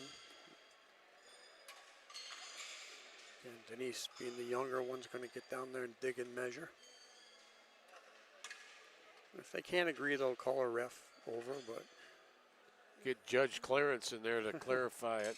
yeah, but Denise will do the right thing. See if she picks up 6 here.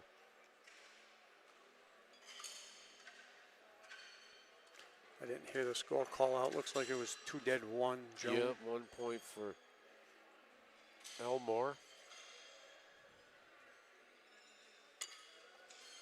Back to getting those put on around the stake. Joan Elmore hanging that one in there. Wasn't solid, but it got the job done. Nice. That one was solid. I believe it's down and back here, so there's only a couple more tosses left. So again, Denise just wants to throw ringers here. The game is over, but she wants to throw ringers. She got one there.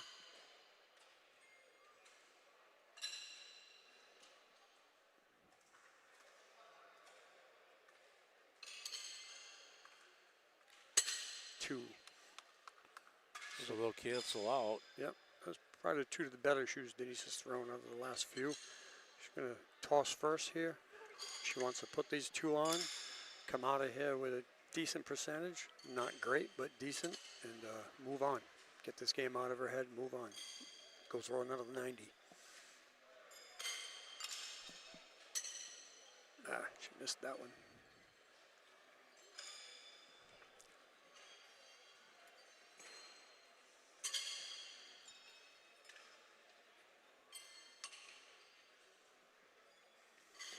All right, right, she got that one. Now let's see if Joan can finish strong here.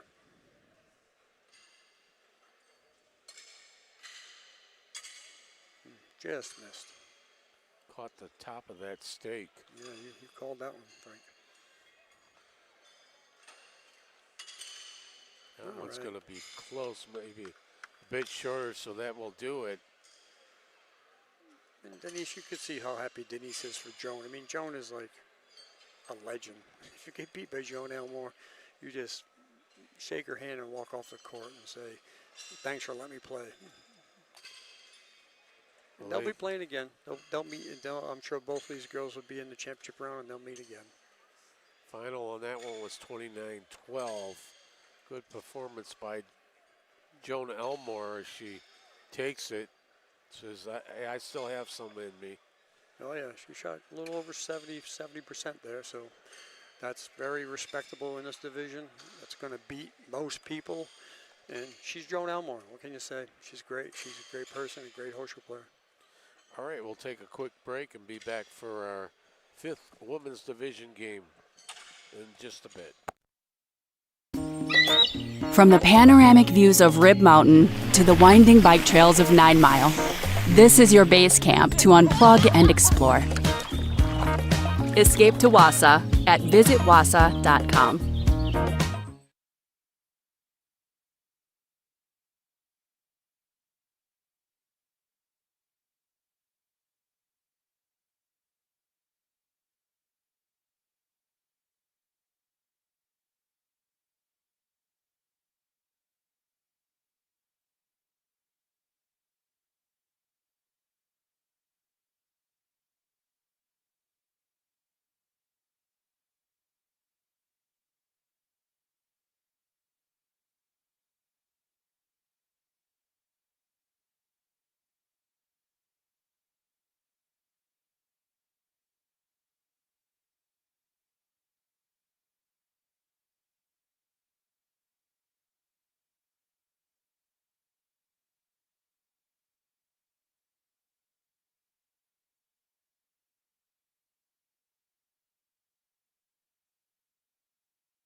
Moving on to our next match here, Sylviane Moisen taking on Tracy Rose.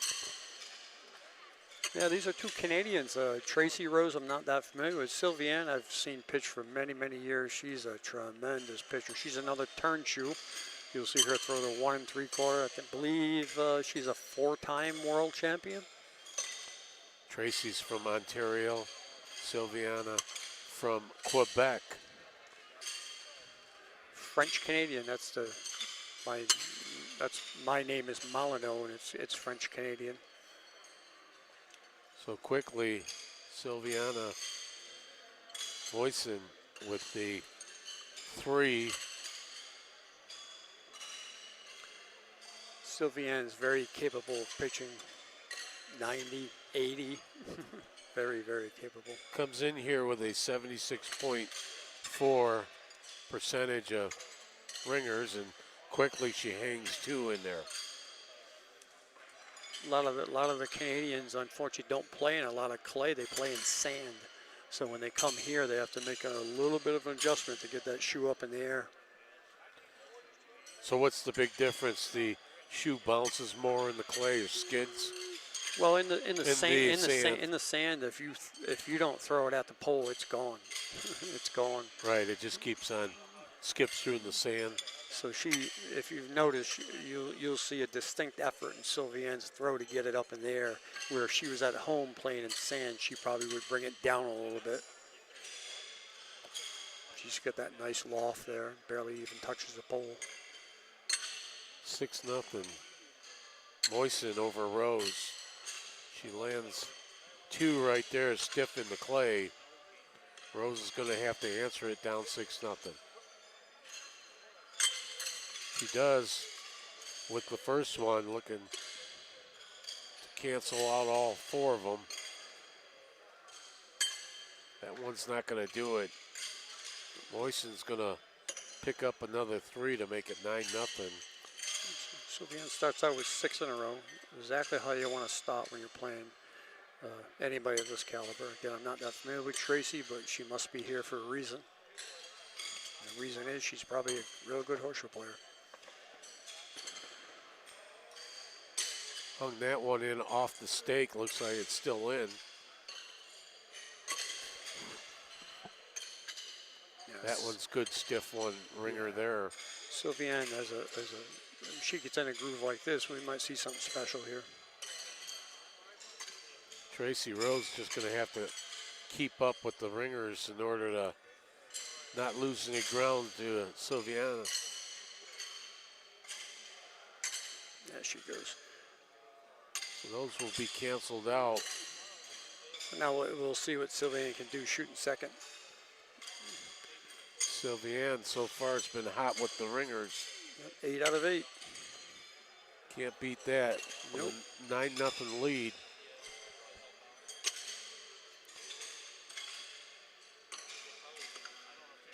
Yeah, just watching Tracy, she's got the classic 1 flip. Just holds the shoe right up in front of her chin. And she's going to have a long backswing and let it flip 1 time and throw a beautiful shoe. Straight to it, no swinging that horseshoe back and forth. Sylviane gets out there with no business, just bingo. Sylviane puts one in, but it looks like Tracy Rose will get on the board with that 1 horseshoe. Looks like she's got 2 in there. It's going to be a 9-3 match right there after she gets 1 canceled and scores on 1. Yeah, she threw 2 nice shoes. If Tracy can keep piling them in there, she'll put some pressure on Sylviane. There's a beautiful shoe. You got to love when it sticks in that clay firmly. Yeah, doesn't even make a noise. Yeah, 2 of them. 2 solid pitches by Tracy Rose, and now Sylviane will have to answer. She does on the first pitch and on the second one, so it looks like all of them, this will be a wash. We'll stay at 9-3 with Sylviane in the lead over Tracy Rose. Yep. 4 dead. Sylvian's she's only missed one shoe. And Tracy's only missed 3. That's a good game here. Sylviane is the 21-time Women's Canadian champ, also a member in the Hall of Fame.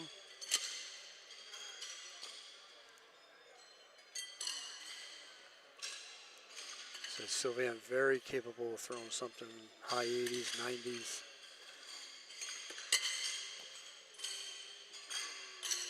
Tracy Rose looking to sink in her second ringer here. And she does, so 4 dead again. We stay at 9-3. Tracy's got a very nice high show. I like her flip. Like I said, first time I've seen her throw. Impressed so far. She doesn't have to take a backseat to anybody here. I think they're going to look at Sylviane's shoe there, make sure it made it.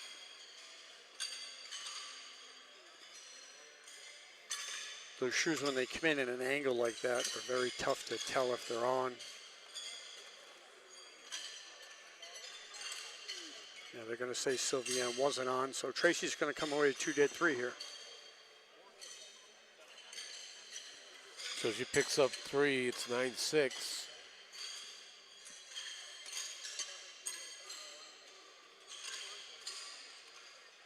Tracy Rose picking up those 3. Sylviane still in the lead. There's a couple of ringers. Moisen lands that first ringer.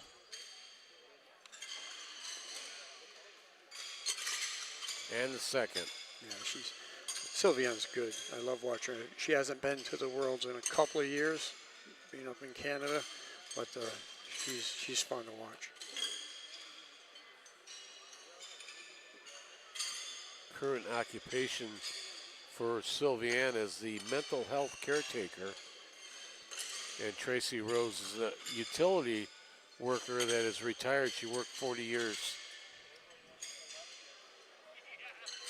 Sylviane's husband, Andre, is a very knowledgeable player.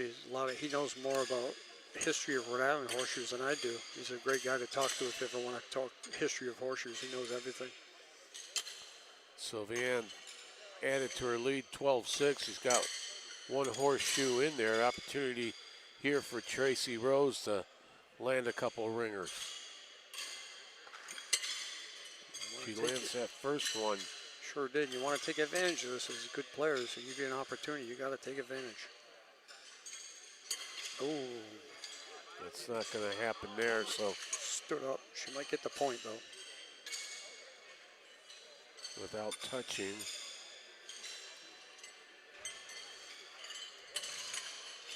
She stole the point, so the key here is she's shooting first. Shooting first, put that medal down.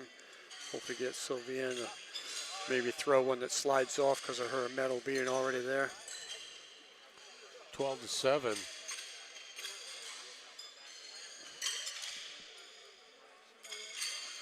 That was a shortcoming pitch by Tracy Rose on her first horseshoe. Set up a traffic jam, but she worked around it. Yep. It's these turn shoe people, they like them shoes up like that. It's like an aimer. Watch her use that as an aimer and throw it right over it again. See that? Perfect. So make it 15-7. Picking up another 3 points from that ringer. Yeah, when you're looking at those shoes that stand up in front of you, you just aim right over the top of them. You're gonna, more times than not, you're gonna throw a ringer. I don't mind when somebody throws a shoe like that.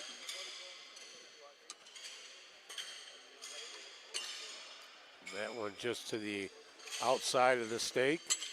That one's going to land inside, barely. Opportunity for Tracy Rose to get some numbers out of this one, and she sinks that one in tightly. Yeah, that was what we Might call have. a neck deep ringer right there. Might have pulled in Sylviane's. Oh, They're gonna. Looks like they're gonna offset here. Sylviane might steal a point out of here.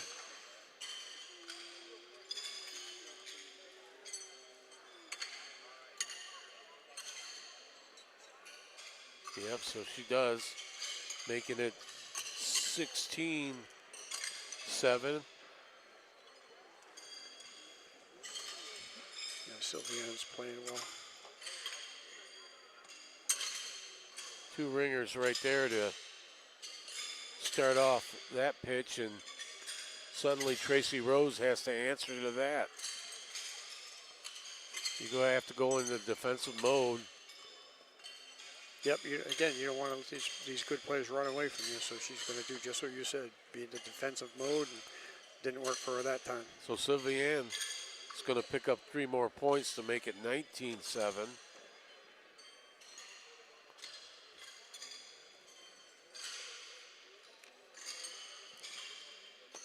Stretching out her lead a bit here. Last few innings here that they've pitched look like a 50% for that one bounced out. That's a tough break there that she should have stayed in there. It looks like it hit her ringer breaker and came right back. Tracy, a little high in a pole there for Tracy.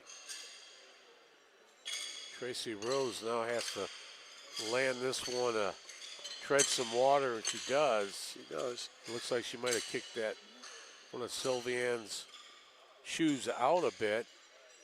You might need a measurement on this one, though. I don't need no measuring stick.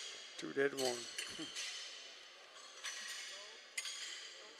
So she picks up a point off of that, 20-7. So Sylviane will pitch away on that one. That one missed the stake completely. Yeah, that's a bad pitch, and Sylviane's part, she knows it too.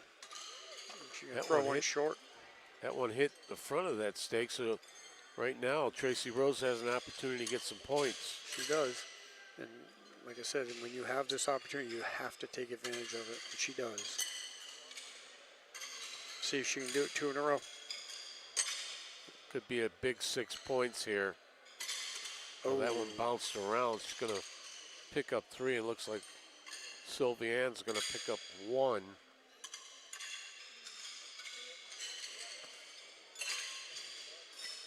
See what they come out with in their numbers. Looks like Tracy got 4 there, Frank. So it's Yep. 20-11.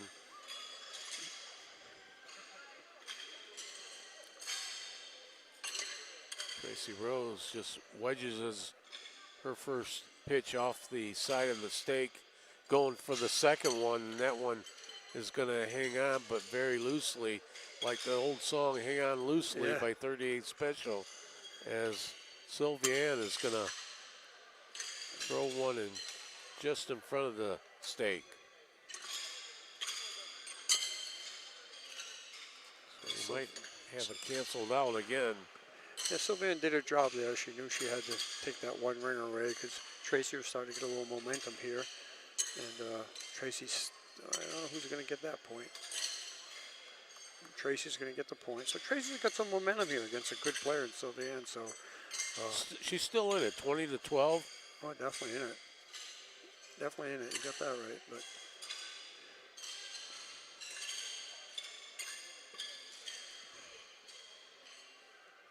that one a bit short on her first horseshoe there. She needs to get this one as a ringer, and that one solid in the clay. that's a great shot because you don't want to give Sylviane a chance to get 6 there. She cancels that one out, Tracy Rose. Now she has an opportunity to get some numbers, and it looks like she's going to. 2 dead, 3 for Sylviane, picking up 3. 23-12. Exactly what she needed to do there, and now she's pitching first, hopefully to put the pressure on Tracy.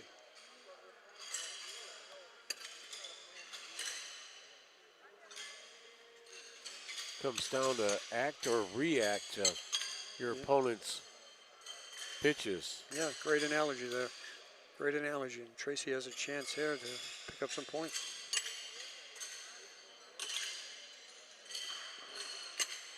Nice solid ringer there. Sure was. Hopefully see if she can throw 2 here. Ooh, she got high in the pole, but it came down the pipe, and she's going to get, I don't know, she might get 6 there. We'll have to see what that bottom one is from Sylviane. Yeah, it might be close. Looks like it's going to make it. They're calling in for a judge. 2 dead, 3. No judge. No judge. They don't need no judge.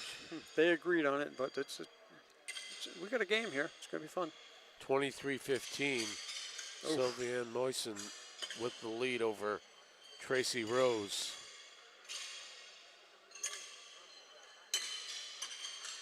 Just when I think one of them's going to get hot, they always get that bad shoe.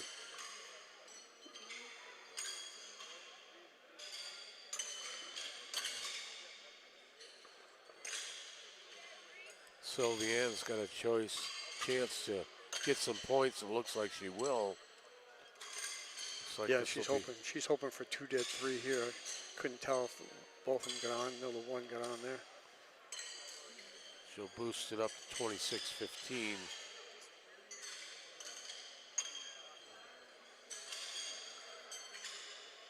Scorekeeper just let them know it's down and back. So that one's in there good, stiff, and hard into the clay for Sylviane, and she puts in a second one, so all of a sudden Tracy has to play defense here. Current score 26-15. Sylviane in the lead, and she answers on the first shoe. with 2 shoes to go, though, Sylviane knows that those 2 ringers, regardless of what Tracy does, ice the game for her. But again, they're both gonna try to get back-to-back 4 deads and go for some percentage. But basically, the game is going to be Sylviane's, but they're going to throw these 2 down there, and hopefully, both of them will get 2 ringers again and get some percentage out of this. Currently 26-15. Tracy Rose sinks that one. Sylviane's going to go off with the victory here. If they can both end with 4 dead here, it's going to make them both very happy.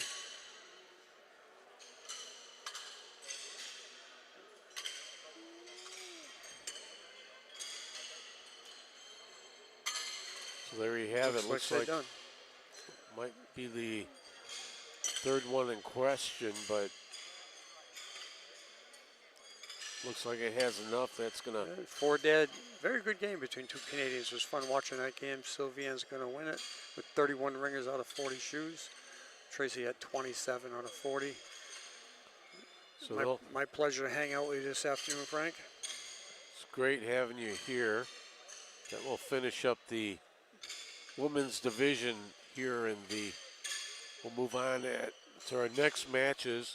You're going to check out here, Dan? Yep, I'm going to check out. That's the first round of the women's prelims. I believe my good friend Debbie Michaud from Mass is going to step in and guide you through the women's championship, the men's championships. And I believe you're going to see Alan Francis in the first game. You're going to see the greatest horseshoe player in the history of our sport step on the court right in front of you first. And I hope you all like it, and I'll be talking to you all tomorrow. All right, we'll take a break here on Go Live Sportscast. Get ready for our next match as Alan Francis takes on Jeff Finke.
From the Greenheck Turner Community Center in Wausau, Wisconsin, the 2026 NHPA Championship. I am Frank Mazzola, along with David Ringer Fuller, bringing in his expert analysis as we watch the GOAT go at it here against Jeff Finke.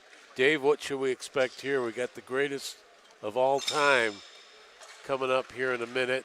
He's working at least, he's got that old farmer's in him still, working like a gardener. Yep, he's from born and raised there in southern Missouri. You know, he's the GOAT for the reason, especially the last 3 decades. Jeff can get on a hot streak too here, so it could be a really good matchup here in the first game. How do you like your pit? You like your pit? What is his strategy right there? He likes to load it up on the front, just Front because the way his shoe comes in, he likes to hit that bottom third of that pin, and so that way it doesn't create the bounce back and lose ringers. So I think he's done gardening right now, and he's gonna spray his stake here and make sure he got plenty of color on that. What can you say about Alan Francis? It's 29 plus. He's going for 30, men's world champion. I mean, at what point does your game fall off? I mean, not for Alan. I mean, he's just remarkable how he can just stay in that zone all those years. You know, I mean, that's God-given ability and talent right there for him to do it. And at 56 years old, still showing up us young guys how to do it. That 56 is today's 40 for Alan, so got the pleasure of calling him in 2023 in Lansing, Michigan, and speaking to him. Very humble man who loves to do his thing and just keeps it to himself and just does his thing and keeps on winning these championships. And I mean, to be that consistent over so many years. And I'm watching both these gentlemen, Alan and Jeff, and they both throw the same style from the side of that horseshoe. And Yep. they dip down a little bit and just give it one wing. None of these back shoots and back and forth rocking the arm. It's just let's get down the business and let it fly. Yep, they are very, both of them are very fast pace, very little movement pitchers. So, like I said, if Jeff's on his game, he can push Alan a little bit. But Alan's just remarkable what he does. Now I talk about it a lot where you're playing somebody with such a high percentage of ringers that you're on the defense most of the time. You're trying to offset their ringers and cancel them out, and you just have to play that. It's like swimming in a river that's got a high current. You're just treading water to stay into it. Your opportunity only comes if that great player slacks off a little bit, has a bad couple of tosses there, pitches, and you gain some ground on them. Otherwise, it's just hard to beat somebody. Your game has to be perfect, and their game has to be off. Yep, and Alan, usually he only misses like 3 to 8 times a game. I mean, and that's only when he's sleeping. Yeah. I mean, just unbelievable. And what else can you say about the gentleman? 84.8 percentage. Yep. I mean, well, let's just round that off to 100. I mean, who's got that kind of percentage? That's some gaudy numbers right there. I mean, Jeff Finke is at 61.5, so he's going to be in the same kind of situation that he's going to have to hope that Alan Francis, drops a few and doesn't get those ringers in, or he's going to have to play defensive all game here. Yep, the first 10 shoes for Jeff's going to be very critical in this game to try to jump out on him, because if you let Alan get comfortable, then it'll be game over pretty quick. Looks like they're going to probably be doing their final. Down the back, I believe. Yep, and then get ready for some action here. Jeff Finke in the baby blue t-shirt lined with white on it. And the red shirt, Alan Francis. Clear as day if you've never seen Alan Francis play before or seen his picture around. Slim, tall, lanky guy, crew cut, seasoned well over the years. Same style, nothing changes. Yep, same motion. Well, we look at both of these gentlemen, the way they pitch, looks like their style is about the same, maybe a little bit off, you see. Yeah, Jeff will go a little bit lower. Yep. From that side of that horseshoe and instead of from behind it. Yeah, he'll throw the nice regular 1 1/4 is what we call it. A lot of the pitchers in this class do throw that turn, so. So I think we're about ready to go here.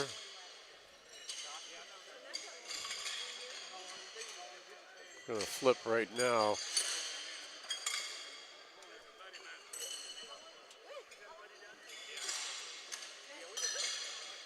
Scorekeeper's ready to go, and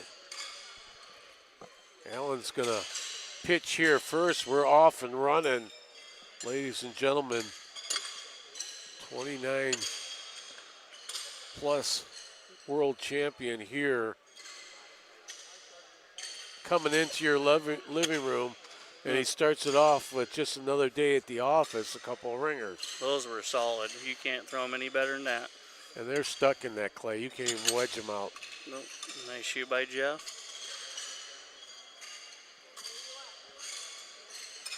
That one got away. You could see it from his pitch that he just lost control of that one. So quickly, Alan Francis is going to come out with 2 dead. Yeah. Yeah, 2 dead, 3 Allen. So 3-0.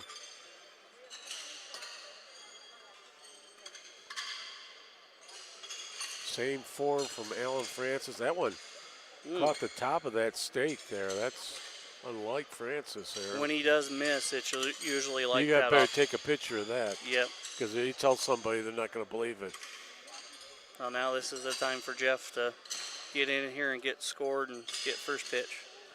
Yeah, opportunity for him. That one short. He needs to cancel out Allen's ringer right there to stay in this, and that's not going to happen. Bounce So right back off. So now it's 6-0. Quickly, Alan Francis. Jeff's going to have to get on his horse and put his cape on if he's going to catch Alan Francis. There it is. That's perfect. Wedged in there. You can't even. You need a backhoe to get that out. That's perfect. When he hits the bottom third of that stake, it's going to be a long day at the office. It's like poetry in motion there. Nice shoe by Jeff. That's a nice one to cancel one out. Jeff, like I said, has go on that defensive mode, and that one got away from him again. Looks like that second shoe that he pitches is getting away from him so far here in the early going. So we've got a 9-0 game here. It should be going up to 9-0. Yeah, it looks like Jeff's just speeding up just a hair on that second pitch.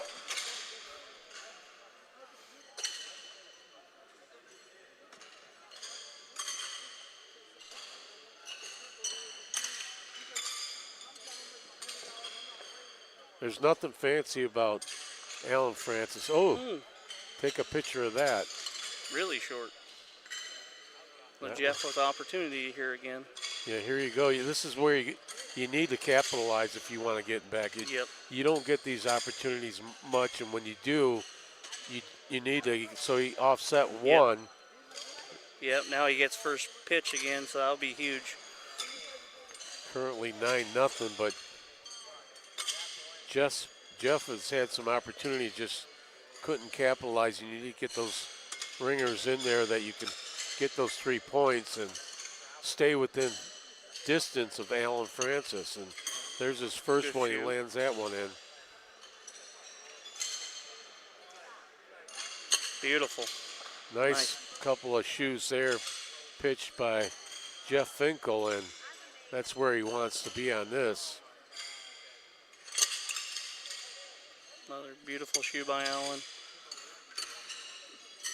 Allen says, all right, I'll answer to that. And Yep. He throws 4 dead solid. there. So it'll stay 9-0 right now as Allen Francis with a 9-0 lead. 9-1. 9-1. Jeff got that 2 dead 1 down there. Okay, give him a 1. Gets on the board here. Another beautiful shoe. And they really stick in that clay when he throws them. Yep. He throws through the stake more than anybody. Ooh. Oh, here now an opportunity again Yep. for Jeff to get 3 points out of this. He's got to throw a couple of ringers, so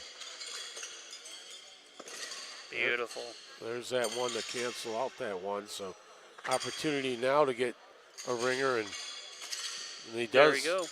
So it's 9-4.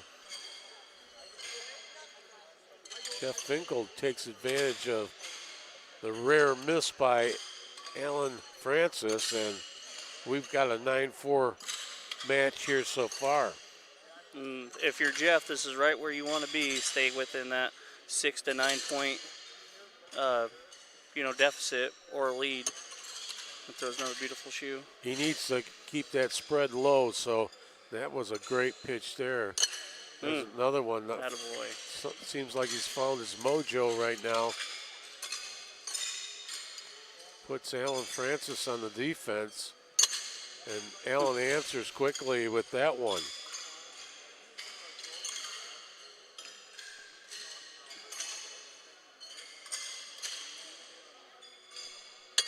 Solid.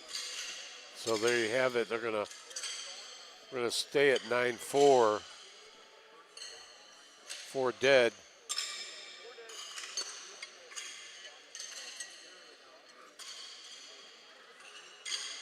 What a great opportunity here playing horseshoes for the last couple of weeks here. Doesn't get much better than this, Matt. Cheese curds, horseshoes, and burping. Yeah. This is the best thing in our sport today right here. This is our World Series Super Bowl. Yeah, I mean, it's been great. Judges and players and everybody that's involved in this. Last night, the Hall of Fame ceremony. Did you were there? Yep, very nice. I thought Stan would talk forever and I'd have to take a nap, but he finally got through with his speeches there. Yeah, he's an icon of our sport, and that's how he is. I always love Stan. So it looks like Allen picks up 3 more, making it 12-4. Jeff Finkel missed on that second one, and hair high again. top of the stake on that one for Allen Francis. So Jeff's going to have an opportunity to pick up some points here. He's going to have to throw a double ringer. There you go. So there's That's good. numero 1. This one got away from him. There's that problem with that second pitch there. Puts that first one on. He had an opportunity to pick up 3 to make it 12-7. That's not going to happen. Nope. We're going to stay at 12-4. Allen Francis in the lead. That was a golden opportunity because we're almost coming halfway through the game. So If we go through it and count these, he's had 2 or 3 of those opportunities. That score could be tightened up real quick here if you were to capitalize on them. there you go.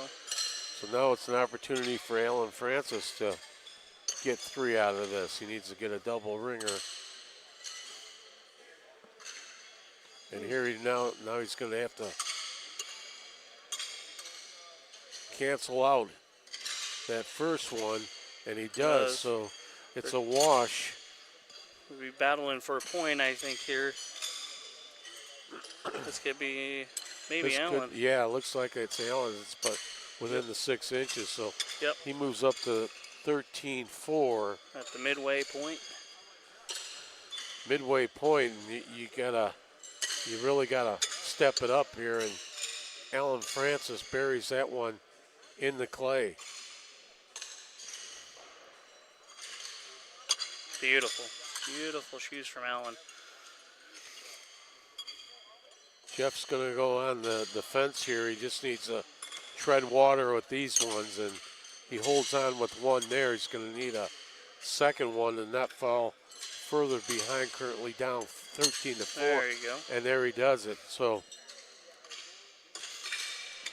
did part of the job. Now he needs to pick up some points.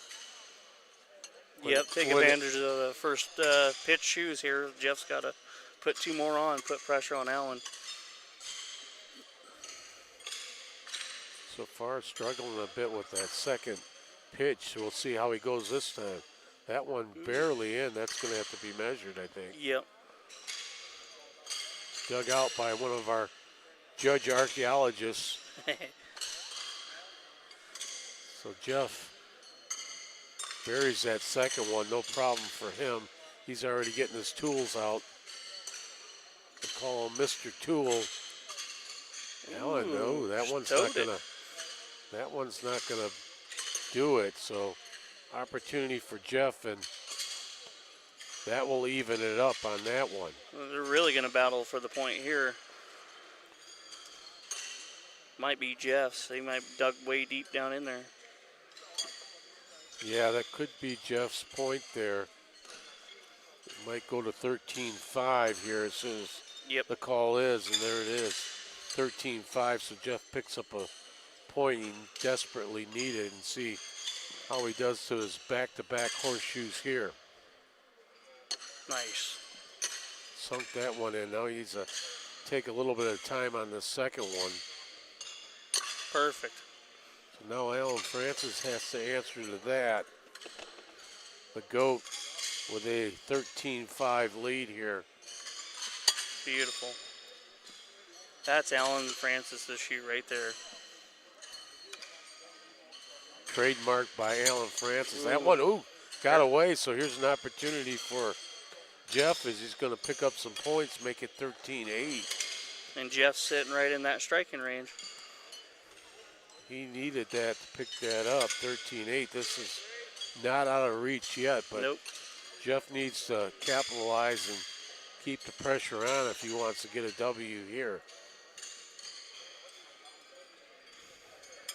I think Allen's 84.8 is down a bit here today in this matchup. Yep. Usually first couple games, Allen will come out a little bit slower, and then he'll gradually pick it up as the games go on.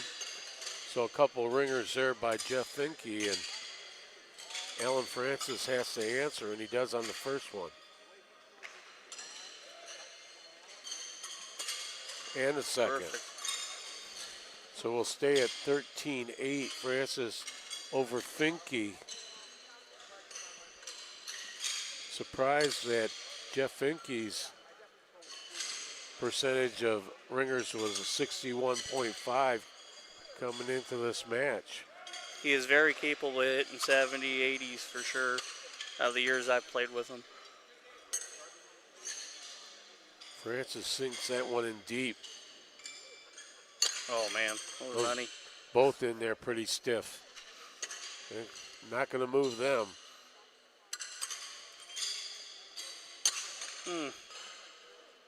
That one looked like it came off of Finke's hand a little bit weird. And this one he does. So he's going to lose 6 points, actually 3 points, making it 16-8. According to my calculations, it's my unofficial scoring until it's official by the official. A lot of officials in there, don't you think? So Alan Francis, he hangs one up there. That's what we call an Eileener. That was solid. Now it's time for Jeff to get back up here a little bit.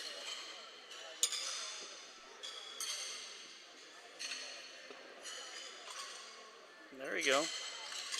Now opportunity for him to get that 3 points back here quickly, and that one went way back. That one almost in a dead shoe, and Allen should get the one. yeah, it looks like he's within that 6-inch rule, so it's going to make it 17-8. He'll take it. We got a 9-point spread here as this match moves on late. Francis again sinks the first one in and says, I'll do it again. Yep. Numero 2. Jeff can only play defensive here. Beautiful shoe by Jeff.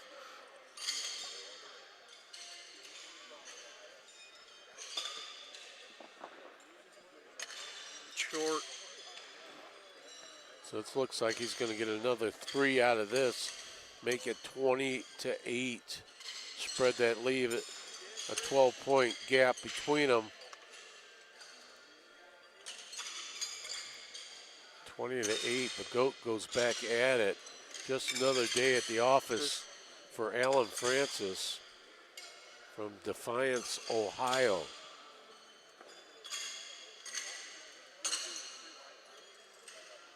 What a great ambassador for the sport, where he carries himself and acts, and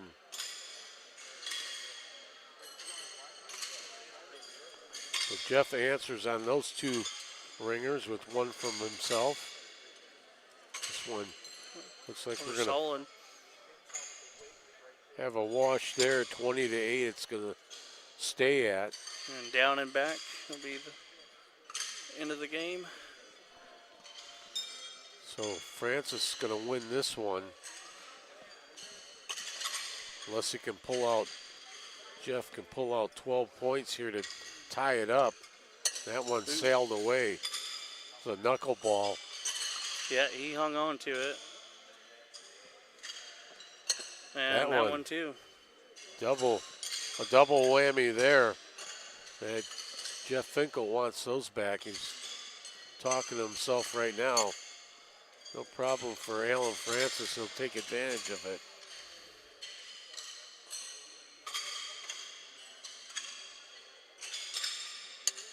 Ooh, I think he got in there.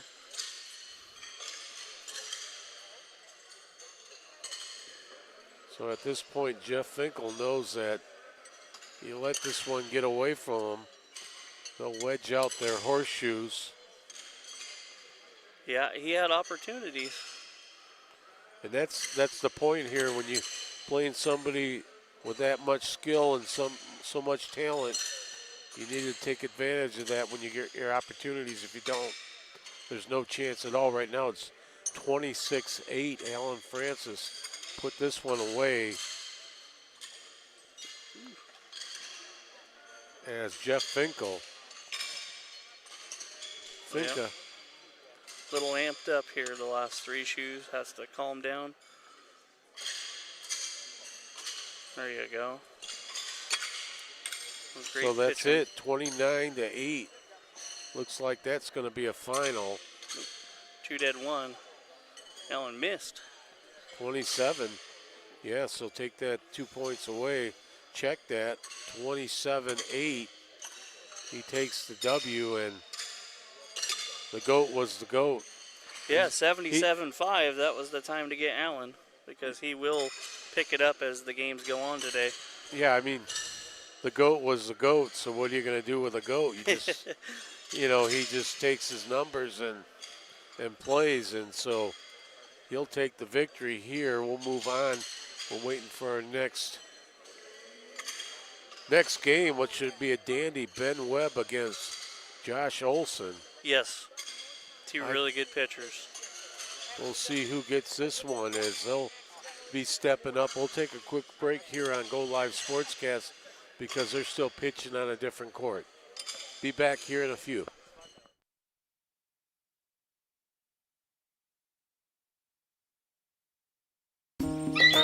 From the panoramic views of Rib Mountain to the winding bike trails of 9 Mile, This is your base camp to unplug and explore. Escape to Wausau at visitwausau.com.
Back here live at the Greenheck Turner Community Center, the 2026 NHPA Championship. I am Frank Mazzell along with Matt Fuller. We're about ready to go the most anticipated match of the day, Ben Webb against Josh Olson. This is a heated battle between these two gentlemen. Yep, two of the youngest guys in the sport. Ben will sport a low, hard 1 1/4, and Josh will be throwing a very high one. And they are both very competitive. Looks like Josh Olson getting ready to crank one off here. I don't know if we're officially did the flip yet. Might be down and back one last time.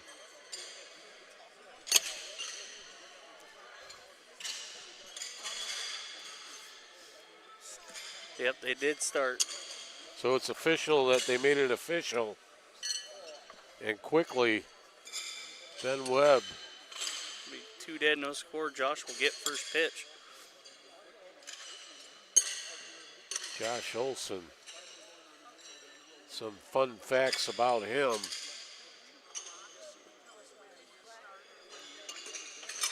There's one that's real close. That could be a baby ringer. I think so. I think it'll measure. Josh Olson, 33 years of age. There's one that's for sure on there from Minnesota.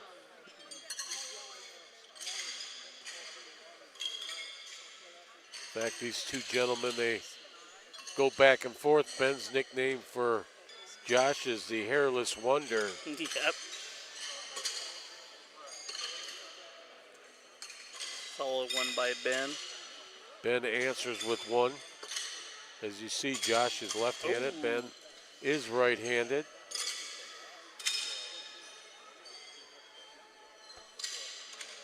Ben with a bounce off. Josh, you're gonna have to dig for that first one. Need an archaeologist to dig that first one out. Well, he got 1 point there as Josh Olson is licking his chops after getting that one. 1-0, lefty coming back at you right into your screen. Hangs that one in there. And what's also cool about this match, we have our 5th vice president of the NHPA, Josh, taking on the president, Ben Webb. They have all these president rivalries going on here. Yep. The 20th president takes on the 6th president. So a couple of solid ones there by Josh. Now Ben has to answer to that. He does on the first one. This one looks like that one got away. It's like a knuckleball.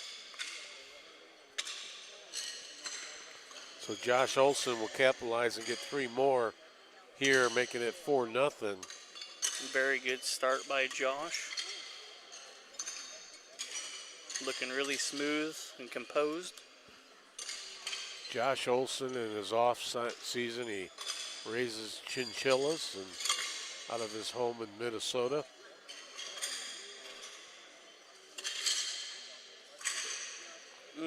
Beautiful. Right now he's on fire, he's feeling it. He's in the groove.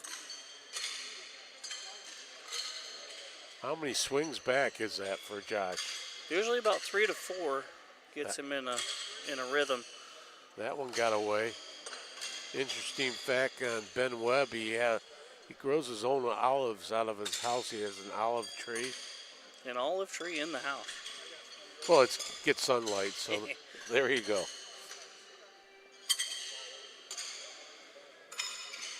Another interesting fact on Josh Olson. He once was in a tough man contest. A tough man. I don't know what the results were, but. So it's 4-0. We'll see what we got to count down here. For 2 dead, no score. So Ben is still in it. They call him the Kentucky Prince.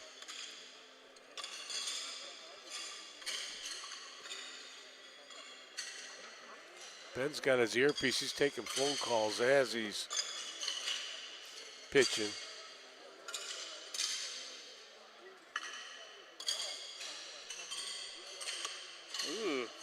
That one just a bit short off to the left of that stake, and there's another opportunity for Josh Olson to capitalize on it.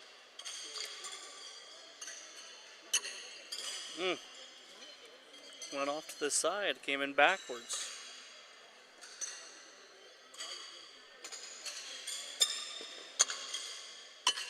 He Perfect. does capitalize on it, so he looks like he'll get, this will be a 3-pointer for Josh Olson. I think Ben's going to get a 1-pointer here if he's within that 6 inches barrier. I think it'll be just 3 for. Oh, he got 4. So he did pick up the 1-pointer. We got an 8-0 score here as Josh Olson over Ben Webb.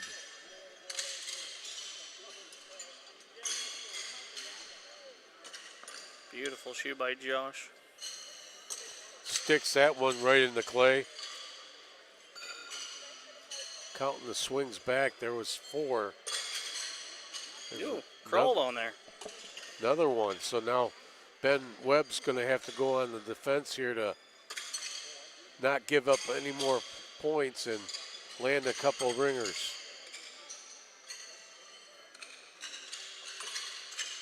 Does it the first one.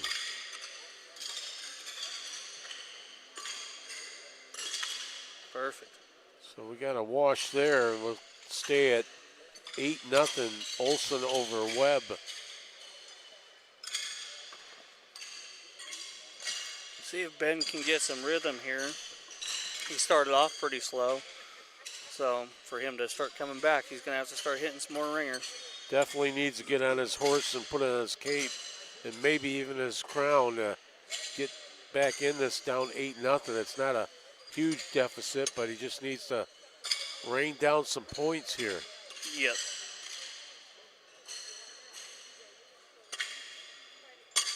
That one looked like got away from Ben a bit there. Came in too toe heavy. Didn't get the shoe up as it should have. Big ringer there by Josh Olson. Opportunity for him to sink in a few more points here on his second pitch. That one got away from him. That was an airmail. That's what we call it in our A class. Wild pitch, I like to call that, by Josh Olson. 2 dead, no score. That went over the catcher's head. Josh Olson, he's focused, he's dialed in. That one, I think that might be close. that's good. Yeah, they're going to have to probably break out the tool. Gonna have to bring in clearance to check that one out. That's solid. Yeah. Ben just got a grin on that. You put me in this situation again?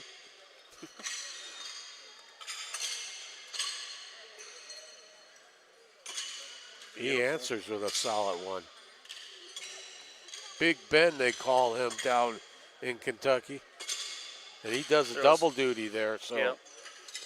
they'll offset again. We'll have a wash. And he's finally on the board.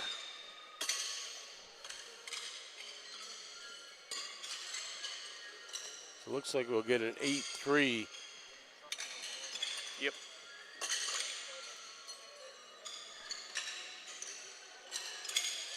Fans of Ben are cheering him on here in the community center here in Wausau, Wisconsin. That one's a good sticker. That's Ben shoe right there. Yep. Beautiful by Ben.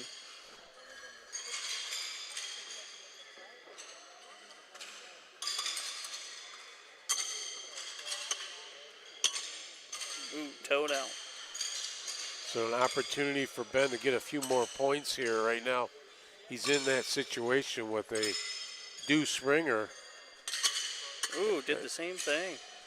So he's got opportunity to get six out of here and take the lead over Josh Olson, as looks like that's going to happen. And that's huge. We're almost up on the midway point of the game, and Ben took the lead. Big Ben takes the lead, 9-8. Gets first serving of the horseshoes. Looking to stick them in there, and that one's stuck in there good. Solid as a rock.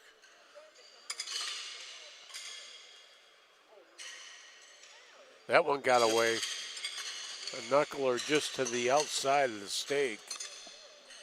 Now Josh has an opportunity to capitalize on it. He says, yes, I will on the first one, and thank you. Here comes the second one for some points. No short, but he'll get the penny. So we'll have a notch it up at 9 apiece. Once the official makes it official. Be all tied up at the midway point. Got a great game going on here. Right, absolutely. We want to see a tight game down to the wire and the finish here. Ooh. We had a couple of them yesterday. The two ladies went down to the wire there within 2 points of closing it out. And here's second one by Josh. And that's solid. That one, he went sideways on that one.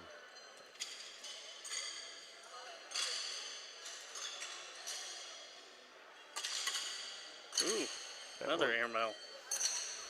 Landmine for Ben Webb there. He's going to have to put this one on the stake, and this one he does. Let's see if that Josh's point can stretch far enough. It's going to be kind of close, but time to pull out the handy-dandy ruler. Oop, hair too long. Did you say a hair? Yeah, hair too long. Yeah, just a bit out there, so we'll stay at 9-9. Keep pitching down. That's huge, though. Ben gets first pitch in a tie game.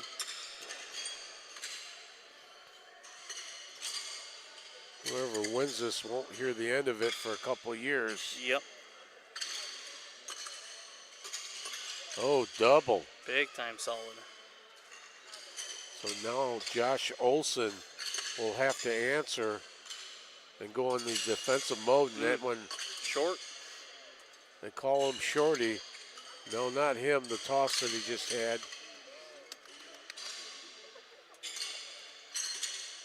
Another one. This is going to be, could be a 6-point swing for Ben Webb, as Ben was down here and now he's all of a sudden taken his energy pill and he's gotten 6 points. It's 15-9. That was a big time swing right there. 6 points, couple of ringers, and Ben's got first opportunity here, looking to put his buddy away. Nice shoe. Solid ringer there from Ben Webb.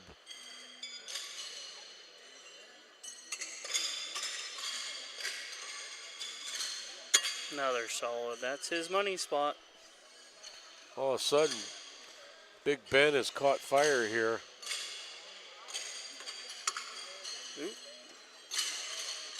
Josh pitched that one just a bit outside.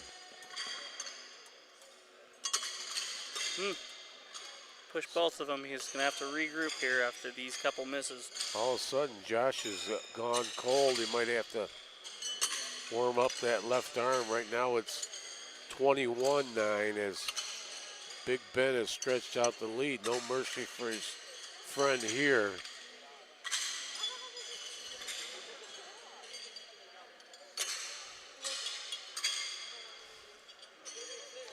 What's been great this all these matches, good sportsmanship by whoever wins or loses the match, and that's a great thing to see here at this championship between everybody. Everybody's been super friendly, the judges and the players, and that's what you like to see here. Yeah, that's how our sport's made from top to bottom. We have such great people in this sport, and that's what makes it fun to come back here and play every year. Opportunity here on the second shoe from Olson, and He might get some points out of this so. yet. I think that's going to dig in there for 3. We'll need He's an gonna need it. archaeologist. Dig that one out.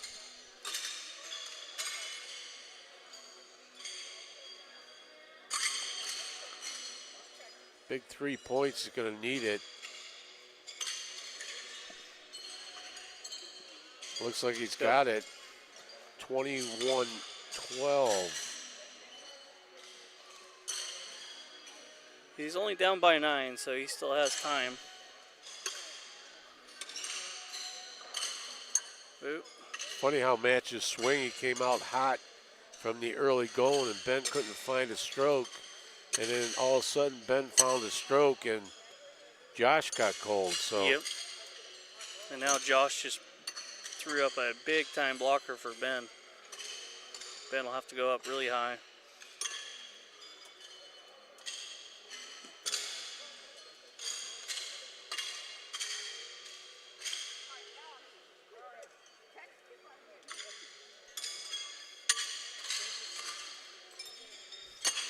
Ooh. And that blocker did work there. Yep. I don't know if that perfect. blocker was intentional, but it worked. Oh, knowing Josh, he probably did do it on, purpose. Josh might get 1 out of this whole mass here. We got a bunch of Eileens in there. They're even laughing about it.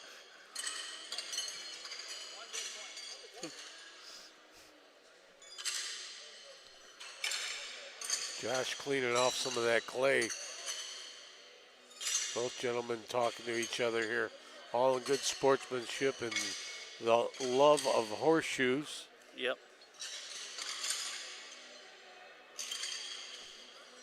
I'd have to say Josh Olson's probably a heck of a swimmer the way he throws those arms around.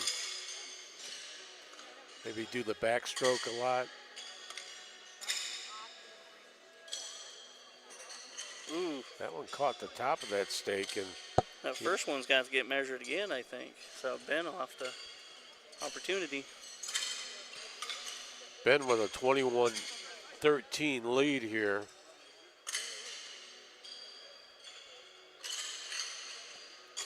Ben told me that if he wins this match, they're going to name a city after him in Kentucky. Knowing him, they probably will.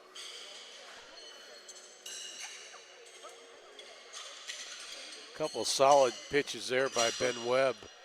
2 dead, 3 for Ben. 24-13. Now is the totals. Time's running out on Josh Olson to get on his horse and smack it. Get him riding. Nice solid one by Ben. You see it come off of Ben's hands, and it looks kind of awkward, but then it rings that stake, and he gets it right on there. Yeah.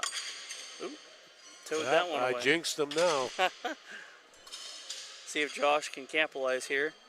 He's only got these 8 shoes left to go. Oh. Ooh, shorty.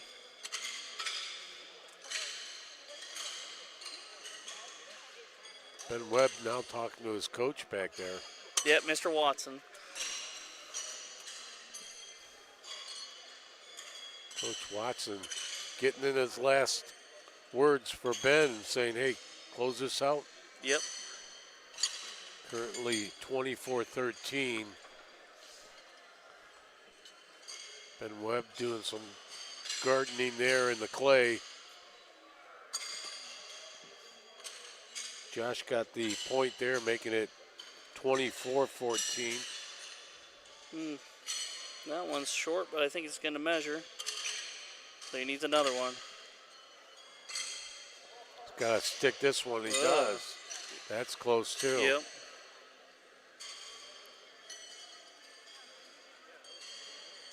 Need to break out your Harbor Freight ruler to check that one out. That one went off the stake as Ben needs to get this one. He does. We're going to have to do some measuring here. That's going to be an interesting score coming up here. One could cancel the other one, but if they're both in, Josh could pick up 3 points here to make it a 24-17 match. And he only gets the one, so That ain't going to do it. Down and back. It's like kissing your sister. A tie. Solid one by by Josh on the first one. Ooh, oh, I think it's on. Looks funky. It's got that weird twist to it. I don't think that was a strategical block there, but Ben puts on a solid one there. Rock solid. Maybe another one. Yep. Yep. There you go. Ben's had enough of this ridiculousness. He's looking to put it away.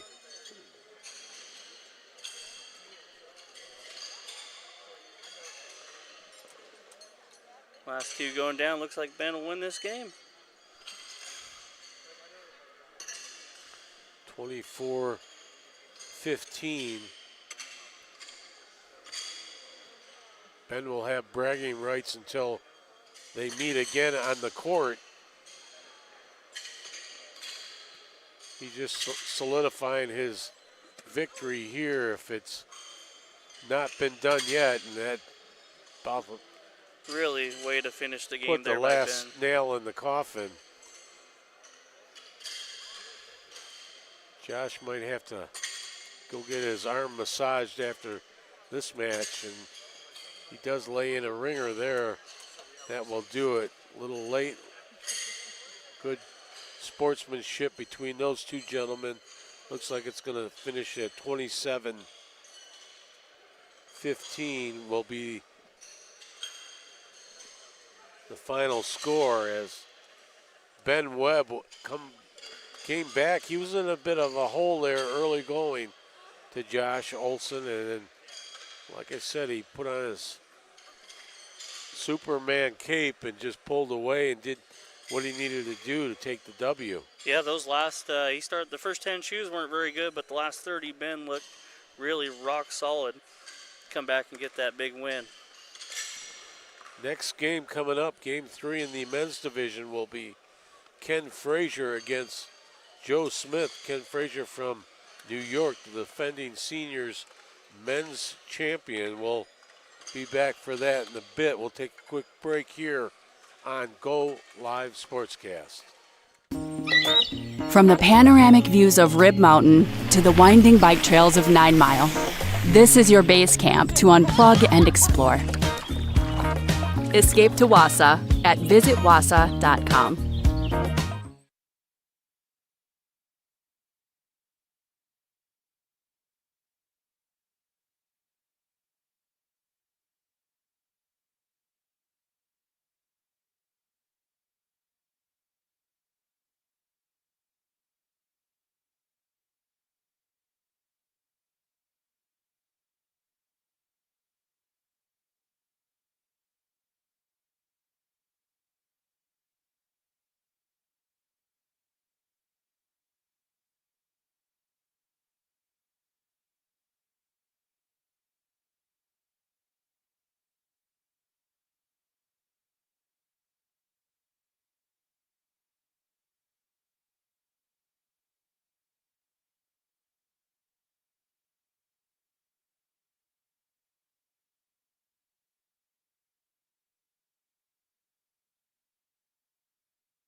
Back here at the Greenheck Turner Community Center as we move on here.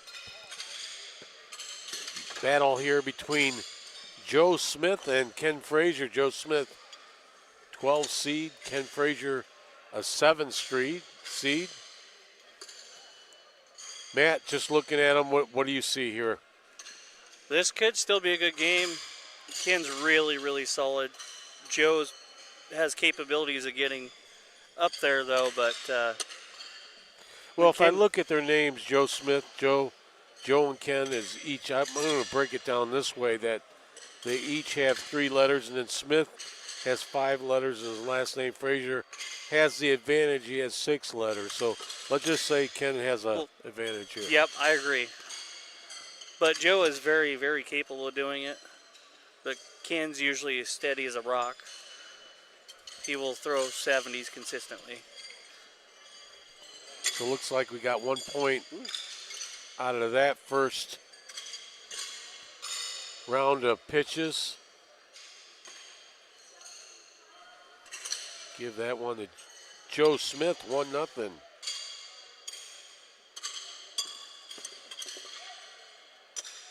Another opening here for Ken to do something here with. And he does. Lands that ringer right there, so he's going to get a L3-0 off of that one. Ooh.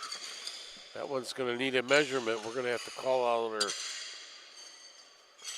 ruler on that one. Ken Frazier from North Bay, New York, retired.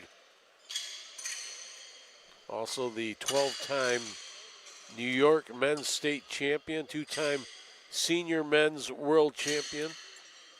He's got a few things going for him at the age of 65. Big time history with him. He used to live in California and when he was younger, and had a lot of battles with Walter A. Williams Jr. out here. And when he moved to New York, he had to take some years off, and then he came back. Both gentlemen digging away slowly, archaeologist style here around that horseshoe, and we might need to get in a professional judge in here if they can't come to a decision here. And I know from my history in this class, we hate calling judges. We just try to do our best to figure it out and get the game rolling again. Still debating on that based on the measurement that they got. You get a 4, Ken Frazier. So he pulled out the 4. It's still, so now it's 4-1.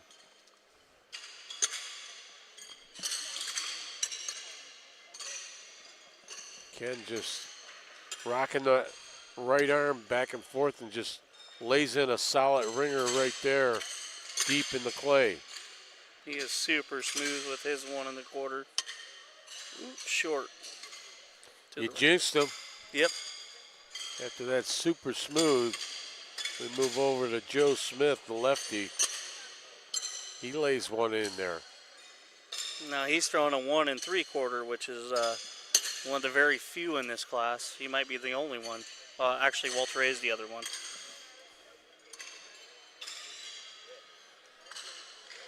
So now we're going to have to look this one over this pit again as we're in that situation. Joe Smith pulls out his tool. Joe Smith has many tools in his pocket. Ken will oversee his measurement here, and we'll see another tool is pulled out. Right now, ladies and gentlemen, we have the obstructed view of 2 men's bodies over the pit. Oh, we're looking for a judge if you want to. Joe's pretty easy going on this. He says, well, flip a coin or flip something, whatever you have in your pocket. Good advertisement for Ken Frazier out of North Bay right there. We're going to call 2 dead, no score. So we'll stay at 4-1 with Frazier in the lead. He sticks that one. That one's going to be another close one. That one just got away from Joe Smith, and Frazier's got an opportunity. Joe Smith got shaking that one off his hand. Frazier can't bury that one. Kenneth still has an opportunity right here to ring a ding ding. And that one Crawled on there and he got it. got the bounce there. So we'll have to see if this is a wipe or are you going to give him a 3 on this one.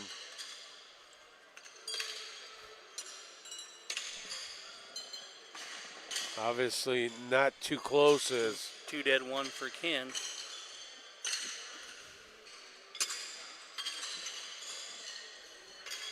move the score up for a 1 for Ken Frazier to make it 5-1. Looks like both players have a little bit of nerves here. They got to knock out and settle down. Ken Frazier puts that one on solid, a ringer there. Opportunity for Joe Smith now. Joe Smith, Beautiful. So it looks like Joe Smith has got 2 on there. Smith needed those 3 points, and he gets them 5-4. Keeping this match close as Joe Smith will deliver his first one.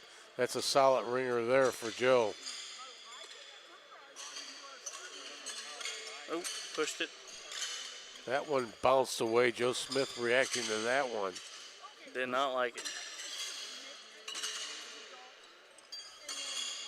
Frazier lands his first horseshoe on the pitch and looking to capitalize on this one. And again, that one is in there too. So Frazier's going to get a couple of points here, 3 exactly. My official, unofficial call will be 8-4. And that is correct. I'm right for a change. 8-4, Frazier in the lead over Joe Smith.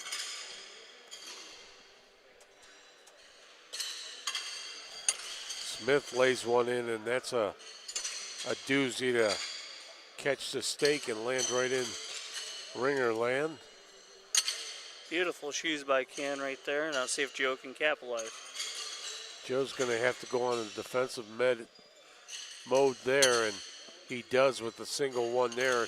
Needs to get the second one, lay him in there against the stake, and that one ran out of gas there. Yeah, it hit that whole pile of metal up there. So it looks like Frazier could have 3. 3 more, and it does. It does. He makes it 11-4.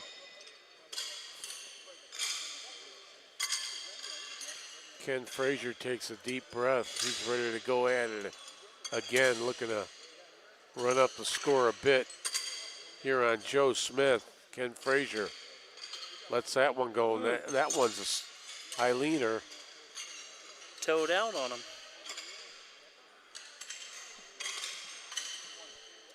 Ooh. That's going to be very close to one. Ken saying, I don't know.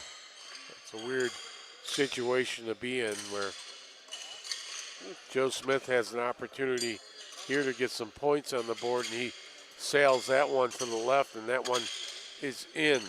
We'll see if those will be offsetting. Should be 3 for Joe.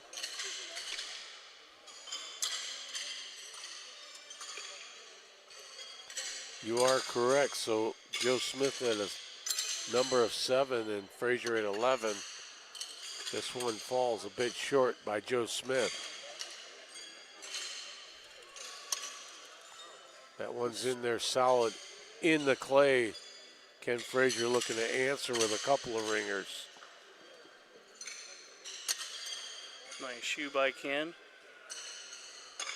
Now opportunity for Ken Frazier to get some numbers out of this one, and it looks like he will be getting some numbers. Yeah, crawled that one up there.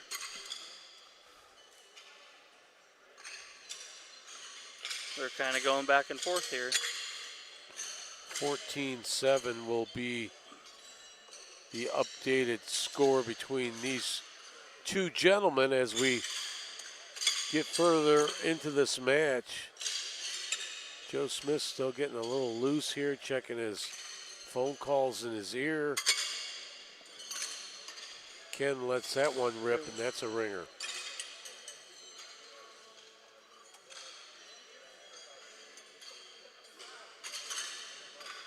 Two solid ringers for Ken Frazier. Joe Smith has to answer to that.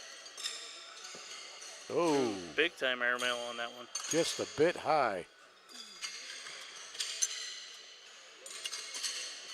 There you go. So Ken Frazier's going to capitalize and get another 3 points and make it 17-7.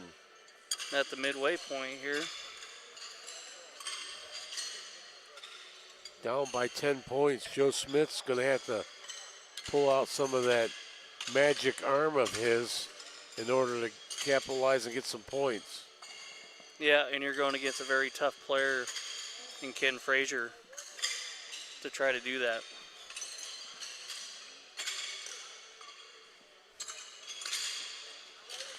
They call him Super Ken back in New York. They call him that for a reason. And that one bounced off. So here's an opportunity for Joe Smith to ring up a couple of ringers and get some points.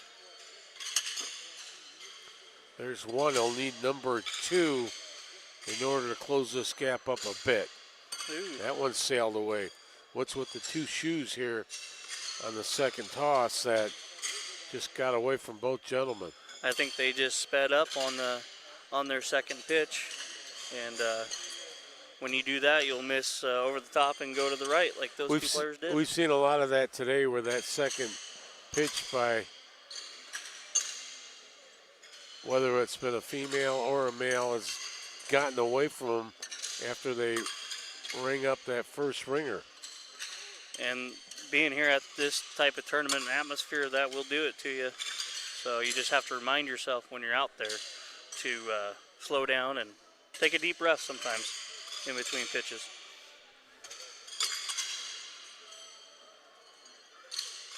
Ken Frazier with his second one, and that one danced off. The first one doesn't look like it's going to do it. Joe Smith might be in the hunt for 3 points here. Your thoughts, Matt? Yeah, it's going to be close. They keep Ken's been known to throw short like that in his history. So this will be a big get if Joe can get 3 here.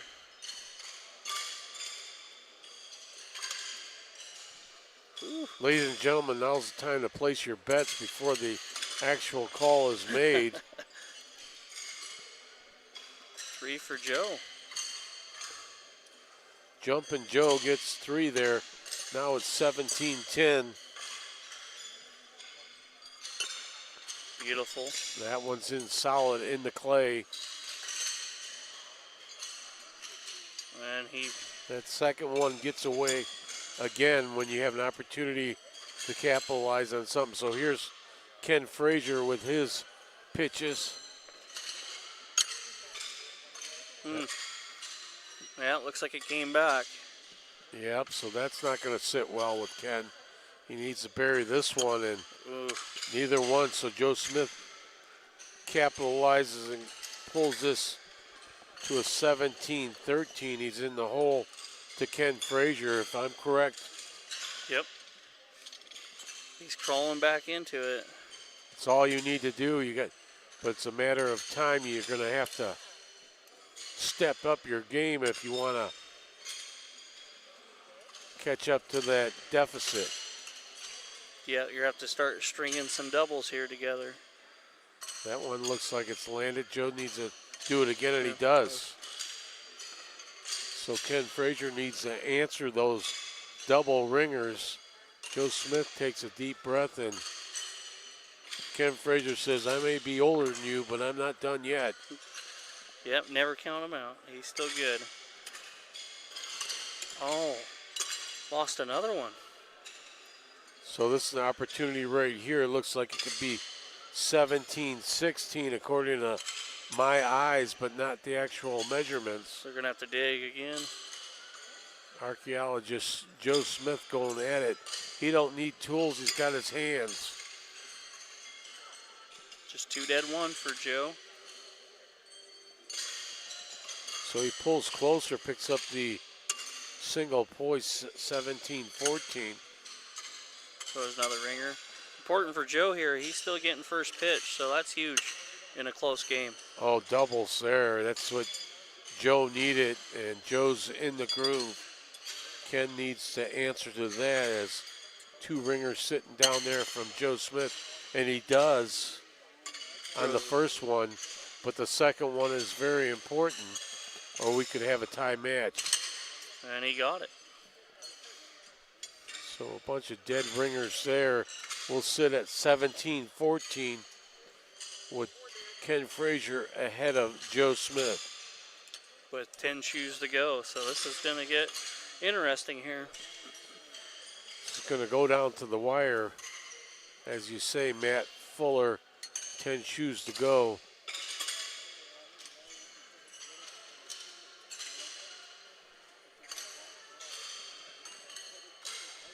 Ken just to the outside of the stake on his first pitch. Yeah, he rushed his follow through and pushed it out to the right. But not on that one, that was perfect. Still an opportunity for Joe Smith if he lands both of these as ringers to get 3 points out of it. And that one just ain't gonna do it. Oh. Man. Wow. So what a swing in momentum as Ken Frazier's going to get 3 out of this with his ringer there, making it 20-14. That was a tough break for Joe. He really needed that one. Little separation of 6 points. Quick. I was surprised on that shoe because that was a beautiful. There wasn't much metal around the peg and it bounced off that hard. You see the expression on Joe Smith's face as things have changed quickly. He still needs to stay focused in here. And Ken Frazier says, I'm Rocket Man, laying him in there, and he does a double. Yeah. Deuces wild here as Ken Frazier's feeling comfortable. Joe Smith needs to land it in there. Perfect. He lands that one, and it's still not over with the opportunity, and there you have it, flush. Perfect. That's what Joe needed to do to get first pitch back in a close game. So we'll start it over again. No numbers running around there. 20-14, Ken Frazier over Joe Smith. We'll clean up some clay, and Joe Smith gets an opportunity again to get a deuce ringer. Well, that's good. That one sits in there a little loose, but that will count. And another one by Joe Smith. Joe's in a good situation, but Ken can make it a little bit tense by laying in a couple of ringers there. And there's the first one. Now he needs the second one for Ken to get the first pitch back. Hold on loosely, but don't let go. And there you do. We have a flush there again. If I am correct on that one. Yep. Just a matter of numbers running out here. Not too many more pitches left. Well, down and back, and Joe's down by 6. So these are huge pitches coming up for Ken. Ken can ice this right now, right here, with a couple of ringers. That one. A little short. Yeah, it's a shorty. Joe Smith's still in this. Uh-oh. Oh, he is in it. He can. Wow. He can do 2 here and tie this one up. Right when Ken could have iced it, and there's one. Yeah, now Joe just needs to take a little deep breath and try to finish this one. Got it. Wow. So according to my scoring, we got a 20-20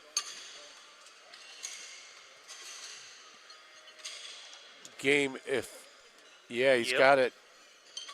Here we go. Last two shoes tied up. All tied up. This is what you want to see in the final of this horseshoe match. And That's a short one, I believe. we're going to have to go under clay to figure that one out. And that short one short. So pay it back.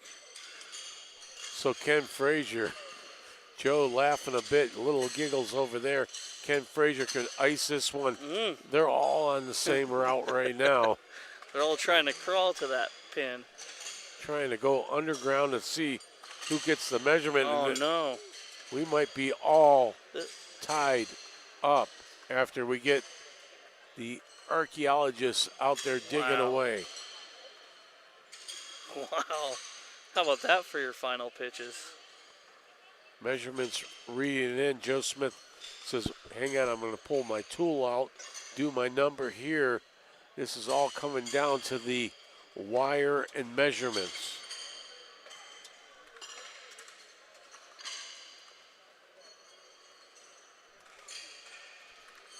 Joe says, well, hang on, I'm going to measure this one. If I didn't win with that one, I'm going to win with the second one. Wow. And he gets the one-pointer. Huge win by Joe. Wow. What a comeback by Joe. Excellent opportunity. Joe Smith took advantage of it in his last frame and wins it by 1 point, pulling the upset over Ken Frazier. Ken Frazier, the number 7 seed, taken over by number 12 seed Joe Smith. Man, it took him down to the last wire. He was down by 6 points. He goes with 7 straight points and takes it. And that's huge. That's all about, I mean, they both had opportunities, and Joe was the one that took it in the end and ran with it and got the win. Big time win by Joe. Joe Smith is very happy. Joe says, cheese curds for everybody. Yep. He deserves it after that win. Big win by Joe Smith, even though his last name is 1 letter short of Frazier. He takes the W, and we move on to game 4 as we will see Tyler Howard taking on Foster Kenton Jr. from Nevada. Tyler Howard from Kentucky. You see him right there. This should be a pretty good match. So let's talk about these two gentlemen as they water their front lawn. Oh, you got Tyler. He is Tyler, the number 8 seed. Foster, the number 10 seed. Looking at their numbers, Foster's coming in here with a 63.8 3-point efficiency number. Tyler Howard with a 6.8, 68.1 number. This is, I think, it's going to be a really good match. Foster finished 4th in the men's championship last year, and Tyler's always been a force when he comes to world tournaments. And he's a really solid pitcher out of Kentucky.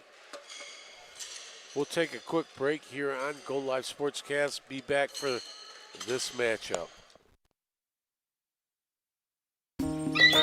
From the panoramic views of Rib Mountain to the winding bike trails of 9 Mile, this is your base camp to unplug and explore.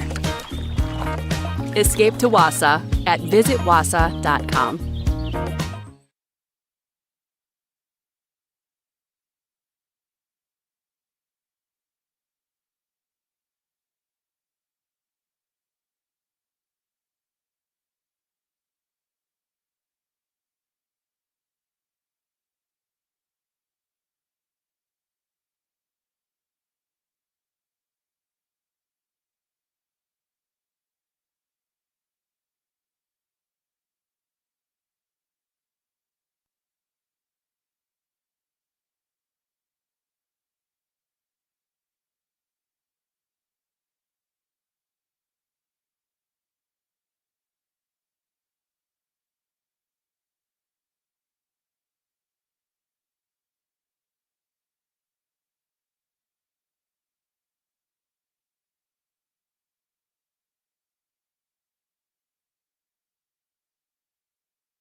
All right, looks like we're about ready to go here.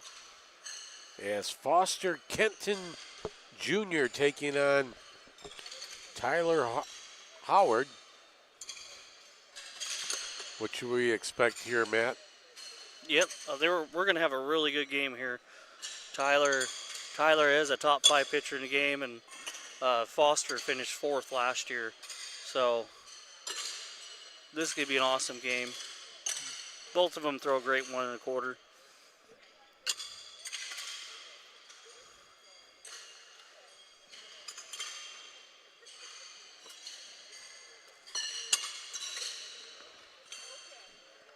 Nice solid pitch there by Foster. Could be 3-0 Tyler.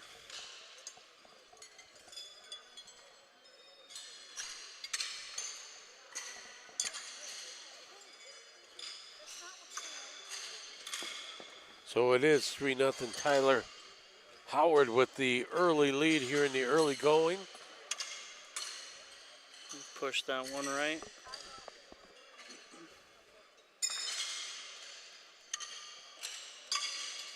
Ooh. Not sitting in a good place, but it's on. That could be easily pushed out of the zone there if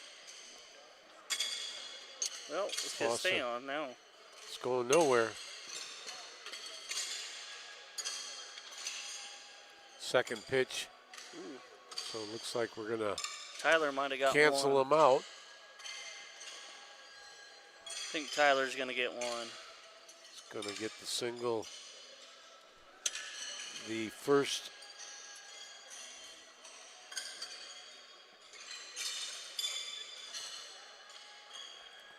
So pick up a single point on that one, 4-0. Howard over Kenton.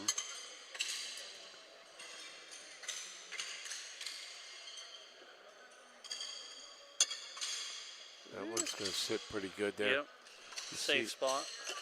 See a couple of the horseshoes from Howard with the blue color of the horseshoes. From the great state of Kentucky. Kenton lays that one on, and that's another one. So we might have a Foster looking to get on the scoreboard here. It looks like he's going to get on this scoreboard here and make it 4-3. Howard over Kenton.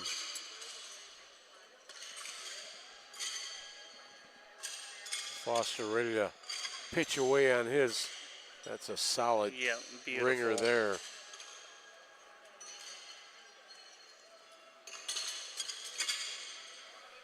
Two beautiful ones by Foster there. Couple of ringers now. Tyler's going to have to try to nullify those ringers and spun off. just a bit too much mustard on that one. Looking to clear one out, and he does even it up. So Foster's going to get a 3 out of that one. Take a 6-4 lead if I'm correct here on my scoring. Yep.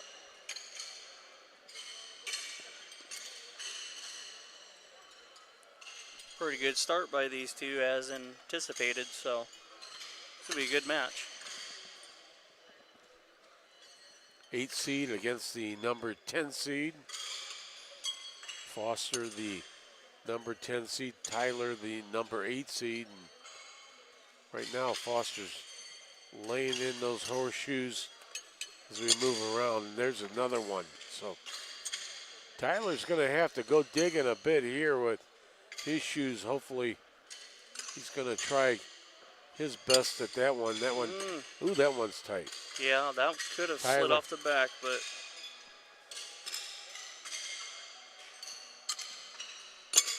that one's on there. Well, let's see about that first one. Looks like we're going to have to but call for a measurement, maybe, possibly here. Pull out some tools here. No, don't even waste their time with that. The heck with that. Yep, just the heck with that. Keep the rhythm going.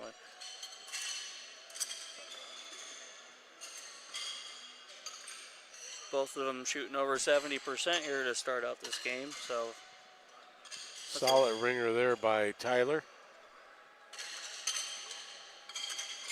nice by Tyler. That one he secured, wrapped around the stake there with the ends of the horseshoe. Now it's up to Foster to answer to that. Pushed it to the right. Opportunity for Tyler to pick up some points here, and looks like he will pick up some points. So he'll take the lead back. 7-6. If my scoring is correct here, and it is. Shazam.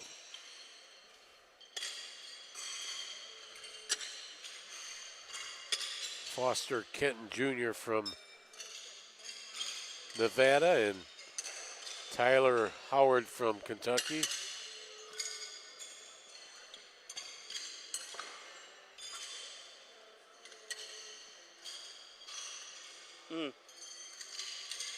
Pitched that one just to the outside. Didn't get any of that stake on that one. He's looking to lock that one in. Oh, that's a solid one. That one's in deep. That was beautiful by Tyler.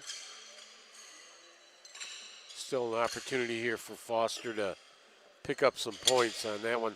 That one is solid too, and still an opportunity here for Foster to get some points. Ooh, that didn't was quite turn. dead shoe out of the pit. So we'll stay at 7-6 with Howard with a slight lead.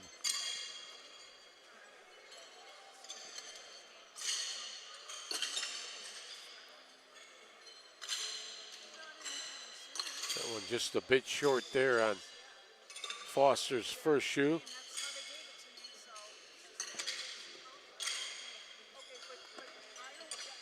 Nothing short on that second one by Foster. That was solid.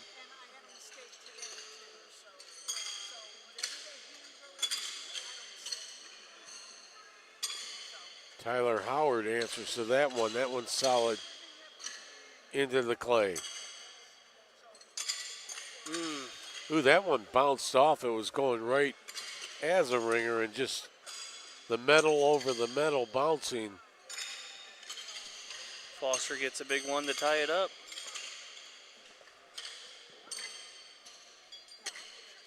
Tyler's lost 2 ringers on that end now, which is proven costly. So that's where we sit, Matt, at 7-7.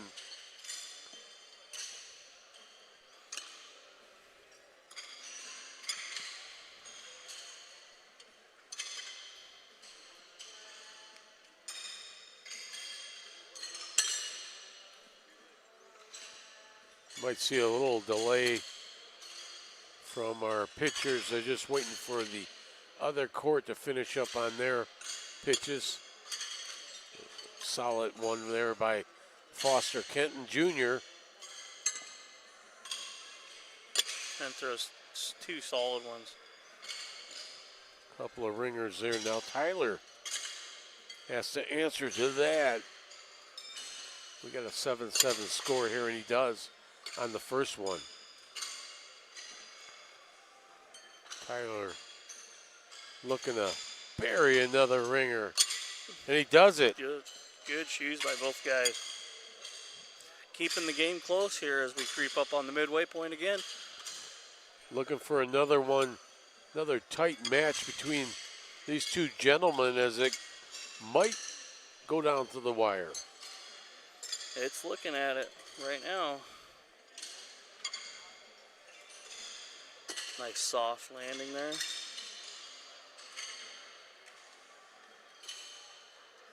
Tyler rocking those arms on his second pitch, both in about the same position, and he's feeling it right now as Tyler throws in a couple ringers.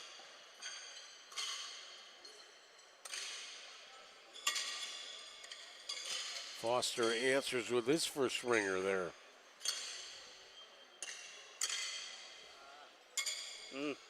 Knew it as soon as he released it. So it looks like Howard's gonna pick up 3 here, and that is correct. Howard takes a 10-7 lead here. At the midway point, that's huge. Now, another cool fact here, Tyler is the last guy to beat the GOAT in a 40-point championship round. What year was that? That was 2018. Was Tyler about 15 years old? He was just coming out of the juniors.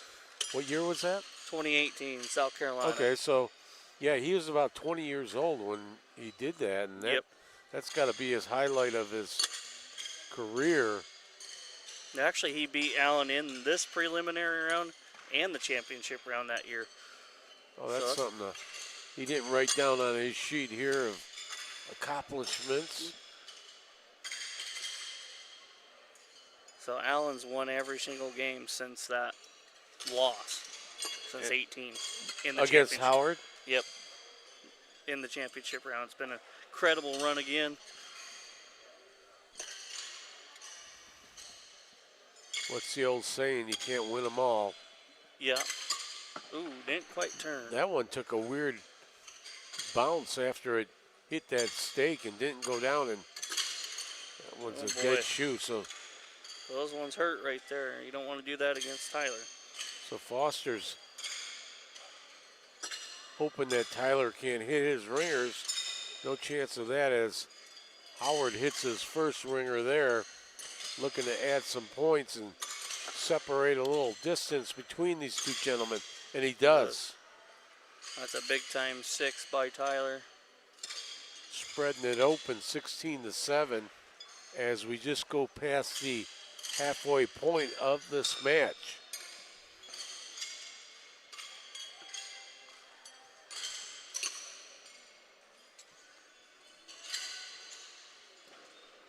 Whenever you give up those 6 points, it's huge. Especially in this class, when you play in the top class, you do not want to give up 6 packs. They are costly. All of a sudden, it was 7-7. Now, Howard has a 16-7 lead, looking to add some more to it. Ooh.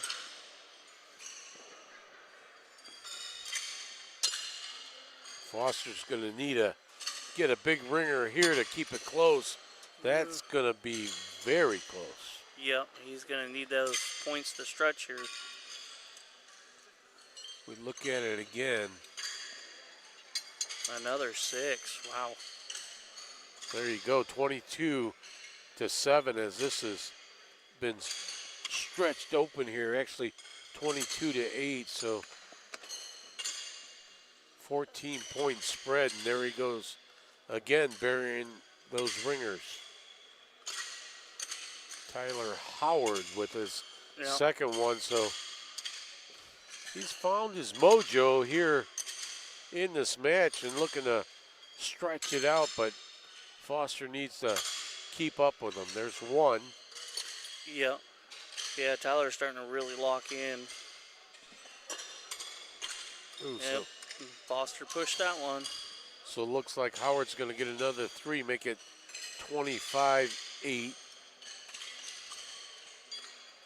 A 15-point swing in 6 shoes. That's pretty crazy. That's huge, as things were very tight in this match, and then all of a sudden, Howard found his mojo and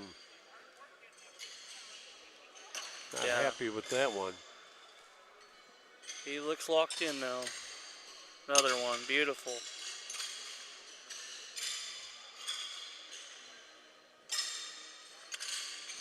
We talk about it quite a bit when one player gets on that big streak and starts reining in those ringers. It just, you need to either do the same thing or you really fall behind on the numbers. Yep, right there, Foster didn't quite get a shoe to turn.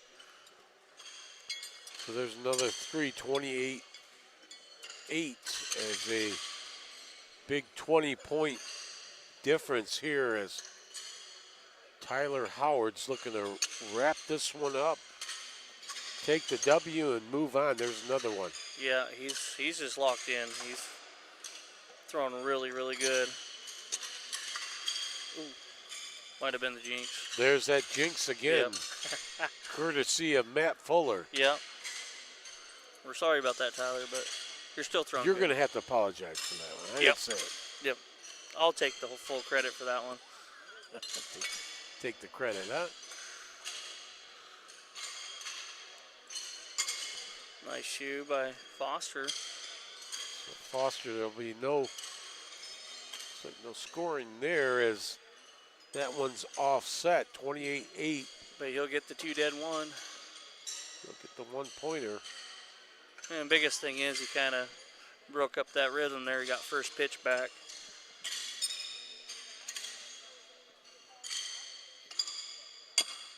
Ooh. Towed around. Nice shoe.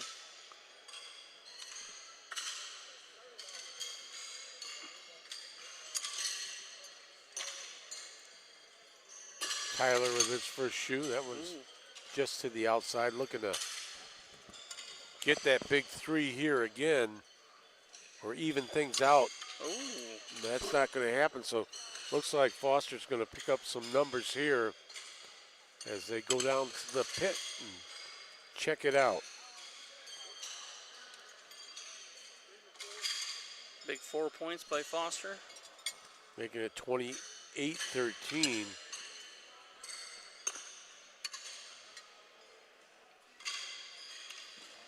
Foster's going to have to get a couple of ringers here. There's the first one.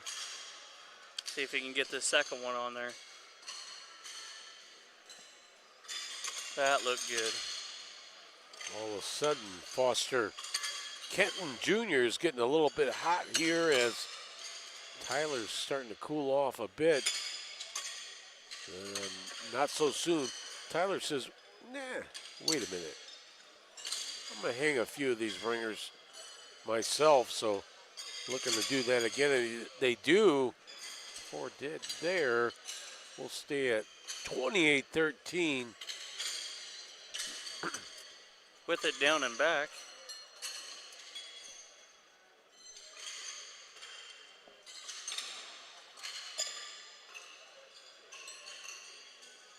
Tyler still in control of this one as that one's locked in, and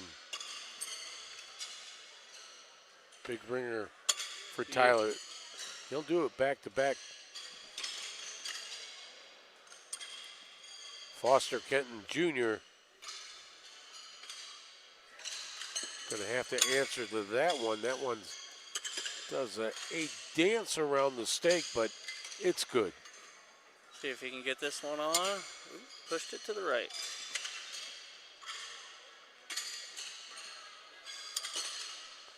Looks like Howard will pick up 3 points here, if my math is right. And yep. He does. 31-13.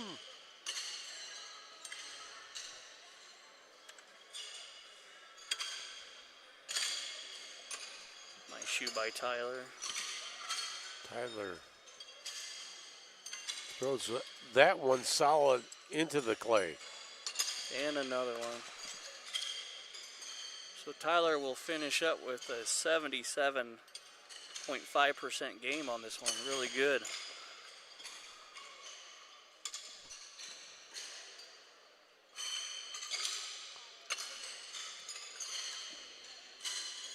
So 77.7 average of 3-pointers for Howard, and he'll take the big W and say thank you. Got a final score of 37-13. Matt, it was close there for a few minutes, and then all of a sudden, Tyler started reining in those ringers. Yes, he did, man. He went on a run. After that midway point, Tyler just locked in, and he looked every bit of what Tyler usually looks like when he comes to World. So it was awesome. What a great game by Tyler. We'll take a quick break here and get ready for Game 5. Talk a little bit more of that when we come back.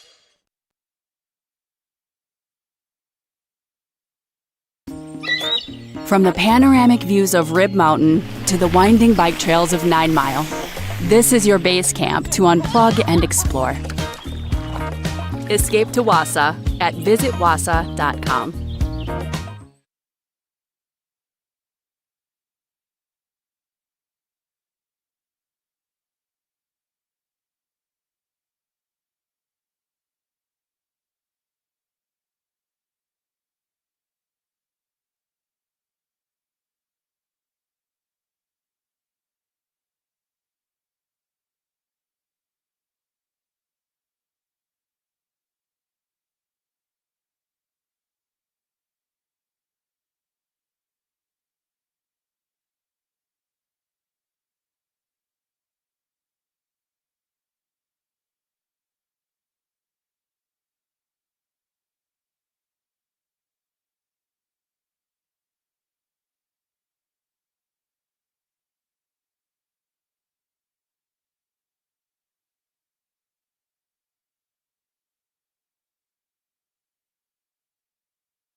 Back here live on Go Live Sportscast from Greenheck Turner Community Center, 2026 NHPA Championship.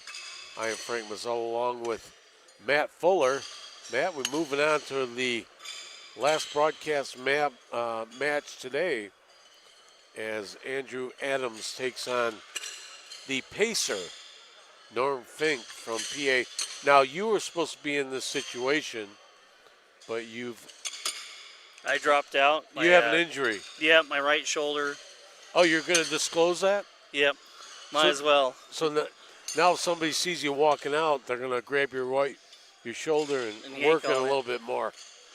And I didn't want to force myself. You know, we're young enough, so I hate sitting out, but you got to do what you got to do, you know.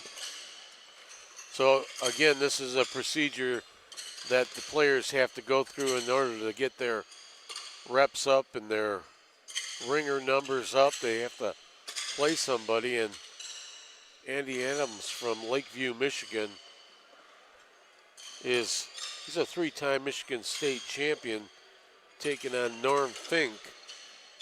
Norm Fink picked up his horseshoes at a garage sale.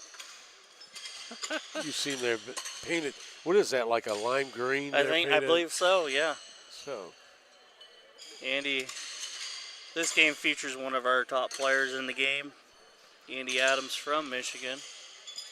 He's going to have an unorthodox throw. He goes off his right foot as opposed to your left foot for most right-handed pitchers. But nonetheless, he is a very rock-solid player.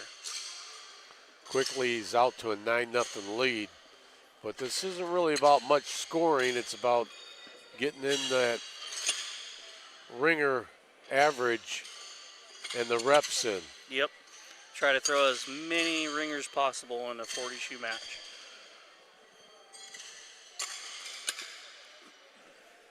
Skipper right there from Norm Fink.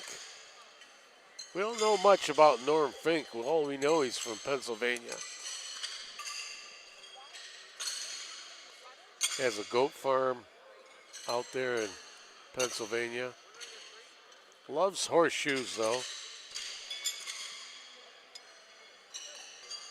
Another 3-bagger for Andy, off to a great start.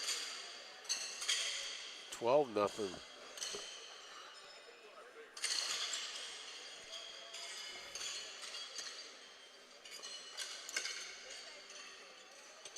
That's that solid stick it in the mud ringer. And another one. He's going to be really smooth this game.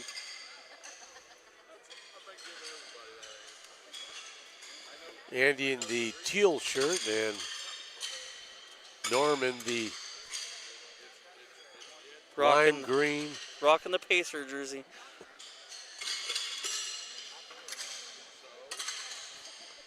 We're going to change Norm's name to Norm Pacer. Yeah. Why not?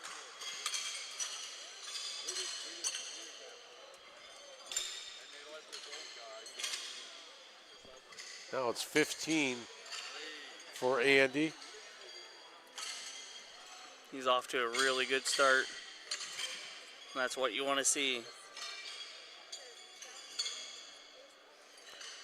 You see Andy cleaning off some of that extra clay that's on his horseshoes. It's solid. Looks like his horseshoes have been through quite a bit. A lot of the paint has peeled off them. Ooh.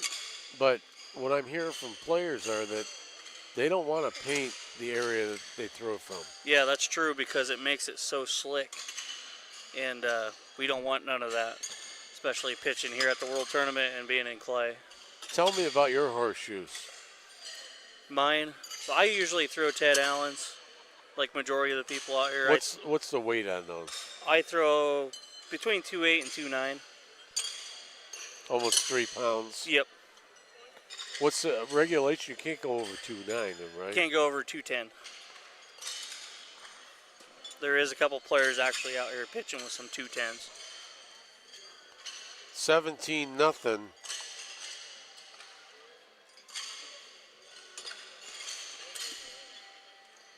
in this match. Remember, we will be back tomorrow at 8 a.m. for a lot more matches live from Wisconsin tomorrow and Wednesday as we work our way to Saturday with those championship matches.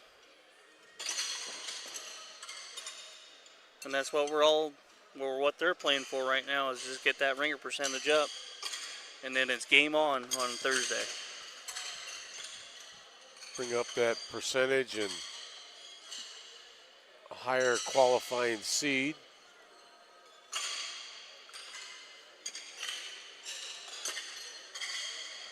See a little grin on Norm's face, and Yeah, he's enjoying this. He's I believe he's right around 35%er, so he gets to throw with the big dogs. Andrew Adams at a 71.9%. So roughly Norm's at about half his percent. Yep. So you said 35%.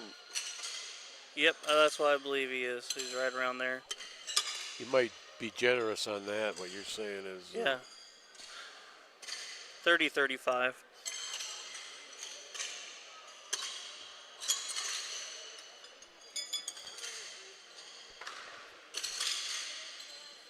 Andy Adams with a score of 21. Norm Fink L0. Norm's just happy to be out there. And why not? Yeah, why not? You don't get too many opportunities to do this, you know. Right. That's a good experience for him. Andy with 2 solids. Even though it's sticking up, but he threw him good. The deeper the better once you get that ringer in there. Right? Hard to force out. Yep.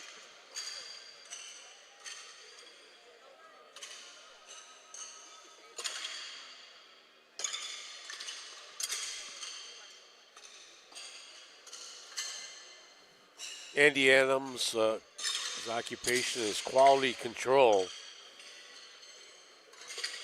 Whatever that means. Well, right now he's in control. Right. And they're quality pitches, so. Yes. Likes to step off his right foot Yep. when he pitches. Very unorthodox, but for him it works really good.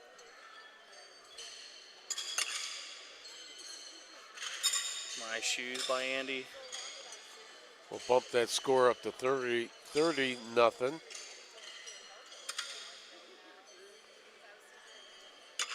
Ooh, that looked good, shoe. Coat What's off. the biggest numbers you've seen a Pacer getting the beat down by? I think the most I've seen was like 92 or 93 to 1.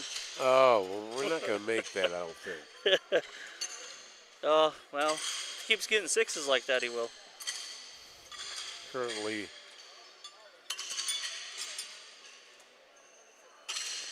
36 nothing. Almost up to the midway point of the match already.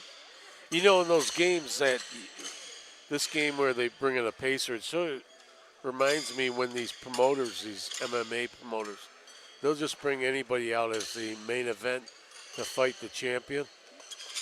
You know, the guys would be like 15-0, and they bring in this guy that was in a local bar where he's got a record of 0-6. And he really gets a beat down here. Yeah. That's what it kind of feels like.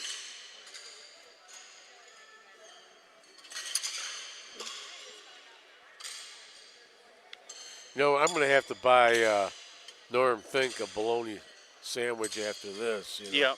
Yeah. He deserves it. He might need like 2. 2. Give him 2. He's had a long day. With some mustard on it. Yeah. Maybe give him some bourbon or something, and we'll be good to go. It looks like he'd have a good time going out with him, you know? Oh, yeah. He looks I like don't know. one. You know, you get a couple of cocktails in him. Is he going to be the mean guy or the nice guy? He might end up arm wrestling people. Uh-oh. When he The gets arm like wrestling situation. Yeah. Looks like he's an arm swinger with that. You know, how do you decide how you're going to throw your horseshoe? You're going to swing it? You're going to go off a one swing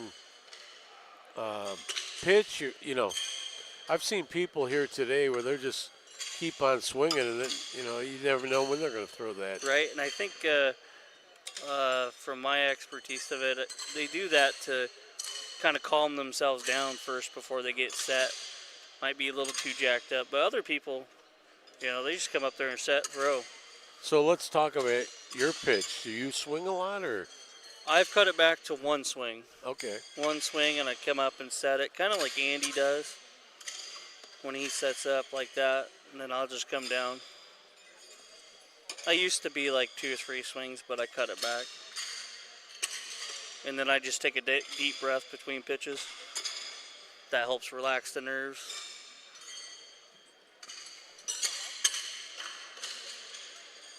You also see some of the pitchers using both arms, swinging both of them at the same time. That one I don't really get because it's like you're not using your other arm. I don't know. Maybe it's some rhythm beat that they need to be under. And it helps them out. We're cheering Andrew on. Andrew Adams, see if he can get up to 100. Right now it's 45-3. Yeah, maybe get to that 80-point mark. Like to see him throw 30-plus ringers here, though. Get his average up.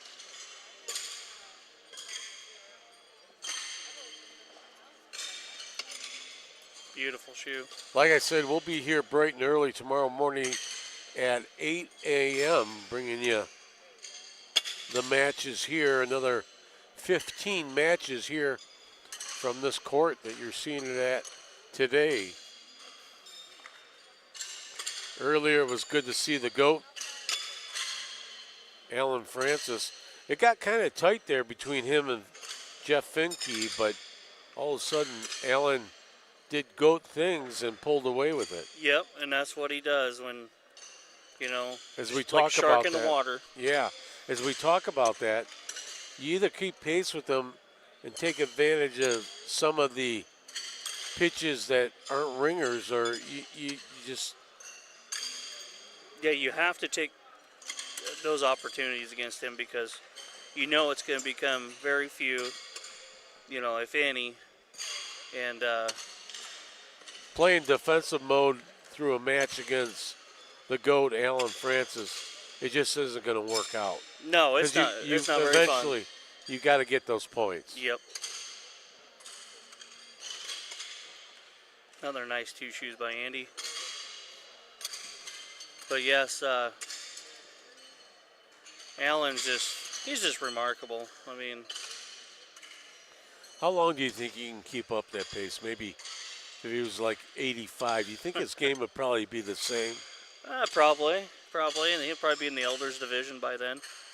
I know personally he's really looking forward to being the first 60-year-old to ever win the men's championship in the history of the sport. So he's only 4 years away from possibly doing that.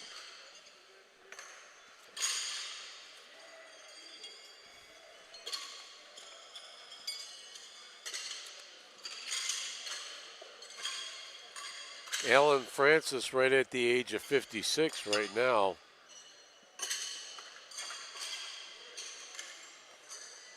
He's very good shape for his age. I mean, Oh, excellent shape. Yep. Excellent. St. Louis Cardinal baseball fan, didn't know that. I think we did know about that prior, but completely forgot about that Alan Francis is a Cardinal fan. You'd think he'd be a Cleveland Guardian fan being from Ohio, but I guess that's not true. No, he was born and raised in Missouri. Oh, that's right. So, Yep. you know, Yep. back in the old days with the Cardinals, so from Missouri.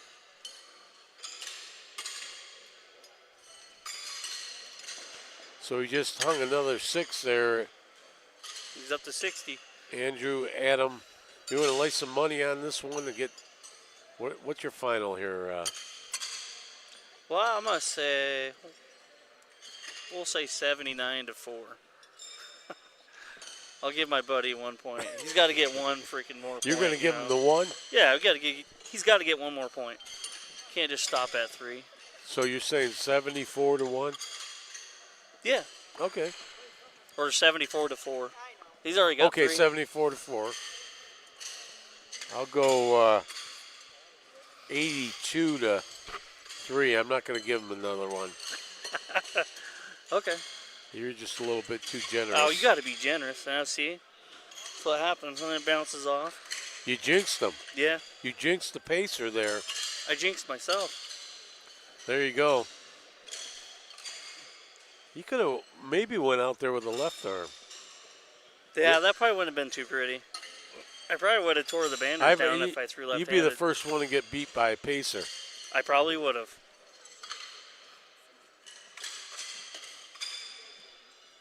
Norm's just grinning it out. He's just taking it in. Just be happy to be on the court there and pitching away. Yep, and get to play with the best players the sport has in the 40-foot men's. Andy with another solid double. He's only missed 6 so far. So, Oh, Yeah. nullify that one. Even yeah. See? Norm's got some life in him. even Andy likes that. Yeah. Andy goes by Andrew sometimes. Yep.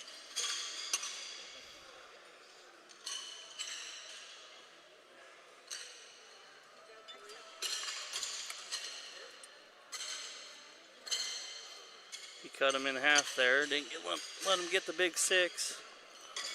Currently 69-3.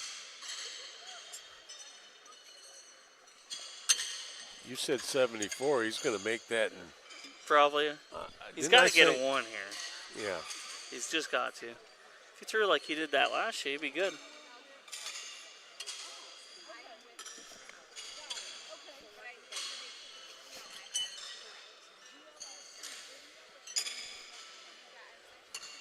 Another couple solid ones from Andy. He's on pace for a mid 80% game, which is really good. And that's what this match is all about, is getting, unless he was playing you, what is your average on the? I've been down to I was coming in at like 61, 62, but I've been up in the 70s the last few years till my shoulder started bugging me. But You might have to run some of that hot and icy on your shoulder. yeah, So do you think you've got that injury from pitching? I believe so. Whatever I did. Because I've talked to a few players that says, there's no injuries happening there. But I mean, like the repetitiveness of the game. Right. So if you're doing something wrong and you keep doing it, then yeah, you're gonna start affecting your body.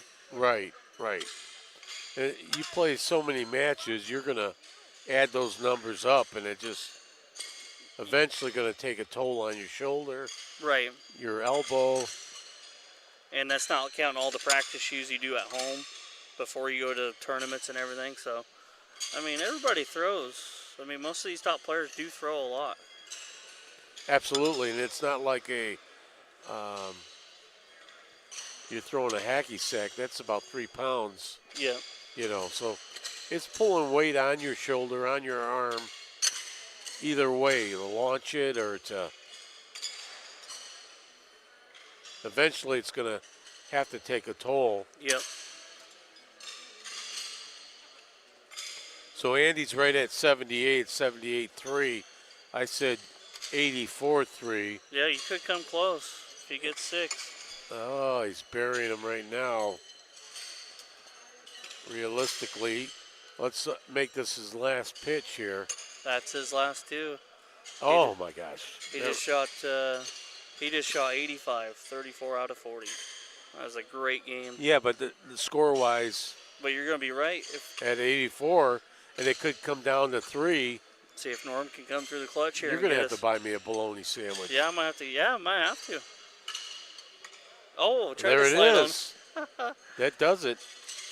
84-3 closes it out. on. What a great game by Andy. 85% to finish the day. I was pretty lucky calling those numbers. Yeah. They finished out. I'm going to go play the lottery tonight. Yeah, you should. Play the Mega Millions, man. Powerball. Win big. There you go. Well, that will do it tonight here as we finish out the last matches. Andrew Adams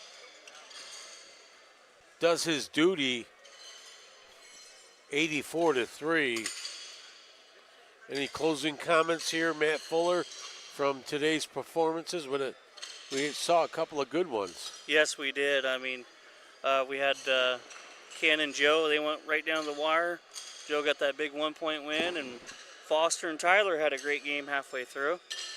And Tyler pulled that one away. And what a way to finish on the live there for Andy, though. 85. That's impressive. I mean, to finish that game.